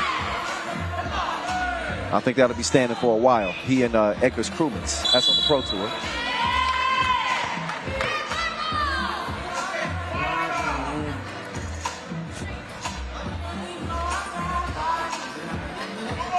So Canada, they have picked up 4 fouls in the first 4 minutes. Argentina right behind them with 3. They're doing some 2-man weave action, but Peter McNeely snuffed that one out. He's going to get the ball back. McNeely, he is feeling it like a full body massage. That 2, front rimmed it. McNeely feeling bouncy. You can tell he got the juice right now. Oh, didn't have that stroke. He's got the ball back, drive, kicks, Superman Johnson sets up shop, but he couldn't knock down the shot. Ortiz quickly over to Richie. Richie, absolutely not. Long rebound, stays with Argentina. Richie, he's gonna try it again, this time with a hand up, same result. Superman flies for the board. Johnson with the cookie back. He likes to share. Oh, he got that ball straight devoured. Big block on the inside. And then Steve Sir gives us a yes, sir. 2-piece, no biscuit. It's 11-3, just like that. Canada, oh my goodness. Oh, but it gets wiped away. It was almost a move worth talking about, but McNeely made sure we were talking about the block instead.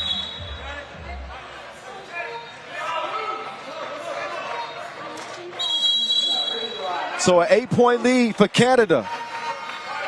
Men's Pool B action. As the Canadians have gone on a run. Talk a lot about the longtime stars on this Canadian team. Shout out to my guy Ice. Big time in the building. We got some of Miami's biggest celebrities gracing us with their presence here at this first ever FIBA 3x3 AmeriCup presented by Vaughn. Did I mention the baby is performing here in this location later on tonight? It's turned up here in MIA. Please believe. Oh, Superman. Oh, pocket pass perfection. Oh my goodness. What a setup.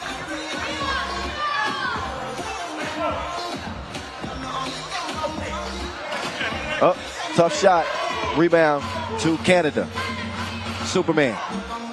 He ain't the only one flying. Steve Sir lets the two fly. It's a foul underneath as Quercetti. He got a little too physical down there on the block. So he's going to get a whistle.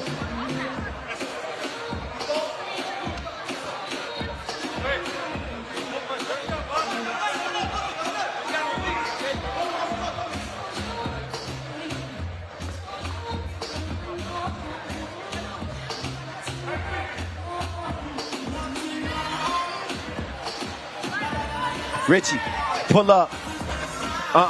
Front rimmed it. Bearded King. He wants to feed McNeely, but he had too much on the plate. Too much hot sauce on the pass.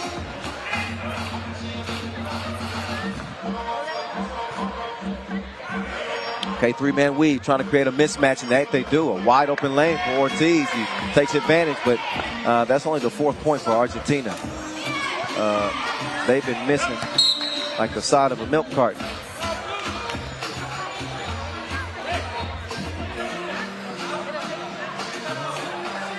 Just over 4 minutes to play and an 8-point difference.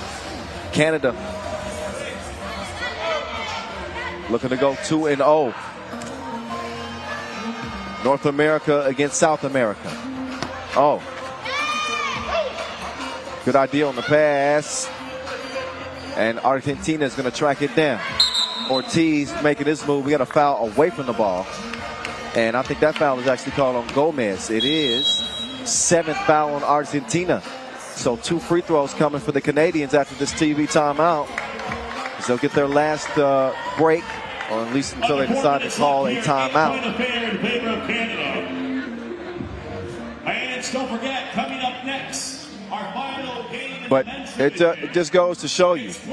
I mean, this Canadian team is in step, in perfect sequence with each other. You can tell they've been in the lab, and they got the formula. They got a winning combination so far. Again, with the newest addition, Adika Peter McNeely. Alex Johnson's been here. So has Steve Sir. Those two try to connect on the back door. It doesn't happen that time. And never to forget Vikramjit Gill.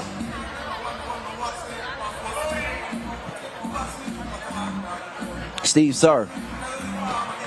The J has not been falling quite as consistently in this one, but hell, you can't expect the guy to make every shot. Gomez, not at all.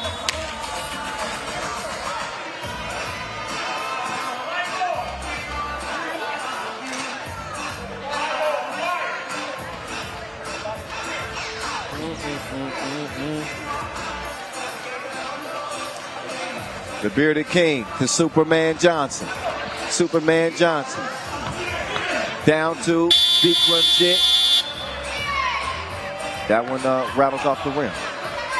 Under 3:30 to play. Still a quite comfortable lead for the Canadians. Oh, that pass stolen. Good defense. So Argentina has shown some flashes in this game. They just be getting locked up defensively. I mean, I just got to be honest. And right on cue, there's Quercetti, though, telling me to shut up. He said, we ain't getting locked up, not fully. You got to play some defense, too, though. Superman Johnson. Easy breezy. Quercetti going to the spin. No. Oh, but the steal. Ortiz snuffs it out. A smart play.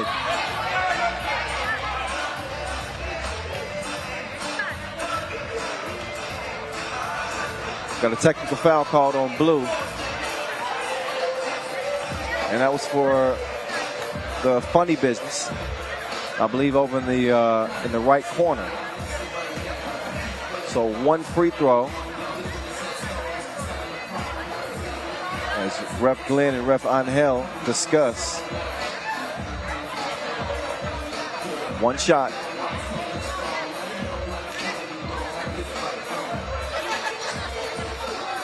Ref to it. Giving an explanation to the players.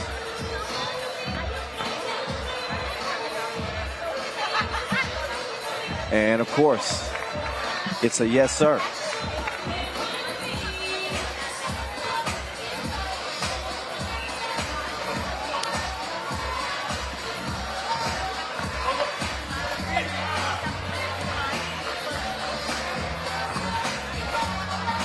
(15-5) contest. Gomez, no. Steve serve to the corner, swinged it. Big run, jet, no. Peter McNeely flew in there like he was Superman. Did not come away with the rebound. So, it'll be white ball, but he said that was all blue. Way to keep it alive here for the Canadians. McNeely. Steve Sir open like a double click. He's knocking down shots like happy hour. That first was the double shot. The legend himself, Steve, yes sir. He just tried to steal my slice of pizza. I like you, Steve. I don't like you that much. I'm hungry. Meantime, he gets put on the bucket list. 17-6. Looks like Canada's going to check Argentina off of their to-do list. They're done.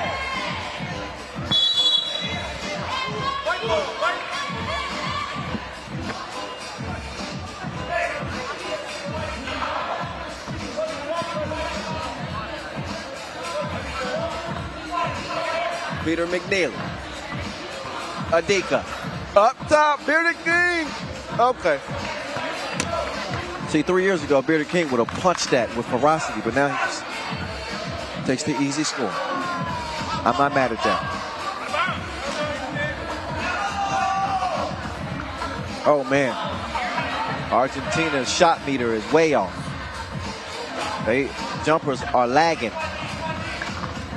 They need a new connection. Anything. Something. Superman.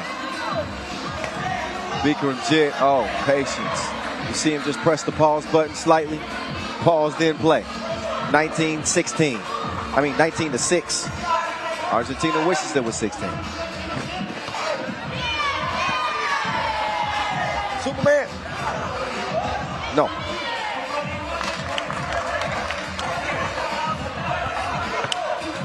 Quercetti, look, my one hand.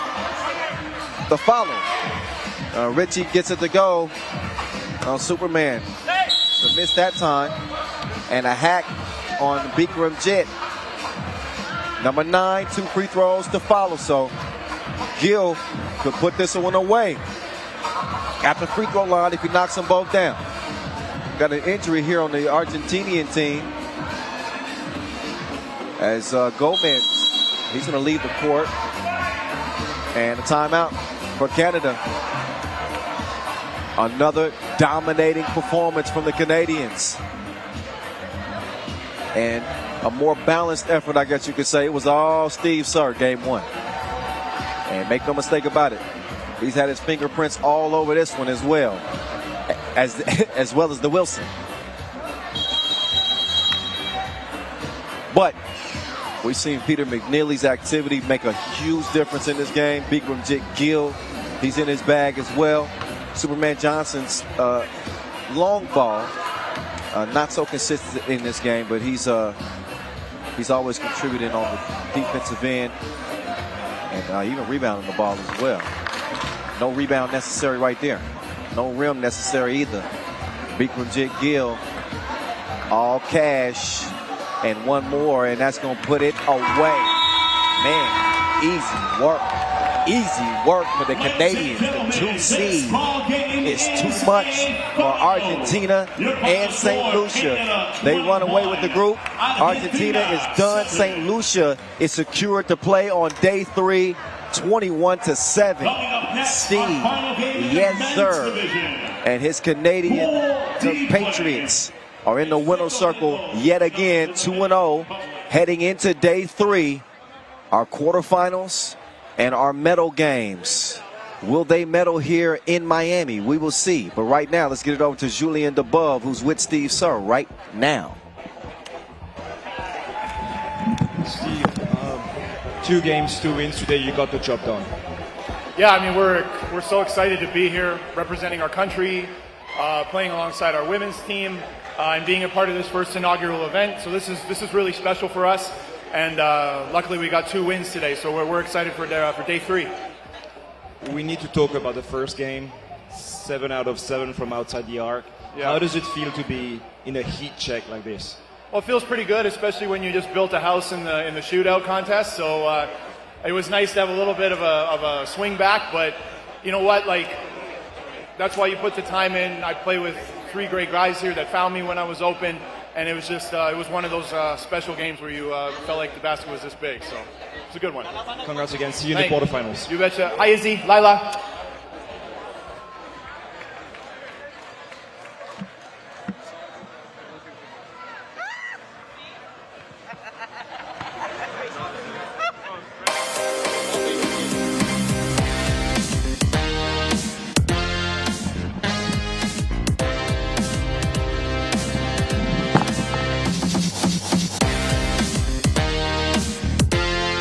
With no further ado, we look at the highlights of what just went down as the 2-piece goes down for McNeely.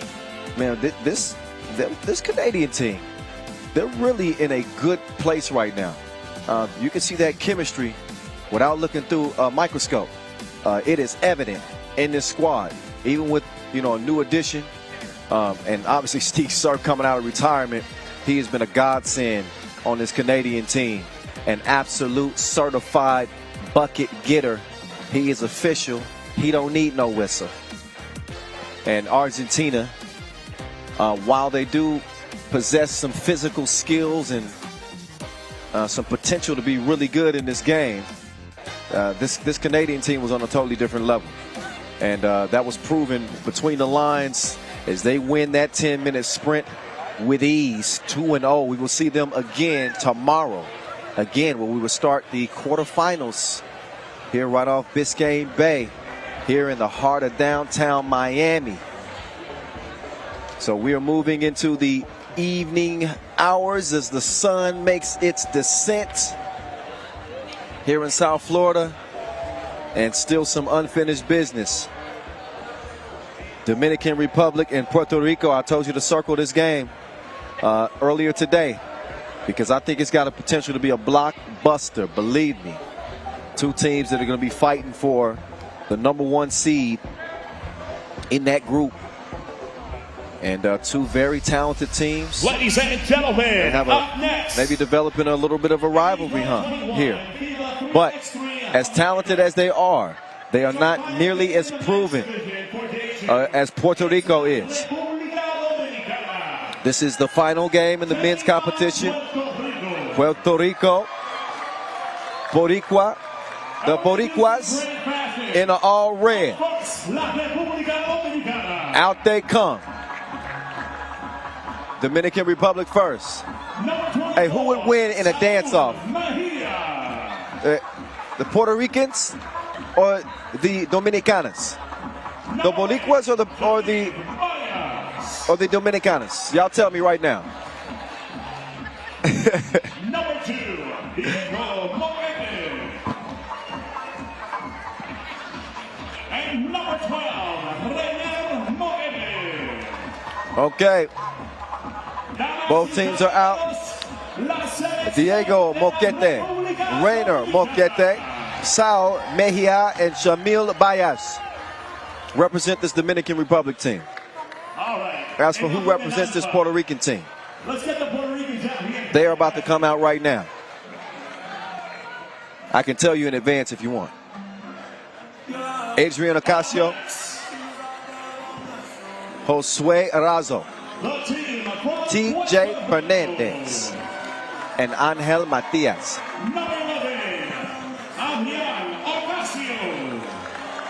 Ocasio, the first one out. That dude's a thoroughbred. TJ Fernandez, he's a little dude with a big fan base. All I'm hearing is screams. It's like he's the Puerto Rican Justin Bieber or something. Josue Arazo, And last but not least, Angel Matias.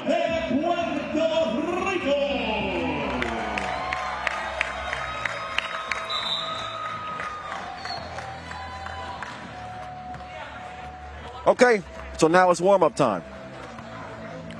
Your 5 seed in Puerto Rico, they are the favorites. They are in the driver's seat in terms of experience. Both of these teams had some pretty impressive performances, I would say earlier, against Guatemala.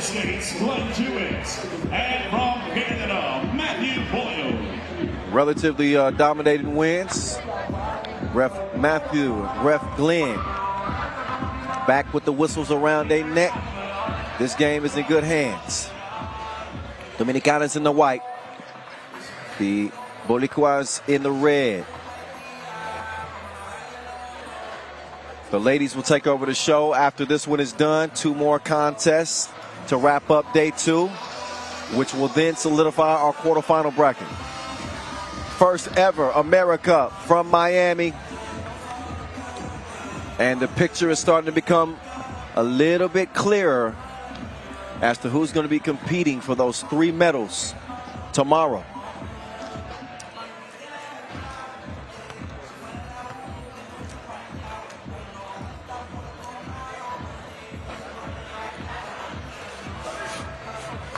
So a few more moments to warm up. And then we can finally get to the business at hand.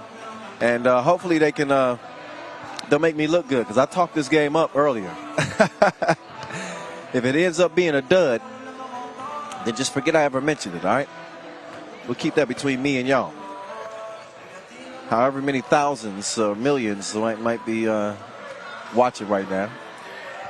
Special shout out to you. If you've been active with us on social media, if you've been using that hashtag 3x3 AmeriCup, if you followed our official social media account, thank you. Thank you very much. That's at FIBA 3x3, by the way. And we certainly hope that you continue to follow us, because we put some pretty dope content up. We write some pretty enthralling articles, I must say. And our captions are the best in the business. People ask me all the time, I don't have anything to do with the captions. That's the pure creation of our media team. Sometimes I want to steal their captions. So shout out to our media team. Esteban doing good work. And everybody else involved.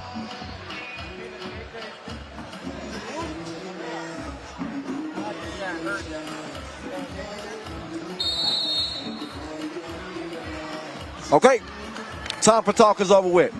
This is maybe the game of the day. We'll see. Fernandez with the miss. But there's Matias cleaning things up like the maintenance man. Oh, that's plenty of contact right there. Yep. Got to blow that whistle.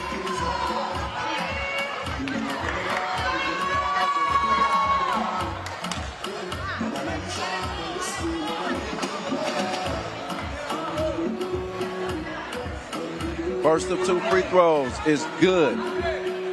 Diego Moquete. This dude was killing game 1. He really set the tone for them offensively.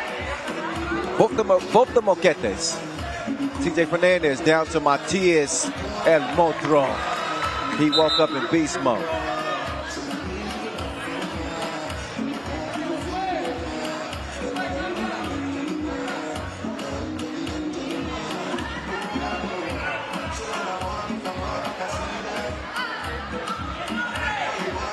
Here's Moquete, waiting for a screen.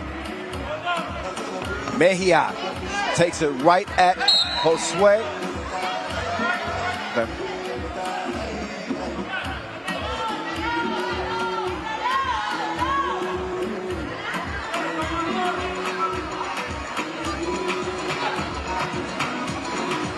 Long ball, straight in the shot clock.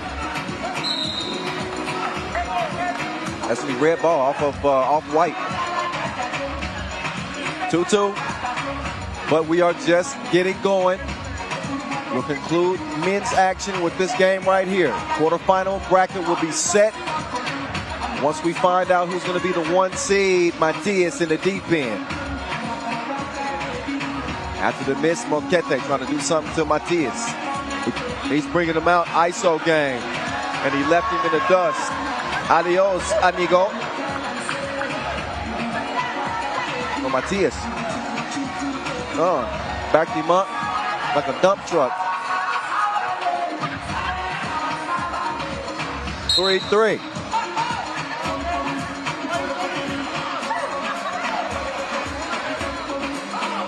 So far, so good, huh? Different vibe for this game, too. A lot of people up dancing. I'm seeing the Dominican flag flying. The Puerto Rican fan contingents. Oh, Moquete. Swishalicious. 5-3. Matias, get off. Foul on Moquete.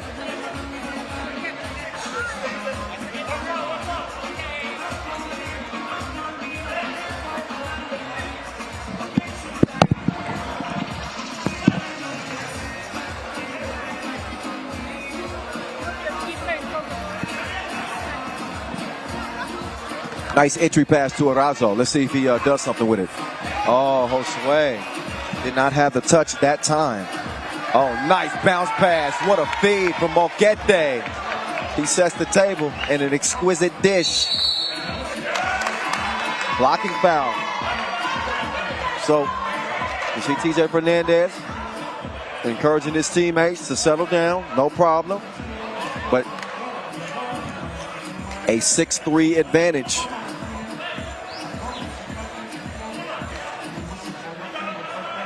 Loving the off the ball movement. They got some good actions going. Legal screen. That's the call. Offensive foul.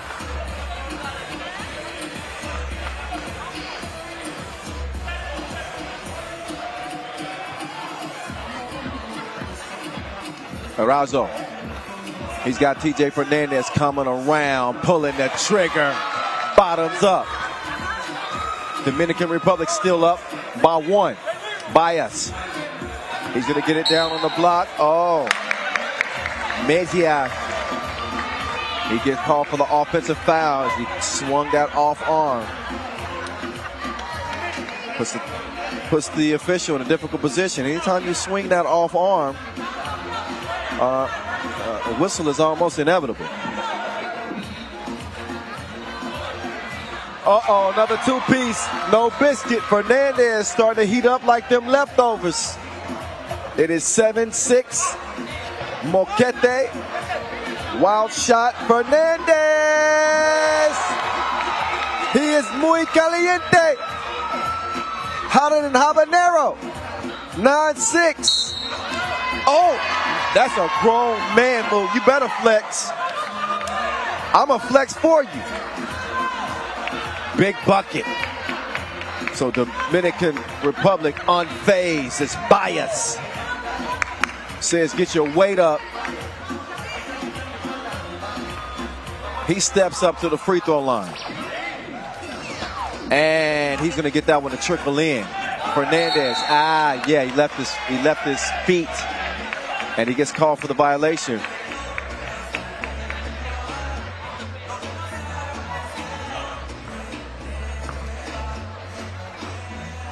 So on come the Dominican Republic.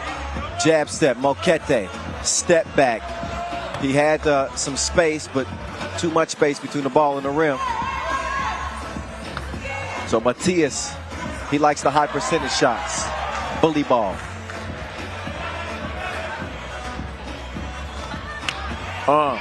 Nice pass.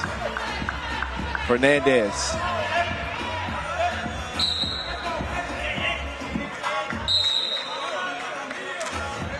We got a TV timeout. And a nice pace. Really nice pace. 10-9 contest. And I told you, I do know a good matchup when I see one. And you saw this one on paper, especially after that opening performance by the Dominican Republic. You knew that this was a team not to be slept on. Of course, we know what the Puerto Ricans bring to the table. We've seen plenty of them on the Pro Tour and national events. And their 4 players are household 3x3 names for the most part.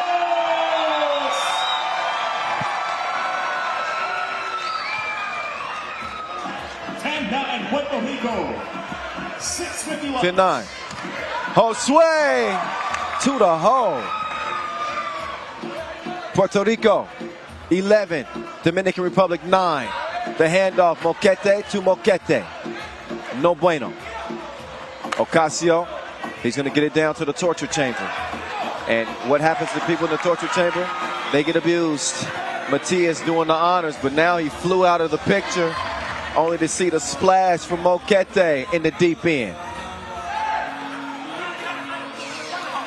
Matias up to Ocasio. Ocasio, ball fake.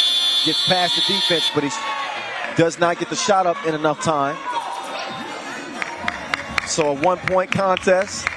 As neither one of these teams is willing to give up any breathing room. Moquete to Moquete. Rayner drops it off to Bias. Oh man, he almost banged on that man.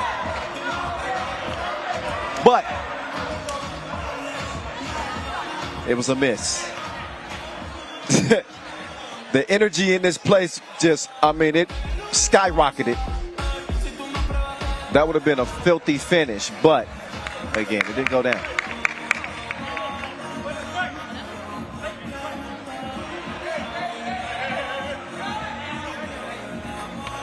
The free throw does go down. We are all deadlocked at 12 apiece. Wow.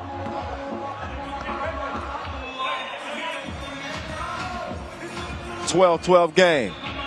5:54 officially left in what has the makings of maybe the game of the day. It has certainly lived up to the hype to this point. The vibe is crazy here at Bayfront Park as Matias's 2-ball is off the mark. Moquete gets it down low to Bias. Bias, he is a beast, but he does miss the crib. Thought he was going to get it to go down. He does not. TJ Fernandez. Dos bien from the corner. Crossover, lost. Mejia, his pass is defended and knocked out of bounds. Puerto Rico is saying that's off white. They're going to make their case to Ref Glenn. He says, yeah, I hear you. But it's going to be white ball. 4.5 seconds left. The crowd is lit. We got fans of all ages, old and young, men and women. Underneath, they get the score. Quickly kicked out to Fernandez. He does not hit it that time. Bias, he wants to give it up. Diego Moquete. Oh man, these goals ain't loyal. Rolled out on him, but Bias is there to clean up the mess. This is 14-14. Oh my goodness. Oh my goodness. It's going down. It's going down in a major way. FIBA 3x3 AmeriCup 2021 in Miami. Let's keep it going. Right at the midway mark. Josue, he wants to get it down to Matias. Matias, he's going to elevate. And he misses, but Ocasio, I got your back like a pack with straps. Not a problemo. Here's Moquete. Rayner, he's an international banker. Off the glass he goes. And it's 16-50. What a hustle to save the rock. Mejia, they had him locked up, but not cleanly. That is a foul on red. That is numero 6 on the Boricuas.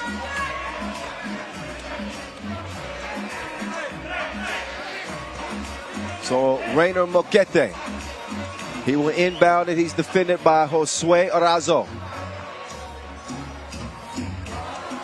Around comes Moquete. Hey, approach with caution. That's a dangerous man right there. That was a wild shot, though. Some good defense on the inside. That one was packed by Matias. And that ball's going to be red ball. That's red ball. Yeah. Off-white, red ball. It's a 10-minute sprint to 21. This right here is a dead heat. They are right even, hip to hip, running down that final stretch, that final straightaway. Speaking of running, Fernandez ran right to the rim, but he missed the layup. Mejia, he's trying to make his move on Erazo, but Erazo was not having it. He's going to drop it down, and it looks like Mejia is eligible for abuse. Angel Matias is on demon time. Up top, they don't get it to go. Fernandez! Dinero. He's getting money like an open safe. Puerto Rico's lead, will it be safe? It's only at 2 right now. Oh my goodness! Moquete hit that one from a different hemisphere, as Matias will answer right back like a belligerent teenager. Don't talk back to me. 19-18. Mejia, good move. Draws the foul. 3:18 to go. It's going back and forth like an Aaliyah track. Who is going to be still standing as an undefeated team when this one is all said and done? What a game. 19-18 has been as good as advertised, maybe even better, as the Dominican Republic and Puerto Rico clashed here in the final men's game of day number 2. Bayfront Park is lit here in the center of downtown Miami. What a game. Quarterfinals are going to be set after this one. So many different faces, fans from all over have converged here come together here in Miami for what's been a hell of a show through just about 2 days of play.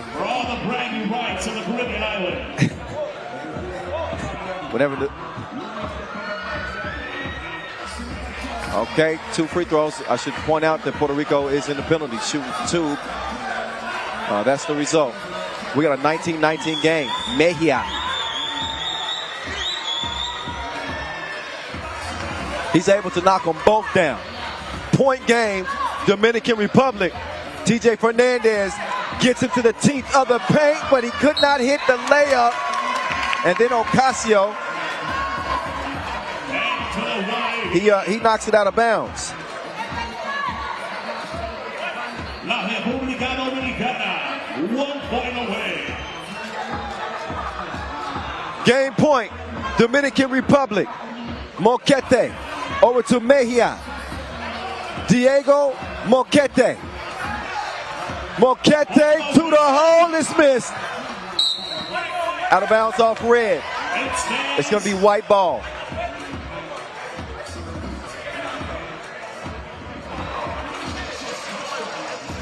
With the Dominicans.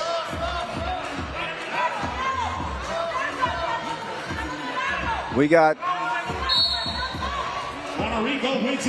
a South American clash.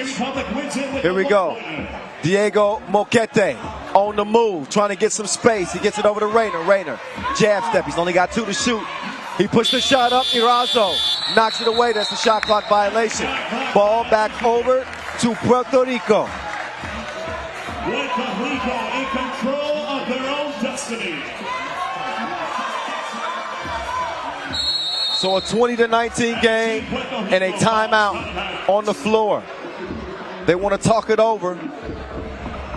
And if you're Puerto Rico, given the way that Dominican Republic has played, they have got to be thinking about shooting the 2 ball right here. If they can get a good look for maybe TJ Fernandez, expect Puerto Rico to maybe take a 2 and get rid of this Dominican Republic team, because the longer they, I'm saying, hang around, and Dominican Republic is in the lead. All they need is 1. If Puerto Rico want to take this one, I think they sense the time has to be now. Continue to keep this Dominican Republic team at bay. That's a hell of an assignment. We'll see what they draw up. Maybe Fernandez, maybe Matias. Matias has had a history of TSO buzzer beaters and game winners throughout his 3x3 career. He's got 12 seconds to work with. He comes around. They set something up for TJ Fernandez. That is it. Ball game. Boricuas. Right on cue is TJ Fernandez, showing that he's got the guts to take the shot at the last second, and he puts the final nail in the coffin on Dominican Republic's chances at getting a win. A great effort from DR, but hey, these Puerto Rican fellas, they are a problem. TJ Fernandez, that man was cooking like a sous chef, and he delivered an exquisite final shot. TSO buzzer beater to take the game. TJ Speedy Fernandez put a cape on that man's back. He's saving people. He's from Cape Town. Wow, what a game. TJ Fernandez, all smiles. He's standing by with Julian above right now after an emotional win for Puerto Rico over the Dominican Republic. Ju, over to you. TJ, those games against the Dominican Republic, they're always very special to you. Yeah, we know it from the beginning. Like, we have to come play harder from the beginning. Like, it's a tough matchup every time we play with Dominican Republic. It's a physical game. This last play, I don't know how much it was a set play or not, but talk about, rushing to the ball and hitting that shot. Everybody was waiting for it to drop. Yeah, Matias gave me the confidence, my team gave me the confidence, and Matias say, I'm going for you, finish the game, and that's what I do. Congrats, man. See you in the quarterfinals. Thank you. Ladies and gentlemen, la isla del encanto es la isla de la victoria. The final score, 21-20, Puerto Rico over the Dominican Republic. Man, look, I got to catch my breath. Well, allow me to toot my own horn, too. I mean, hey, listen, I did say that this was probably going to be the game of the day. All right, please allow me to give myself some love. What a game. It was, honestly, it was even better than I anticipated. But a lot of passion, a lot of heart between these two teams, and obviously these two countries. So much pride when you have Puerto Rico, when you have the Dominican Republic across your chest. These dudes came out and put on an absolute movie. You should have had to buy front row tickets for this one. Wow, what a game. What a game. Back and forth this one went. Neither team willing to give up any ground as it stayed a 1 or a 2 point game for the better part of this entire contest. But how good was TJ Speedy Fernandez? That dude was an absolute killer on the court for the Puerto Ricans, and he ended it with a 2-ball that he won't soon forget. I won't soon forget that either. So maybe that proves to everybody else that you should listen to me a little bit. When I tell you we're going to have a game of the day, let's go. Let's take a look at the men's pool action from the day. Puerto Rico, by virtue of that last TSO buzzer beater, 2-0. Dominican Republic, they'll be playing tomorrow, though. They are the second team out of the group, as groups B and D have been decided for the men today and will soon be decided for the women. Not yet. Again, we got 2 more games on the ladies' side that will officially solidify the quarterfinals, and the next one coming up. Oh, it's a big one. Oh, it's just number 2 seed United States, who are favored to win gold here, who have 4 WNBA players who, that's all. Yeah, no big deal. No, it is a big deal. Team USA against Argentina. The mighty red, white, and blue, trying to remain unscathed and avoid a hiccup before playing tomorrow in the quarterfinals.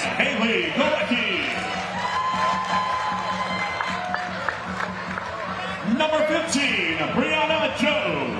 Out they come. Haley Gorecki. She's joined by Bree Jones. And number 9, Sierra Burdick. Blake Dietrich and Sierra Burdick. Ladies and gentlemen, the Here they are. United States of America. Here are your quartet of Americans. WNBA players, some WNBA All-Stars. When you talk about Big Bree, Sierra Burdick, a proven certified bucket in the women's series and a winner. USA Red Bull 3X national champ. They come in decorated, but they also come in with a little bit of a lack of experience in some positions. But And number 2, we saw the same with the Olympic team that won gold. And obviously, it didn't slow them up. Will Argentina be able to slow this American team down? That is the question at hand. We will soon find out. They've got Candea Gintaneta, Sofia Wolf, Candela Foresto, and Augustina Jorgiel.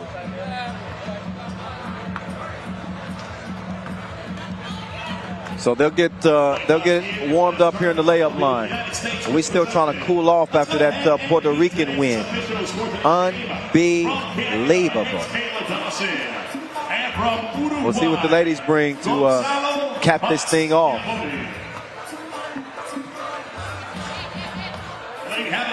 And it's been a while since we saw this American team. They've had several hours to kind of sit back and get warmed up.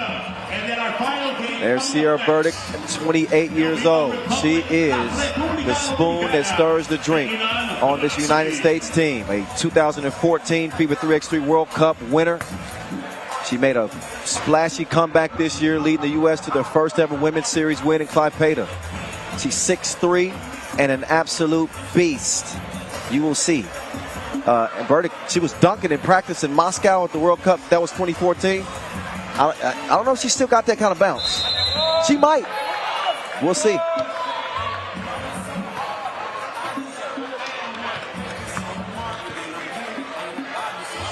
So Haley Gorecki and Blake Dietrich, the latest additions to this American team, representing the Phoenix Mercury and the Atlanta Dream, respectively, in the WNBA.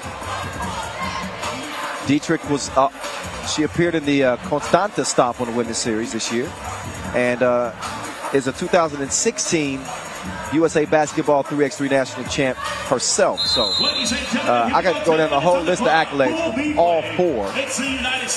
But what fun is that when we got action in front of us, right? Let's get to it. Bree Johnson down to the block. She woke up in beast mode. That's Beauty and the Beast, though. That's a rap lyric. I'm not actually just saying it. 1-0. Bree kicks it out to Sierra Burdick. Oh, Dietrich. She's going to have to shoot it, okay, or pass it. She does that. Oh, pocket pass. Dime time. Good vision there from Jones to set the table for the easy lay. It's 2-0 just like that. USA. Drive, kick. Oh, step through. Oh, nice move, but not so nice on the shot. I think she surprised herself. She's like, oh, I just did that? Got to settle in. It's another thing that teams have to be careful when they play the United States. Some teams come in a little wide-eyed. And, you know, from my perspective, you can't lose the game before you play the game. Team USA, they boast a lot of talent. They boast a lot of weapons, things that you probably should be pretty concerned about. But you got to put that aside. Otherwise, you can see them run away with it fairly quickly, which we saw in game one today for the Americans. The free throw is long.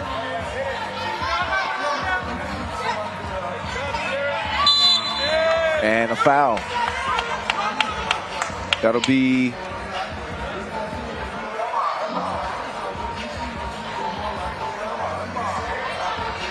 okay, maybe not. I thought that was a foul. It's not. Possession, though, to Blue. Oh, good defense. She swiped it. Dietrich kicks it out. Oh, Gorecki. She went behind the back like a brazier hook. 3-0.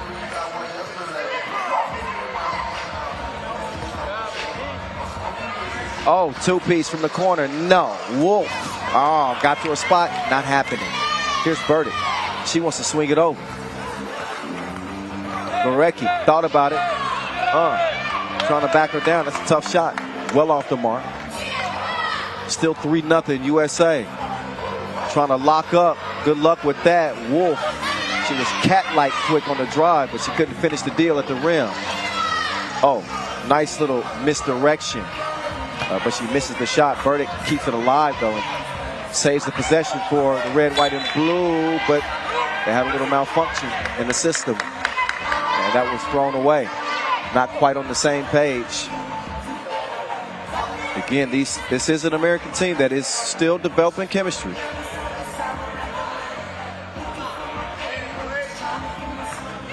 Quick move. Nice. Gitaneta. Ski skirt. She put on the brakes and broke them off. They are on the board now. And by they, I mean Argentina. Bree Jones. That's easy money.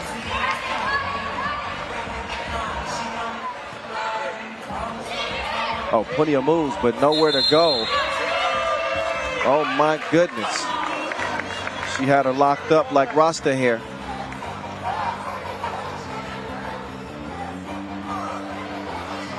That jump ball leads to a United States possession. Jump ball is always awarded to the defense. Bree Jones, she's going to kick it. But Dietrich couldn't knock it down. Not that time. Gitaneta, fresh off a nice move last time. Oh, she says, excuse me, steps through, but she had too much sauce on the layup attempt. And that time, Bree Johnson, just too much. Bree Jones, my bad. Too much on the inside.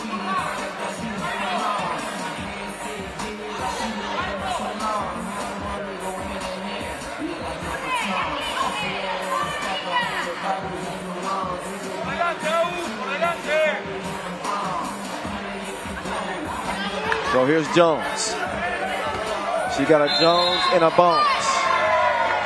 Or maybe she don't. Some good defense there from the Argentinians.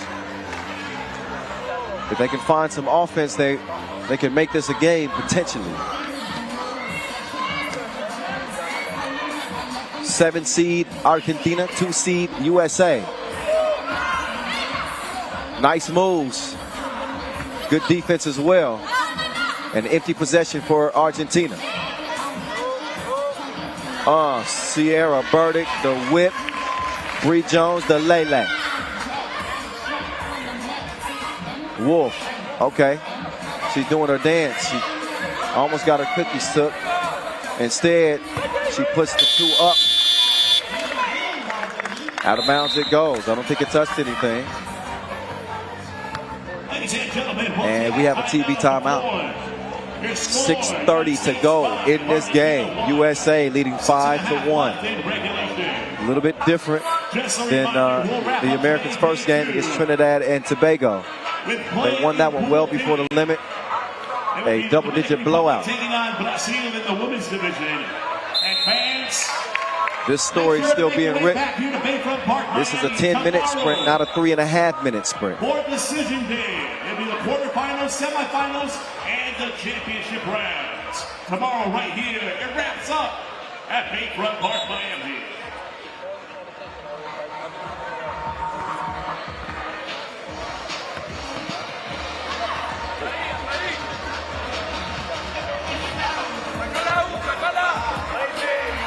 Burdick put her on the bucket list.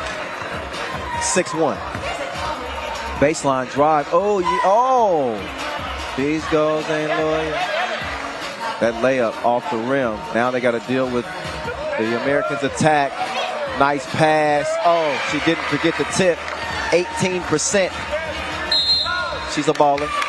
Ain't a problem for her. Sierra Burdick 7-1. The activity of the Americans on the glass paying off.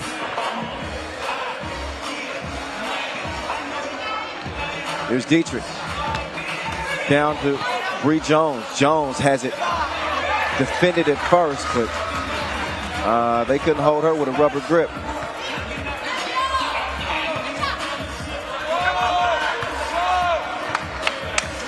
Dietrich to Jones.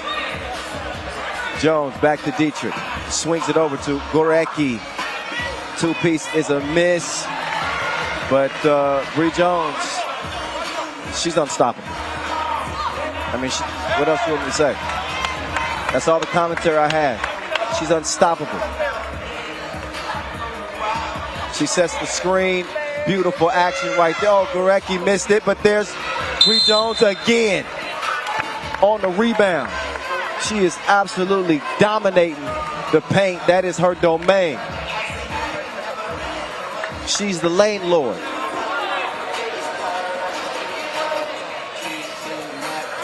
So up steps Brianna Jones, EuroLeague star, WNBA All-Star, Most Improved Player. She can shoot free throws pretty good, as you would imagine. It is 10-1. The step through, the kick. Wolf trying to test the waters out there. Nice handle on the ball. She gets a look. She gets no FaceTime.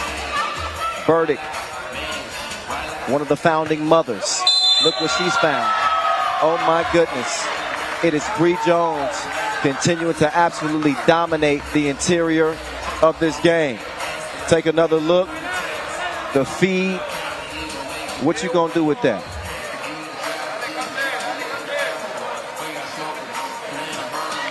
Jones, count those two. Actually count that. It's a 1-point score. Oh, nice spin move. Can she finish though? No. Burdick calmly takes it, clears it herself. She's got good size herself at 6'3". If she wants to go to the post, she can. We know where Brianna Jones is going to be.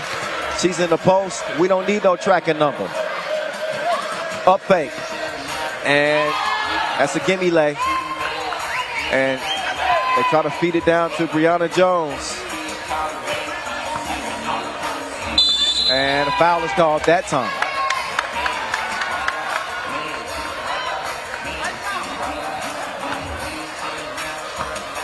But hey, take another look at what has been a dominant campaign. Game number 2 for Brianna Jones. New addition to this American team. As Gorecki tries to get the two-piece to go. She keeps moving, takes the contact, and she's going to get a foul.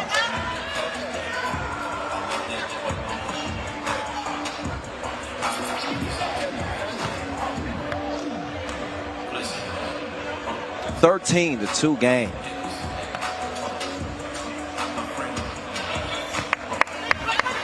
We might need to issue an Amber Alert for Argentina's offense. It is missing. It is MIA. And Gentinetta, desperation heave from Tulane. No. Timeout on the floor. Yes. It's a TV timeout. It is 14 to 2. USA, they got a shot of Folgers in their cup because they done woke up. And once they came alive, we get another look at that Burdick tip. That was ridiculous. And then anybody guarding Brianna Jones is eligible for abuse. Look at this dime right here. She flipped it over the shoulder. And Jones gets the score. 12-point difference as USA, they are running away as they sprint towards that 21-point mark. Open sesame. Good like grandma's cookies. Dietrich trying to D up now. She does that too. She's a two-way player. She swings it over. Gorecki. Ooh. Just off target. Can she track it down? But she can't. That was close. I just met Gorecki up close in person for the first time. Hello. Good to finally see you up close. I'm just kidding. We actually met a couple of days ago. Anyway, 16-2. Wolf swings it over. Oh, hand up, throws the shot off. Dietrich, oh my goodness, she left her vacant. 17-2. Oh, MG, Dietrich. Down to Brianna Jones. Count that, it's a bucket. Verdict is going to slap it away.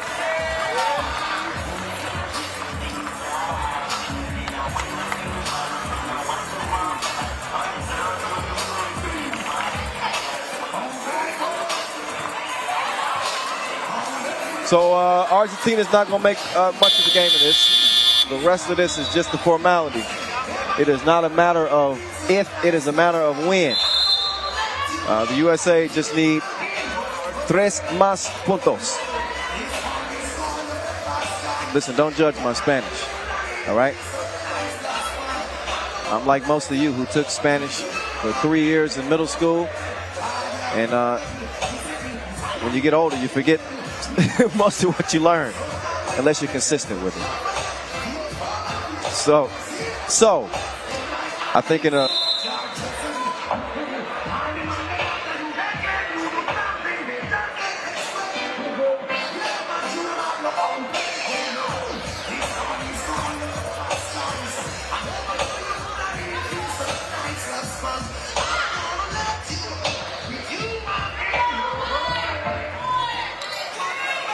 I don't.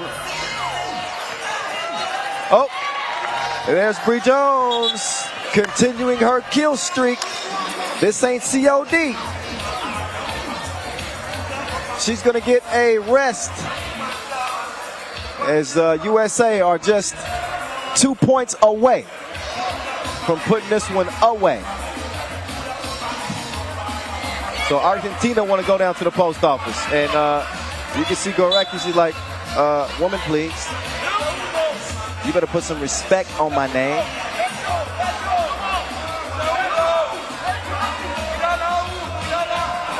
I've talked about some of the success at the senior level for the United States women's teams with the gold medals in 2012 and 14. Players like Skylar Diggins on that 2012 squad.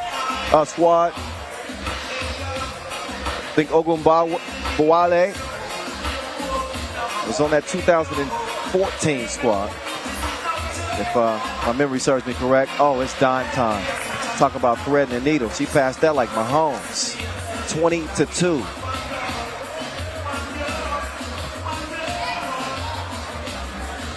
Oh my goodness! She was mad at her or something. She sent that back like a love note. I guess the answer was no. Gorecki couldn't put it away.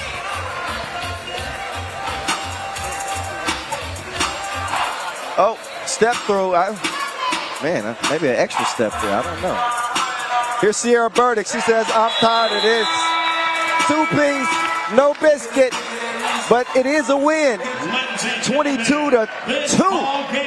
Oh, my goodness. This is the second game that they won 22-2. The earlier contest against Trinidad and Tobago was a 20-point victory.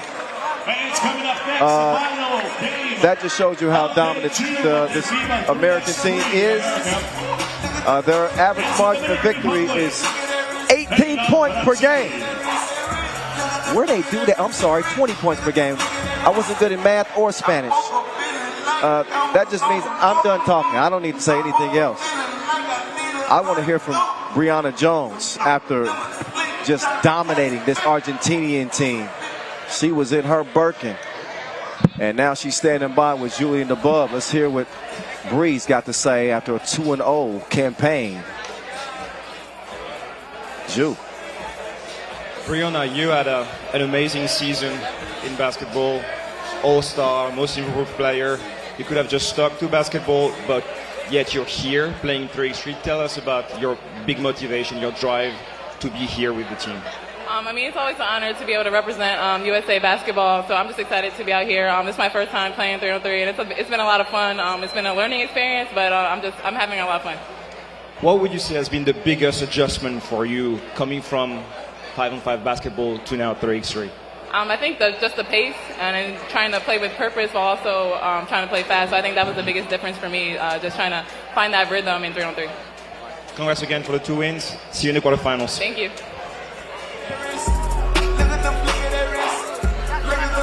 We will indeed see the dominant force that is Brianna Jones and Team USA in the quarterfinals, which begin tomorrow. Let's look back at the highlight rip.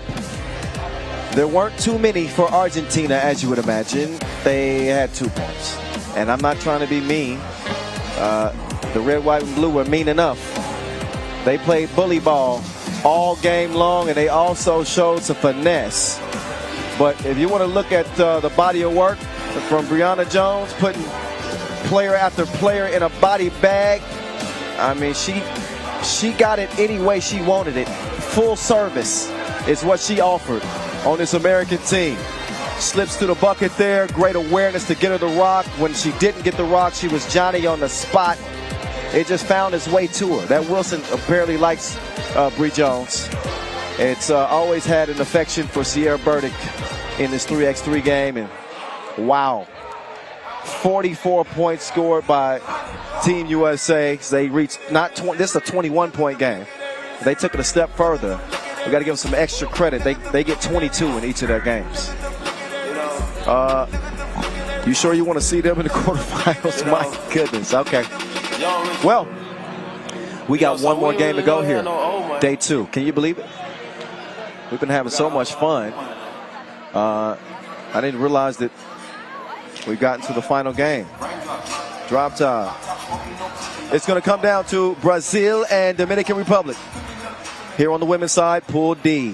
Ladies and gentlemen, let's go ahead and put a bow tie on game 2. Both of these teams beating Guatemala, so both teams will be playing in the quarterfinals. The seeding, however, has yet to be fully determined. This final game will solidify the quarterfinals.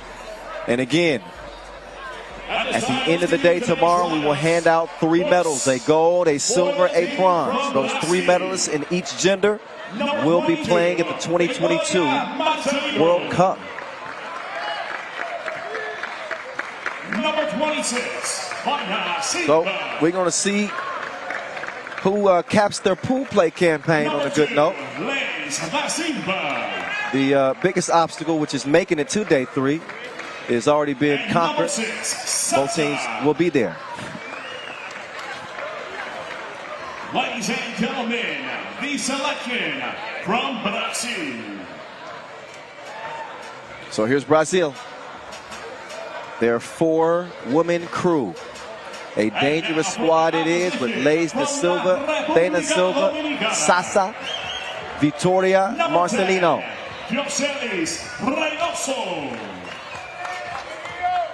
All right. Gioceles Reynoso leads the Dominican Republic 4 out. They saw their men's team in a heated contest with Puerto Rico. And number 15, Suhaili Monsar. And they came out on the short end of the stick in that one, but they ain't got no reason to hang their heads in that game. They ended up losing it by a point. The women, however, trying to go undefeated. They got some, you want to talk about a dominant big. Sugeri Monsak, standing 189, is a problem. You got Nelsie Centil, Johanna Morton, also a part of this Dominican Republic team.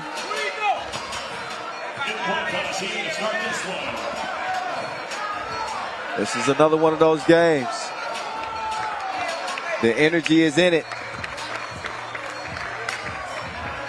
At this time, let's present the officials for today's matchup. From Canada, Here are our officials. Matthew Boyle and Anel Martinez.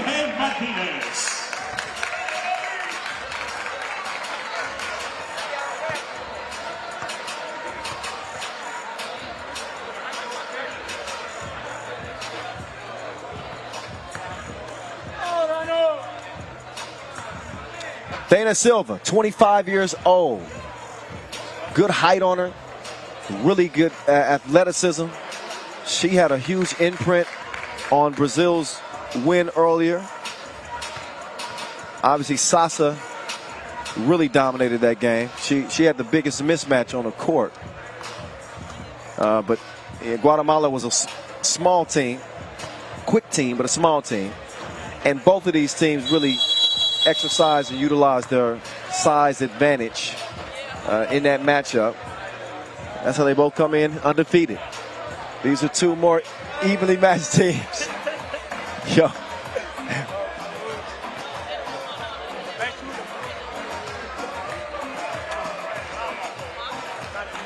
So, let's see how this one plays out. From this point forward, starting tomorrow, I think we're going to cap the night with a good one. In the 2021 FIBA 3x3 AmeriCup. Many of the players that we see, we're getting our first look at them in 3x3. The 5 seed versus the 4 seed. Brazil, the 4 seed, and Dominican Republic, the 5.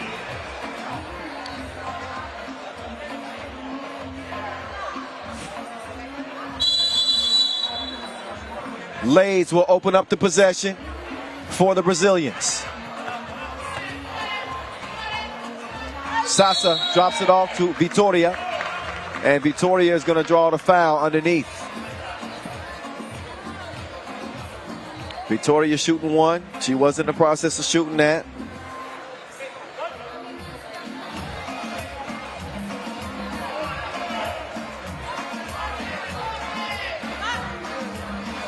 Free throw's too long.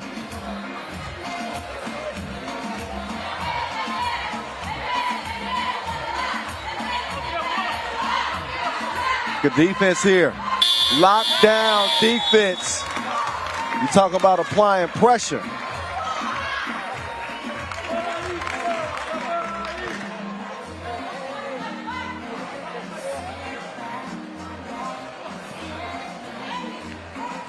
Nice ball movement here from the Brazilians.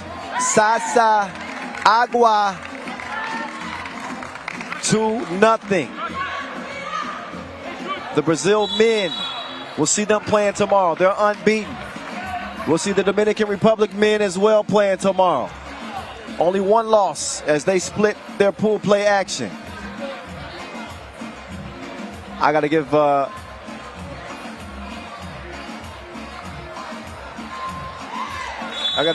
give some love to my guy Gus Bracco. He's watching right now back home. He and Giselle.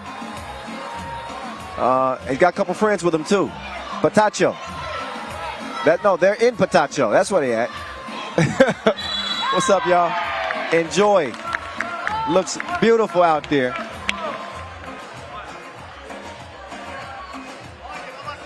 I got to take a trip to Brazil. DR's on the list too. Oh my goodness. Oh my goodness. It went from good to bad. Beautiful pass, but the layup missed. Oh, Monsac. She was trying to clear some space. She's going to step up to the line as she was shooting. I thought she was shooting too. She tricked me. She stepped up to the free throw line. And but they're going to inbound top of the key. 3 fouls on Brazil. Each team with more fouls than points at this point, but we're only a minute in. Last game of day 2, the last game of pool play. Monsac, she is just intent on getting to the rack. The action's going to start early tomorrow, by the way, in case y'all didn't know. 10 a.m. Eastern time. 10 a.m. Eastern time.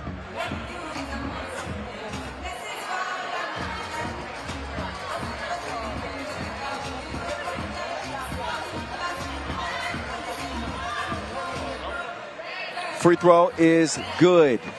2-1. Dominican Republic are on the board. Oh, Lays couldn't get the lay, but it's recovered and scored. Thana, look at the defense from her. Look at the activity. Quick hand, she pokes it away. Lays, drive, kick, Vitorias.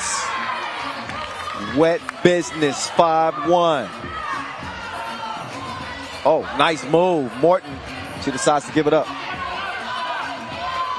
Got to get a shot up. Man, this Brazilian defense is straight up locked down. They forced a shot clock violation.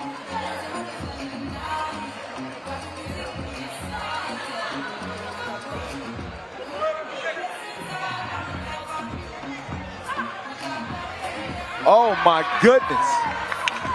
That was from so far away. They needed a GPS tracker on that one. 7-1.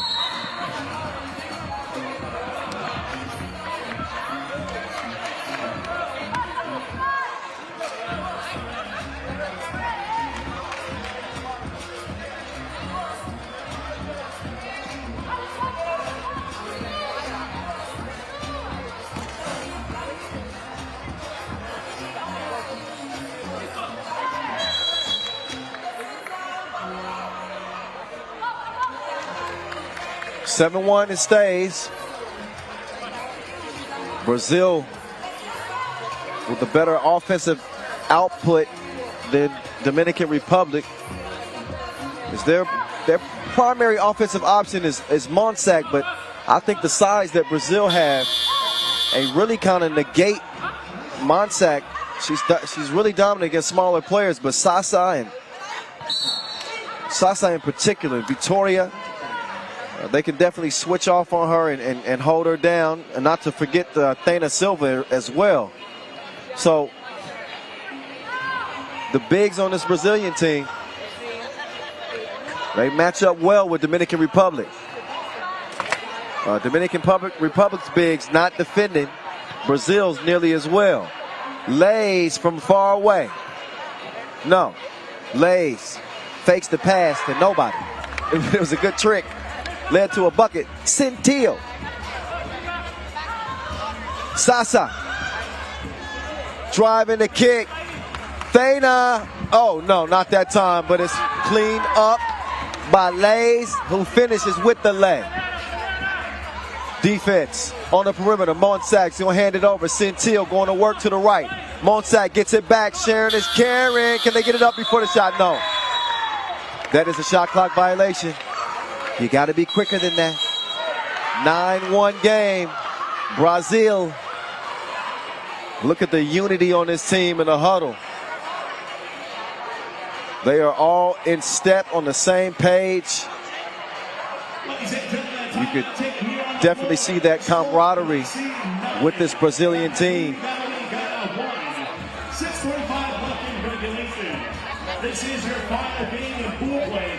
Tomorrow it's championship game. The quarterfinals, semifinals, and finals. 9-1. 3 minutes in to the last game of day 2. Only 3 days of competition here at the first ever FIBA 3x3 AmeriCup presented by Vaunt. Only 8 women's teams and 8 men's teams. Oh, wow. Gotta finish those. We might have to question our friendship. You mess up a dime like that. Lays. She saves it. Victoria. Baseline drive. Lays. Double click. 11-1. They are clicking on all cylinders. Is Brazil. Look again at the baseline drive. Really impressed with the way this team plays. Brazil has been in the lab.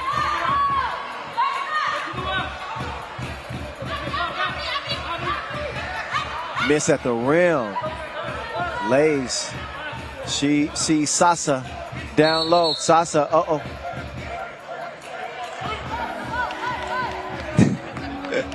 She was moving her feet. She thought it was dance time.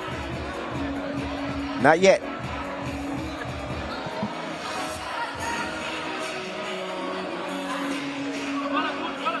Now Morton, they're trying to get some post game going. This is what I was talking about, though. Those buckets are hard to come by for Monsac with an aggressive defender like Sasa. Continue to pester her and make life difficult.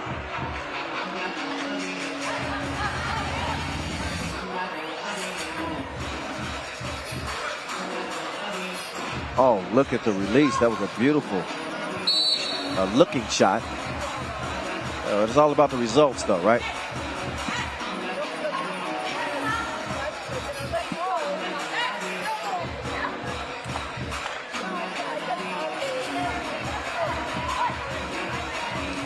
(12-1).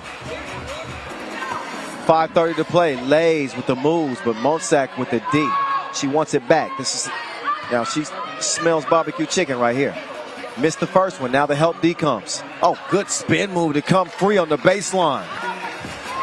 That's some grown woman business happening down there. Ain't nothing buddy-buddy. Pull up, mid-ranger. Victoria. Soft touch on that release. That's going to go off of Lays, out of bounds. Ball back over to the ladies in blue. Dominican Republic. Not out of it yet. 5 minutes and 3x3 is an eternity. It is an eternity. But the offense has got to come from somewhere else besides Monsac. How about Centil? You got to look, but you got to make that. Lays too strong on the 2 release. Here's Morton, wait for a screen. She's going to get Monsac to set another one. The pick and the slip. That ball is delivered right on location. And a score is the result. That's some good action right there for Dominican Republic. They're doing some good things. Brazil is doing some great things. And that's the difference in this contest. There's a 2-piece, no biscuit. Sasa.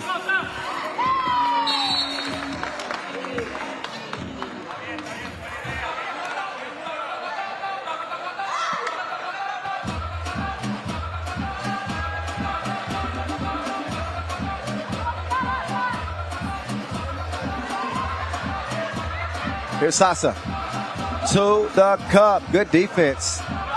Sasa's down. She's got to recover before they get it down low. She does in time. Centil. She's got a step to the right. Up fake. She tricked her like clickbait.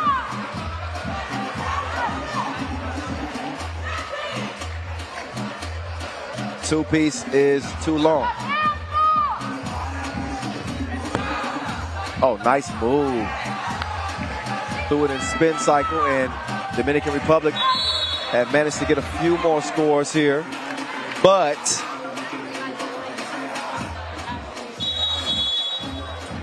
it's 15-5. It is a double-digit difference. Sooner or later, you're gonna have to start letting those 2s go. I don't know if this Dominican Republic team is built to come from behind, because the strength of this team is really as a 1-point scoring team.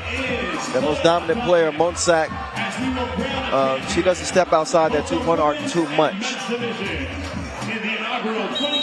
So now, you know, the shooters have to shoot with confidence, and they have to be eager shooters as well. Under 4 minutes to play. Fighting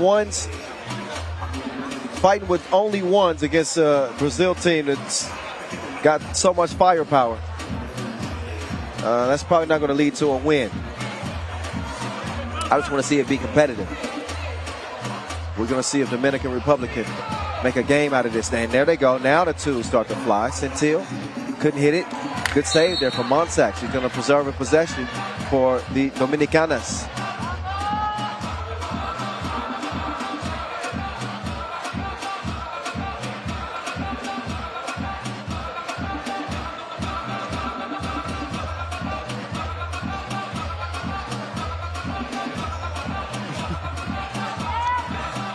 Me and Vince Chang over here dancing. Y'all can't see it, but my guy Vince Chang, man. Here in Miami. Still doing, getting us some Twitch content. Oh, I saw what you were trying to do there, Lays. She was trying to throw that pass between her legs to Vanessa. We just call her Sasa. I think that's what she likes.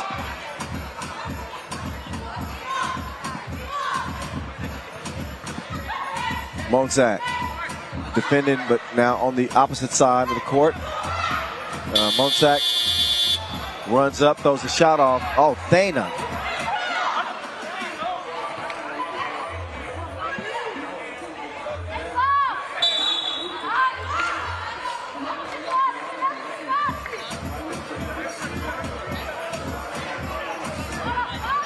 So, let's see. The only thing that Brazil has done, I guess what you could say is poorly, what you would consider poorly, is defend. But I mean, they've held Dominican Republic to 5 points. So, kind of difficult to say they haven't defended well, but 7 fouls.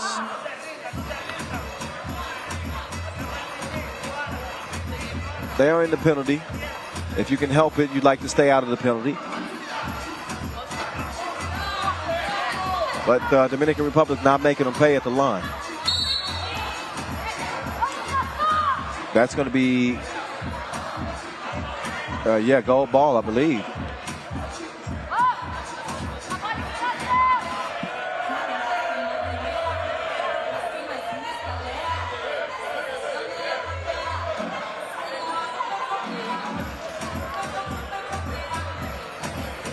Thana splashing like a bird bath. Trying to D up. Oh, she got caught reaching in the cookie jar. Who, me? Yes, you. Couldn't be. Then who? Let's show him my handshake.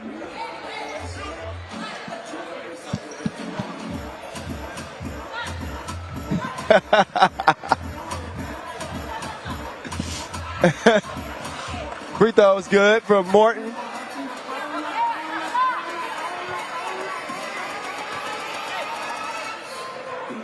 Second one's good too. And again, both of these teams will play tomorrow. This is simply for the top seed out of the group. You got to win on day 3 anyway, single elimination. So, nothing for Dominican Republic to hold their heads about too much. But they do get a taste of what they may be experiencing tomorrow. The competition is only going to get stiffer. Sasa left open. You can't let her shoot. Game point, Brazil. As Monzak takes care of business. Look at the ball movement here from the Brazilians. Leads to a 2-look. Vitória skies in for the rebound. Throws it away. Dominican Republic have to clear it, which they do. Over to Monzak, cross-court pass to Morton, run up and get done up. 2 to the head. Sasa trying to answer back. She just hit a 2-piece. That one's broke though. Centil, she's going to chunk the deuces. Can she get another one to go? Wait a minute. It's a 6-point game. Point game for Brazil though. All they got to do is get one to put it away. We have seen them shoot a couple of 2s that may or may not have been necessary. They need a bucket. They've had no issue to this point getting one. But there is a little bit of buzz in the building. I must admit, the Dominican Republic men's team are standing on their feet. Timeout on the floor. The crowd is starting to get a little bit more engaged in this one. That was looking like it was going to be a runaway win for Brazil, and it still looks like it's going to be a Brazil win. But Dominican Republic showing some fight here down the stretch. Had they gotten off to a little bit of a better start offensively, then they would have given themselves a chance.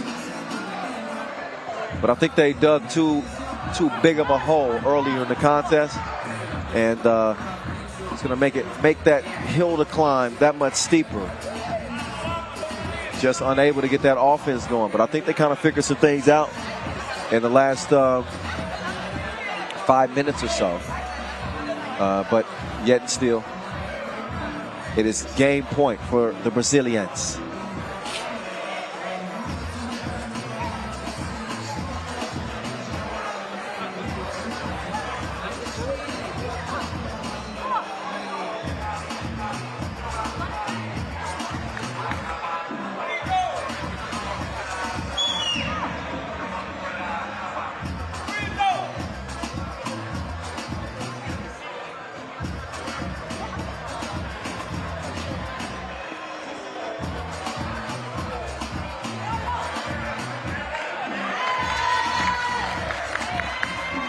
Oh, challenge is 1. So a smart challenge from Dominican Republic.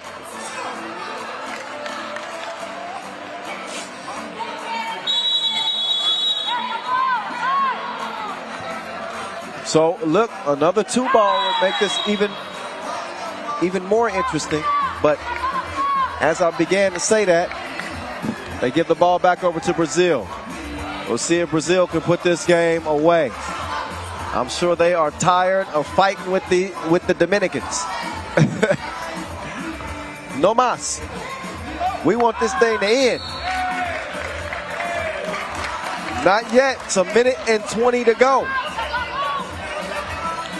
Now, if you want to bring in the history of 3x3, just this summer we had a game where a team came back and won down 20-8. 20-8. They still won the game. I'm not saying that's gonna happen here, but I'm just saying anything is possible. No, it ain't. Never mind. Lays with the game sealing lay. 21-14. Brazil. They do work against the Dominican Republic. They are so excited they're almost tripping each other in the huddle.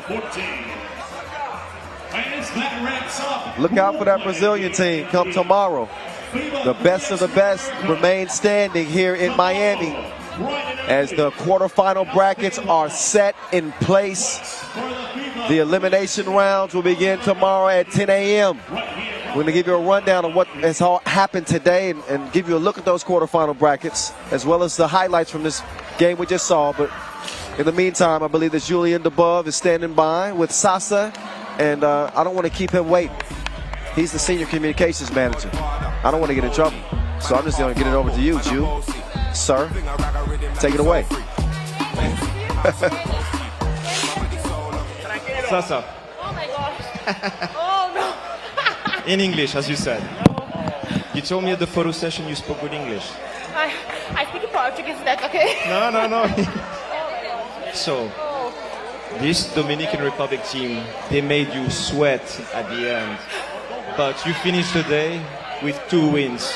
Perfect day for you. Oh my gosh. Oh my gosh. Douglas, vem me ajudar, não. Oh, ai, não speak English. No. Douglas, por favor. Oh, yeah. Foi jogo muito difícil. Very difficult. But that's okay. Tomorrow is nice. É isso. It was a difficult game, but tomorrow we will play again and we will do better. Thank you, Sasa. Thank you to our translator, Maxi. Oh man, look, hey, Sasa just became one of my favorite players. She was already, but she just went up a few notches in my book. She is genuine, she is authentic, and she is a straight up baller on this Brazilian team. Let's look back at the highlights. The stars were shining bright here in the Miami night. And a balanced attack from Brazil. Look, the first 3 highlights are different players. Lays from way deep. Sasa doing her thing. Lays was really, she was super active in this game. Just creating opportunities. Look at the defense right there on the interior. Vitoria then comes baseline. Unselfish play to kick out to Lay. Man, she was in her bag like Halloween candy. It's scary hours. We talk about this Brazilian team. Now, Dominican Republic, you want to talk about a slow start. I mean, they could not ignite the offense at all. But once they did, things got a little bit more interesting. But it just took a while for them to start finding their shot. And they were able to do so late. But Brazil, they refused to be denied. Look at that. The game-winning layup, and she gave the camera a glare. 2-0. That is Brazil, both men and women. That's Pool D. Dominican Republic, the second team out, as I mentioned, they both handle business against Guatemala, no problem. So here are your quarterfinal brackets right here, at least on the women's side. Canada and Mexico, Brazil and Argentina, United States, Dominican Republic, and Chile, Puerto Rico. That'll be a good one as well. Meantime, on the men's side, United States and Jamaica will open the quarterfinals tomorrow, followed by Puerto Rico, another top seed out here against St. Lucia. Canada, they are unbeaten. They got the Dominican Republic, who just barely lost to Puerto Rico to close their campaign. And then the undefeated Brazilians against Mexico. Oh, my. Oh, it's an open court. That means I can go give Vince Chain that work. Yeah. One-on-one is coming up. Y'all look out for that. But for now, I got to say goodbye. The FIBA 3x3 AmeriCup returns tomorrow, 10 a.m. Eastern Time, where the quarterfinals will be going down. I'm the voice of 3x3, Kyle Montgomery. I'll holler for tonight. See you back here in Miami tomorrow.